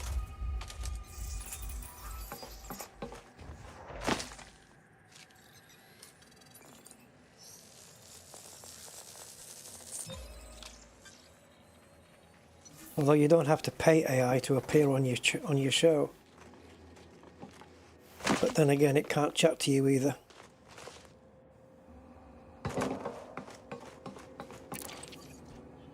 Right, look at this, 204. So we've got 123.7 million on this body, and 247 in the system so far because we've done 2 bodies. That's pretty nice, my man. Pretty nice, pretty nice.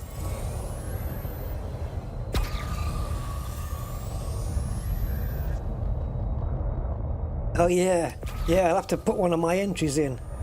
And for the second week, the Elite Dangerous song, Black Screen, is coming in. So we're going to play it now for you on AI FM. Black Screen. And what was the other one? Oh yeah, in at number 5 today. The servers are down, you son of a bitch.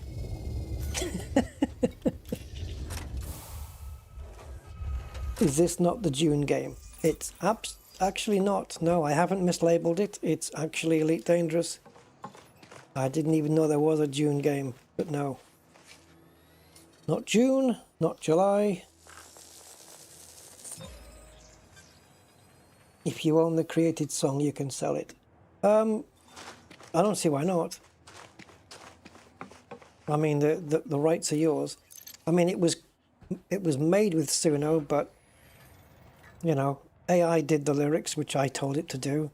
I told it the style I wanted, but yeah, apparently you own the rights to the song. So yeah, should be no problem with it. If I played an actual artist right now, YouTube's bots could quite easily just cut my stream off mid-flow. The only thing it might ask me to change on the stream description is, because it does ask, is AI used in any way? Now, you wouldn't say yes, AI is used on this video if it was these widgets on the screen, the overlays. That doesn't count. That's not what it means. But if you're using a Suno thing like that, then I'm probably gonna have to change it to AI if I want to get the video monetized. I don't know. If it demonetizes, then I'll just add the AI thing in. I think that might fix it. If not, then I lose any monetization off this video, which is my own doing. But I won't know that until the stream's over. But we should be okay. I haven't violated anybody's rights. And just not ticking a box shouldn't do anything. Right, where's this last batch?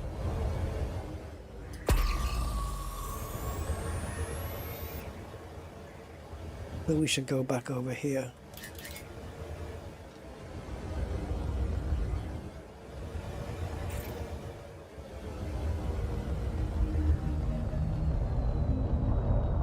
Let's wait for the terrain to catch up if it needs to.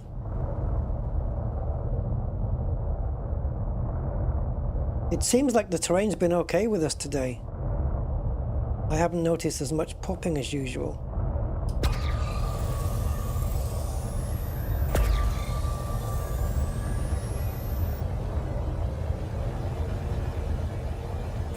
Yeah, it's been fine.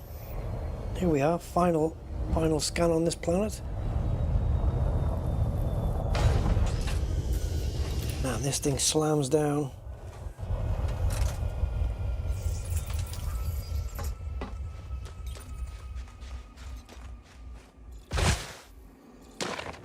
There was a point in the playback of that song where the power of the voice came in, and I jumped in midair at the same time to time it. Yep, I'm playing the game. Yep, this is me. Jiggy jiggy jiggy jiggy jiggy jiggy jiggy. Yep. We're just scanning bios, organisms, plants on the planet's surface. Right, so I think the next one is A3 now. So let's go to A3. That's not going to work.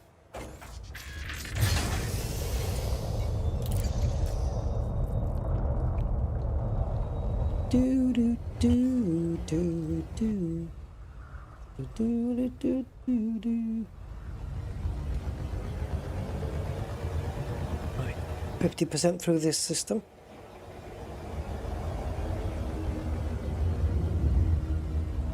And we might not get another one for a while. Where are you going, Rusty, exactly?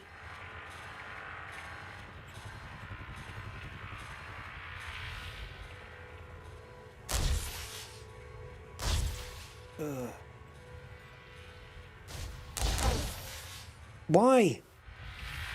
I don't need to come through all of the gates, do I? Or maybe I do, for you to guide me in. Yeah. If you don't come from far enough back, it doesn't guide you in. And it looks like manually you can't fit it.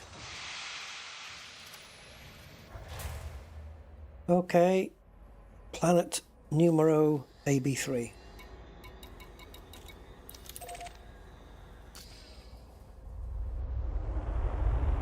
Which also has 4 bios, which, hoping, is the same for yet again. Because that would take us to another 124 million. Oh, you twat. I hope when Frontier do this Rhino release that they fix that bug as well. And I've not heard anything back about the navigation panel, but they did email me about it.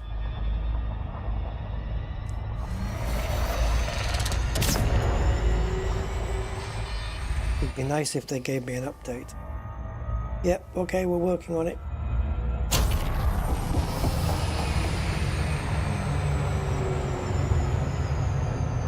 Because they asked me a question about it. A question that a developer shouldn't really be asking. You know, about the game, they should know. But I gave them the information they wanted, and then that's it. Not heard anything.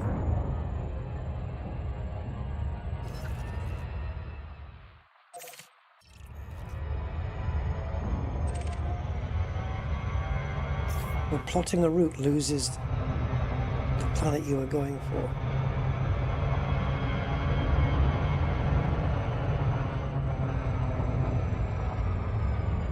I don't know what it was doing just then. I'm not taking any chances. It seemed to be accelerating towards the planet for some reason.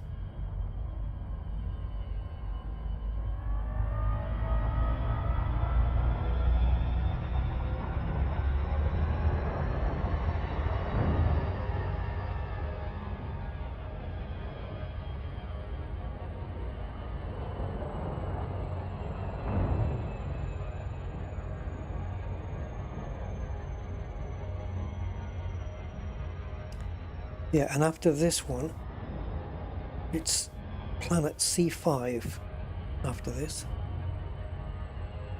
which is a bit further away, but it has 5 bios. Hopefully, the 4 that we've encountered already, plus another nice one. Maybe something that shares the same map as Fungoida? Or does Fungoida just say, no, I'm not sharing with anybody? Been there, done that. Got the update. Don't do it anymore. Surface scanned by 50%. So we'll just do the same as before. We'll just use the... Oh. Tussock has appeared. Bacterium osseous. So, Tussock has now been... Fungoid has been replaced by Tussock. And everything's on the same damn map. Please, as long as Stratum is the same, thank God Stratum wasn't replaced, but is it the same Stratum?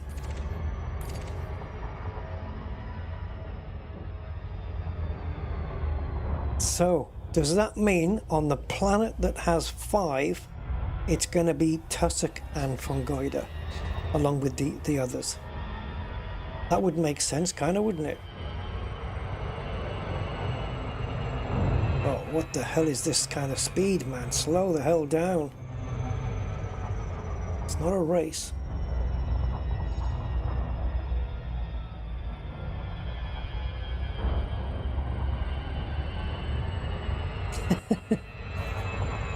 Oh, the things my brain thinks of.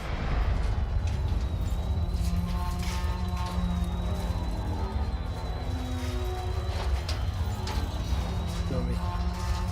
I just thought of a joke there, but I don't know if I should say it.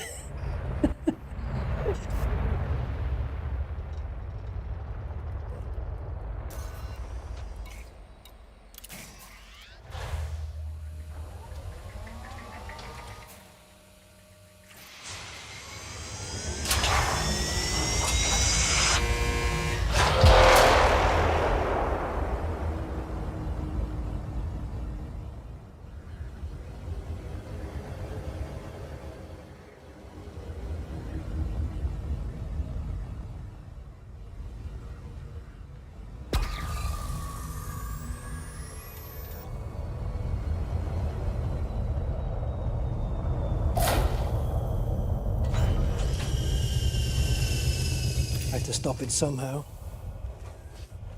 Okay, Freaky, take care, man. Thank you for dropping by. We have Tectonicus. Thank you for dropping by, Freaky. Take care, man. Have a good one.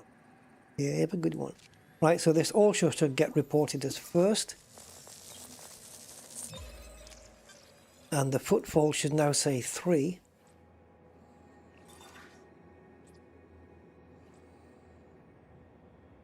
Bioplanet first footfalls 2.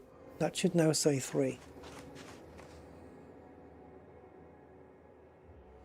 And it's not linking it as a first either. That's the problem. That's why both numbers are not getting updated.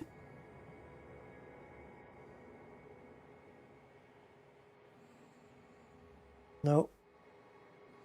Don't tell me I have to keep deleting that freaking commander thing. Ah. Let's see if it works. If it does, I'm going to have to tell it that I can't be doing this every single time. Let's get rid of the John Beamer file. And then let's relaunch Market Connector. Can't be doing this every time. It's ridiculous. No, the moment you land on the planet, it should update. And also, this first number should already have the first footfall in it. It should be there immediately.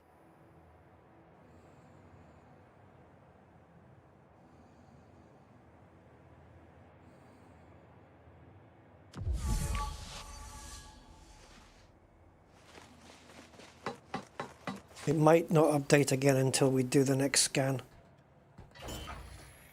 But the number of footfalls should be 3. The moment the game registers first footfall, that's when it should update. It has now, it says 3.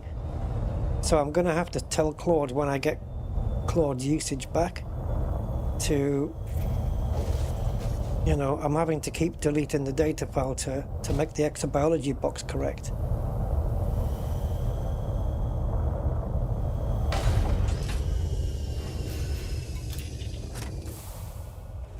So I think when I scan it again, it should register the first, because it already says first on the box now.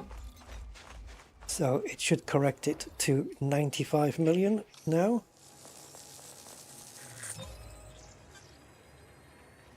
Yeah, it has. So it's just because I've deleted the commander file, but it needs to sort that out without me having to delete it every time.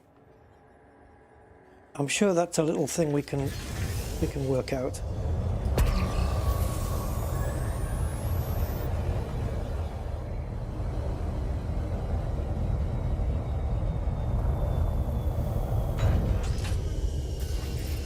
But I have to wait until 7 PM before I can talk to Claude again. Which is fine. Which is fine. I can cope until then. It's not a problem. I can actually just leave it as it is if it screws up again, and then just, you know, delete the commander file on the last planet of the last part of the stream or something, and it'll update everything. But I'd like to know the total for this system, you know, and not have it mess up every time we jump to another planet. So it looks like we're going to have to delete. Every time we go into another planet, it kind of forgets that it's a first discovery. It's almost like it's only applying first to the first planet in the system, and that's it. I don't know. Don't know what it's thinking.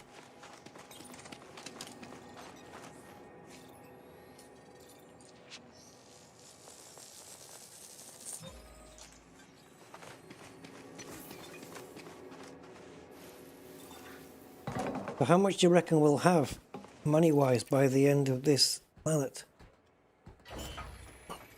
We're going to be over the half. We're going to get 500 million credits just for this. Just for this planet. When we went to Genomics just now, we handed in 1.2 billion. And this system alone is going to yield us 500 million. More, I think. So... yeah, it's about 45% of what we had last time. Amazing. This has been a very lucrative system, actually. It's not often that you get multiple bios in a system. I mean, obviously, if you do, they're all going to be roughly the same, where Tectonicus is one of them that gets repeated.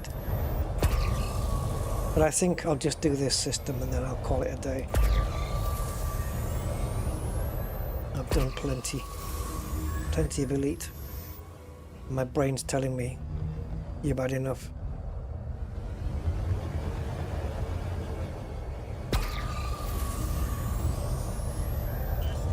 Chasing down this Orseus is going to be fun.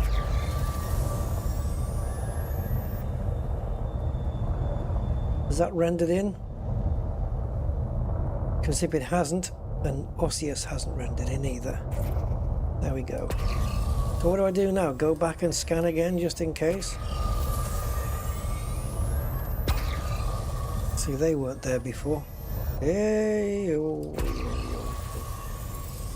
See? Good thing we went backwards. And there's Tussock as well.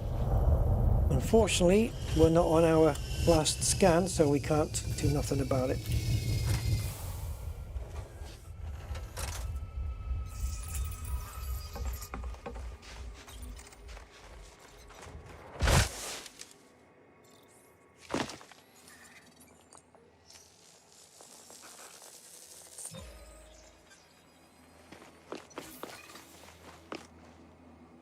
All that tussock.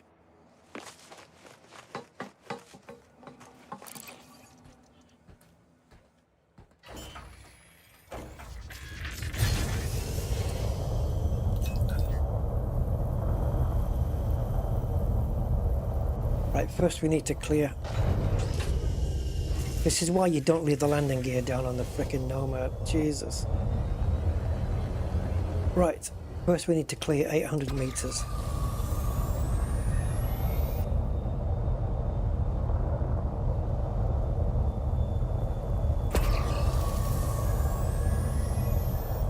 Can't go too quick, otherwise the landscape can't keep up. There we go.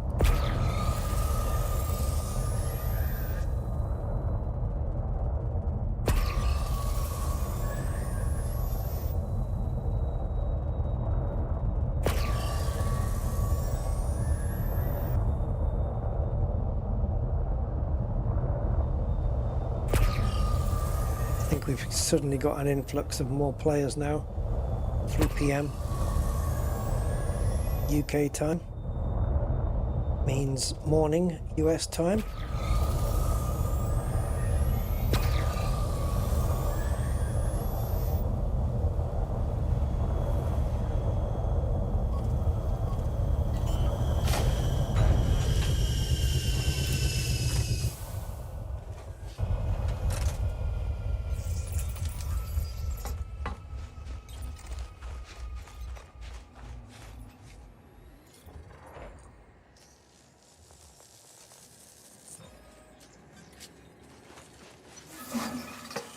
Right, bacteria and tussock on this planet. Never. We've been going for 5.5 hours, what? Jesus Christ.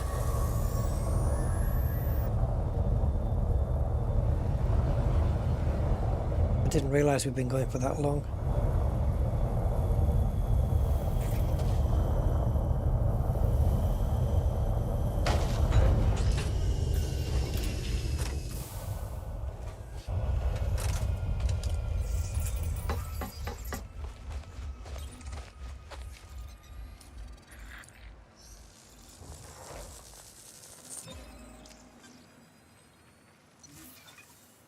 Tussock Penartis worth $1 million, and with first footfall 5 million.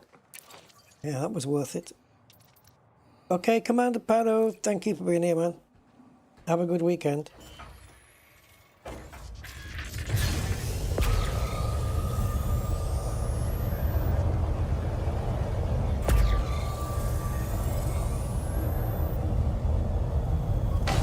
Now, because we've got 2 forests here, and it's only a 200-meter gap, we have to play this a bit canny.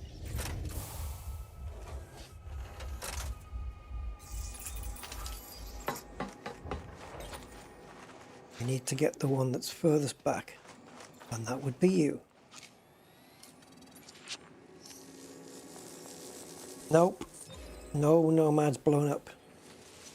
Not yet. Don't want to either, because that means I go with it, unless I just leave it to run out of fuel, but no intention of doing that at all.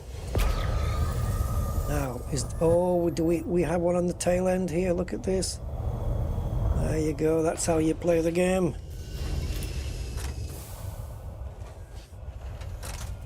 And then whatever the bacteria is worth. Yep, that's not... You can't do that one. But you can do this one.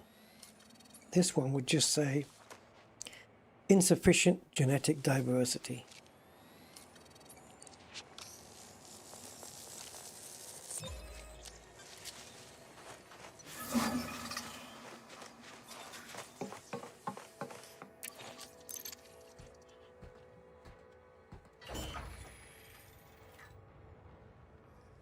Okay, finally bacteria.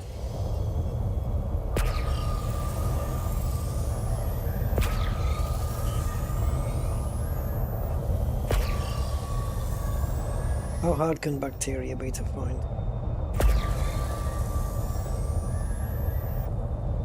Oh, your stratum.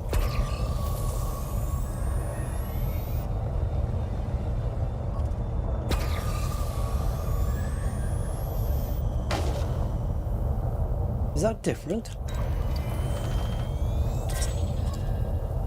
Orasus.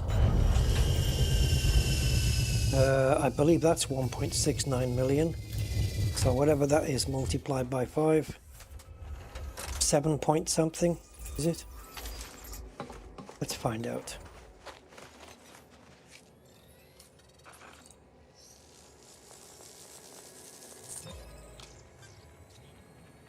Oh, 5. It's only worth 1.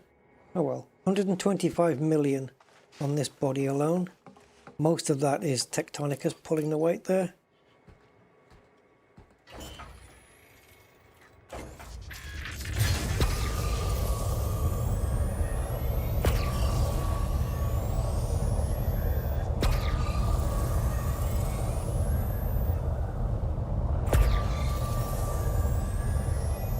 Find you've got to get a little bit high off the ground for bacteria because it lays so flat, and also it can look quite dark. The green can look quite dark if you're near ground level.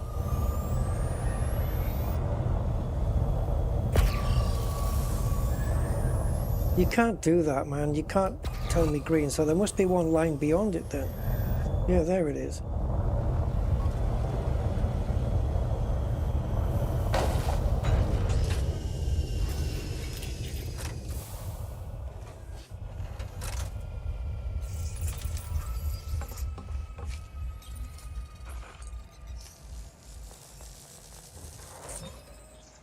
Didn't even have to get out. That counts.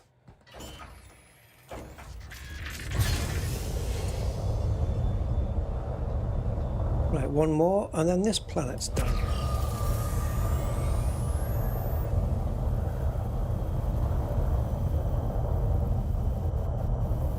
Well, you can't be green.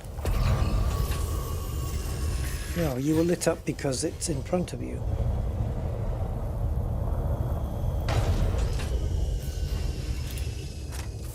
Gotta smash the girl down hard. I'm talking about the Nomad, of course.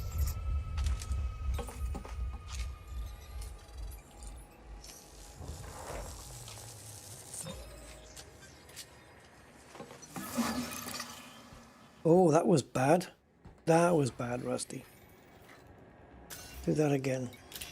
I could wait till I get to the next planet, but I need that. I want that registered.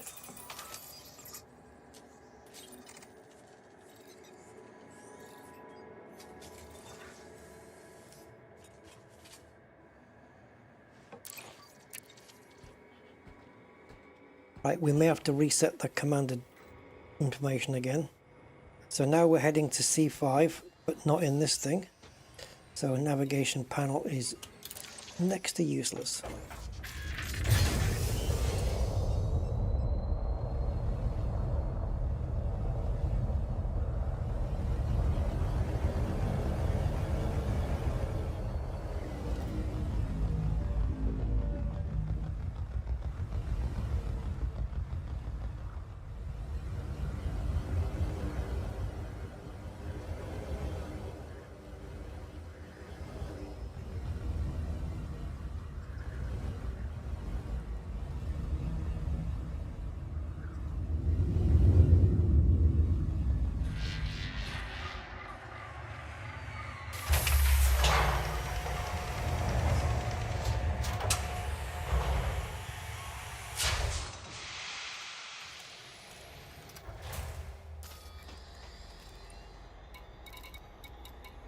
That one? Seems to be. Okay, let's go.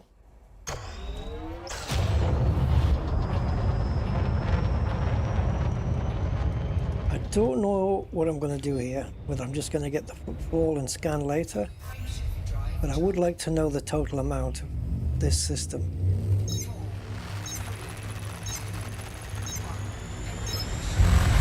It would be nice if everything was on the same map like this one was.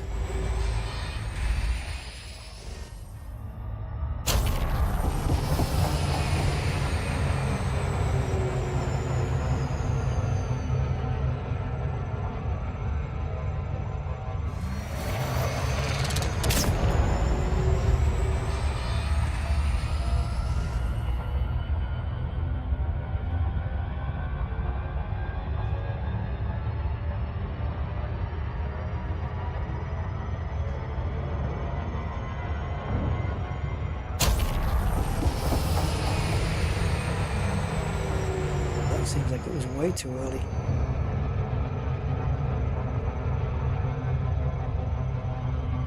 I think we can pop it again.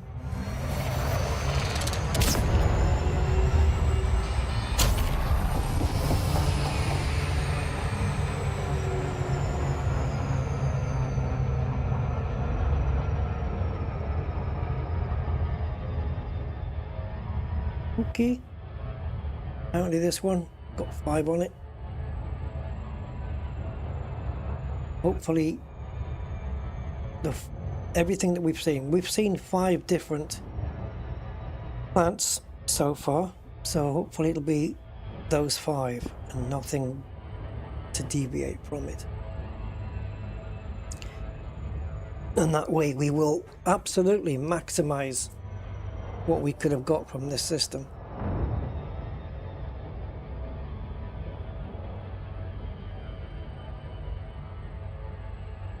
Would be nice if the fungoida was there, with the one that was worth 20 million, along with the Tectonicus.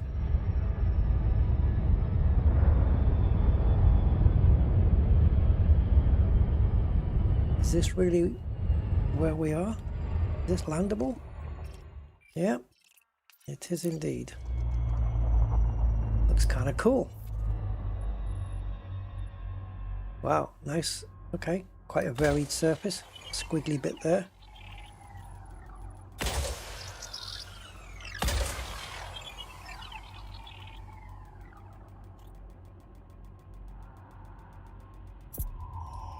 Come on. Come on, come on. Surface scanned by 50%. Surface scan complete. Oh, shite. Tuscan Fonticulia. No stratum. We lost it.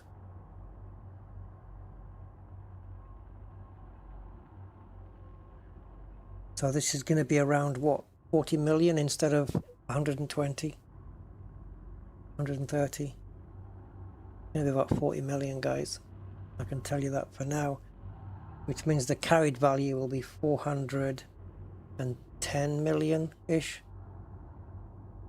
from this system alone, which is not bad. Didn't quite make the $500 million. And you're going to give me maps all over the place. So I think, Christ almighty. So Tussock is there. Osseous is opposite.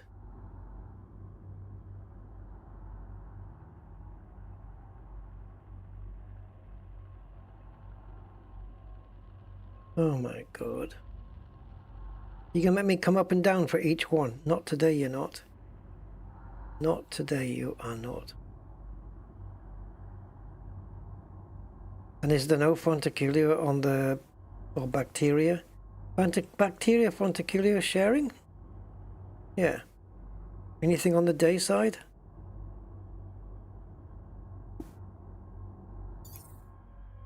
Looks like we have to go up and down for every single one.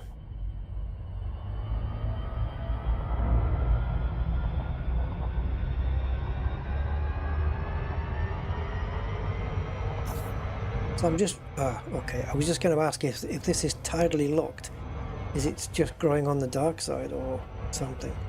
But no, we have some here. Yeah, not tempted to do it now, guys.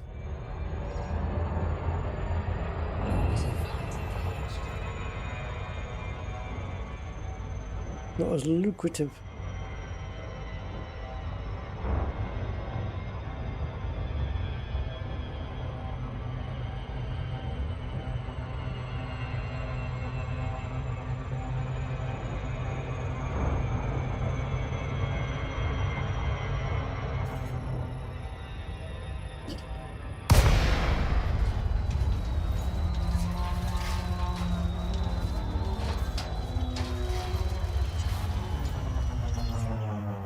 Right, so I think we'll land the Caspian, grab the footfall so it's secure,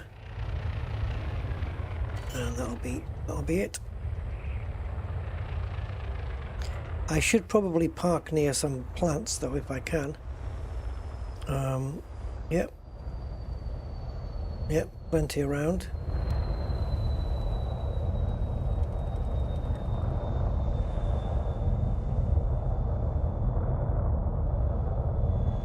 Finding a parking area.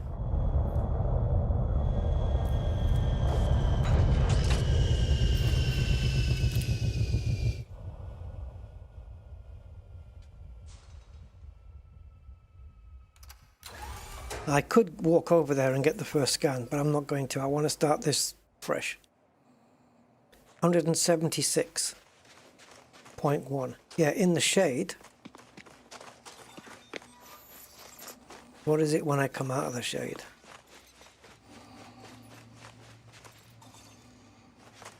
$168. It's not that much of a difference then. 6-degree difference.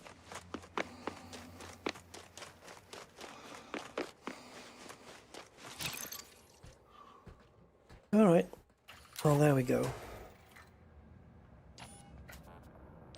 All right, guys. That's going to wrap it. Few more tweaks to work on. I love how all my paint has come off. But yeah. When I get access to Claude, I'll just tweak a few things and then it'll be alright for next time. And on the Rusty account, well, the exobiology screen won't even figure into it. But it might be a good idea to find some plants somewhere, even if they're already found, so that A, make sure it doesn't recall first footfall, although how will we know when it's not doing it for us when we need it to, and also to make sure it's not importing any data from the John Beamer account, which I don't think it will. All right, there you go, guys. Hope you enjoyed some of it, most of it, all of it. And I will catch you on the next one. So have fun, everybody. Have a good rest of the day. And yeah, take care of yourself. Take care of someone else. I don't remember who said that. Craig Ferguson. Take care, guys. Have a good one. Bye-bye. And thank you. Bye.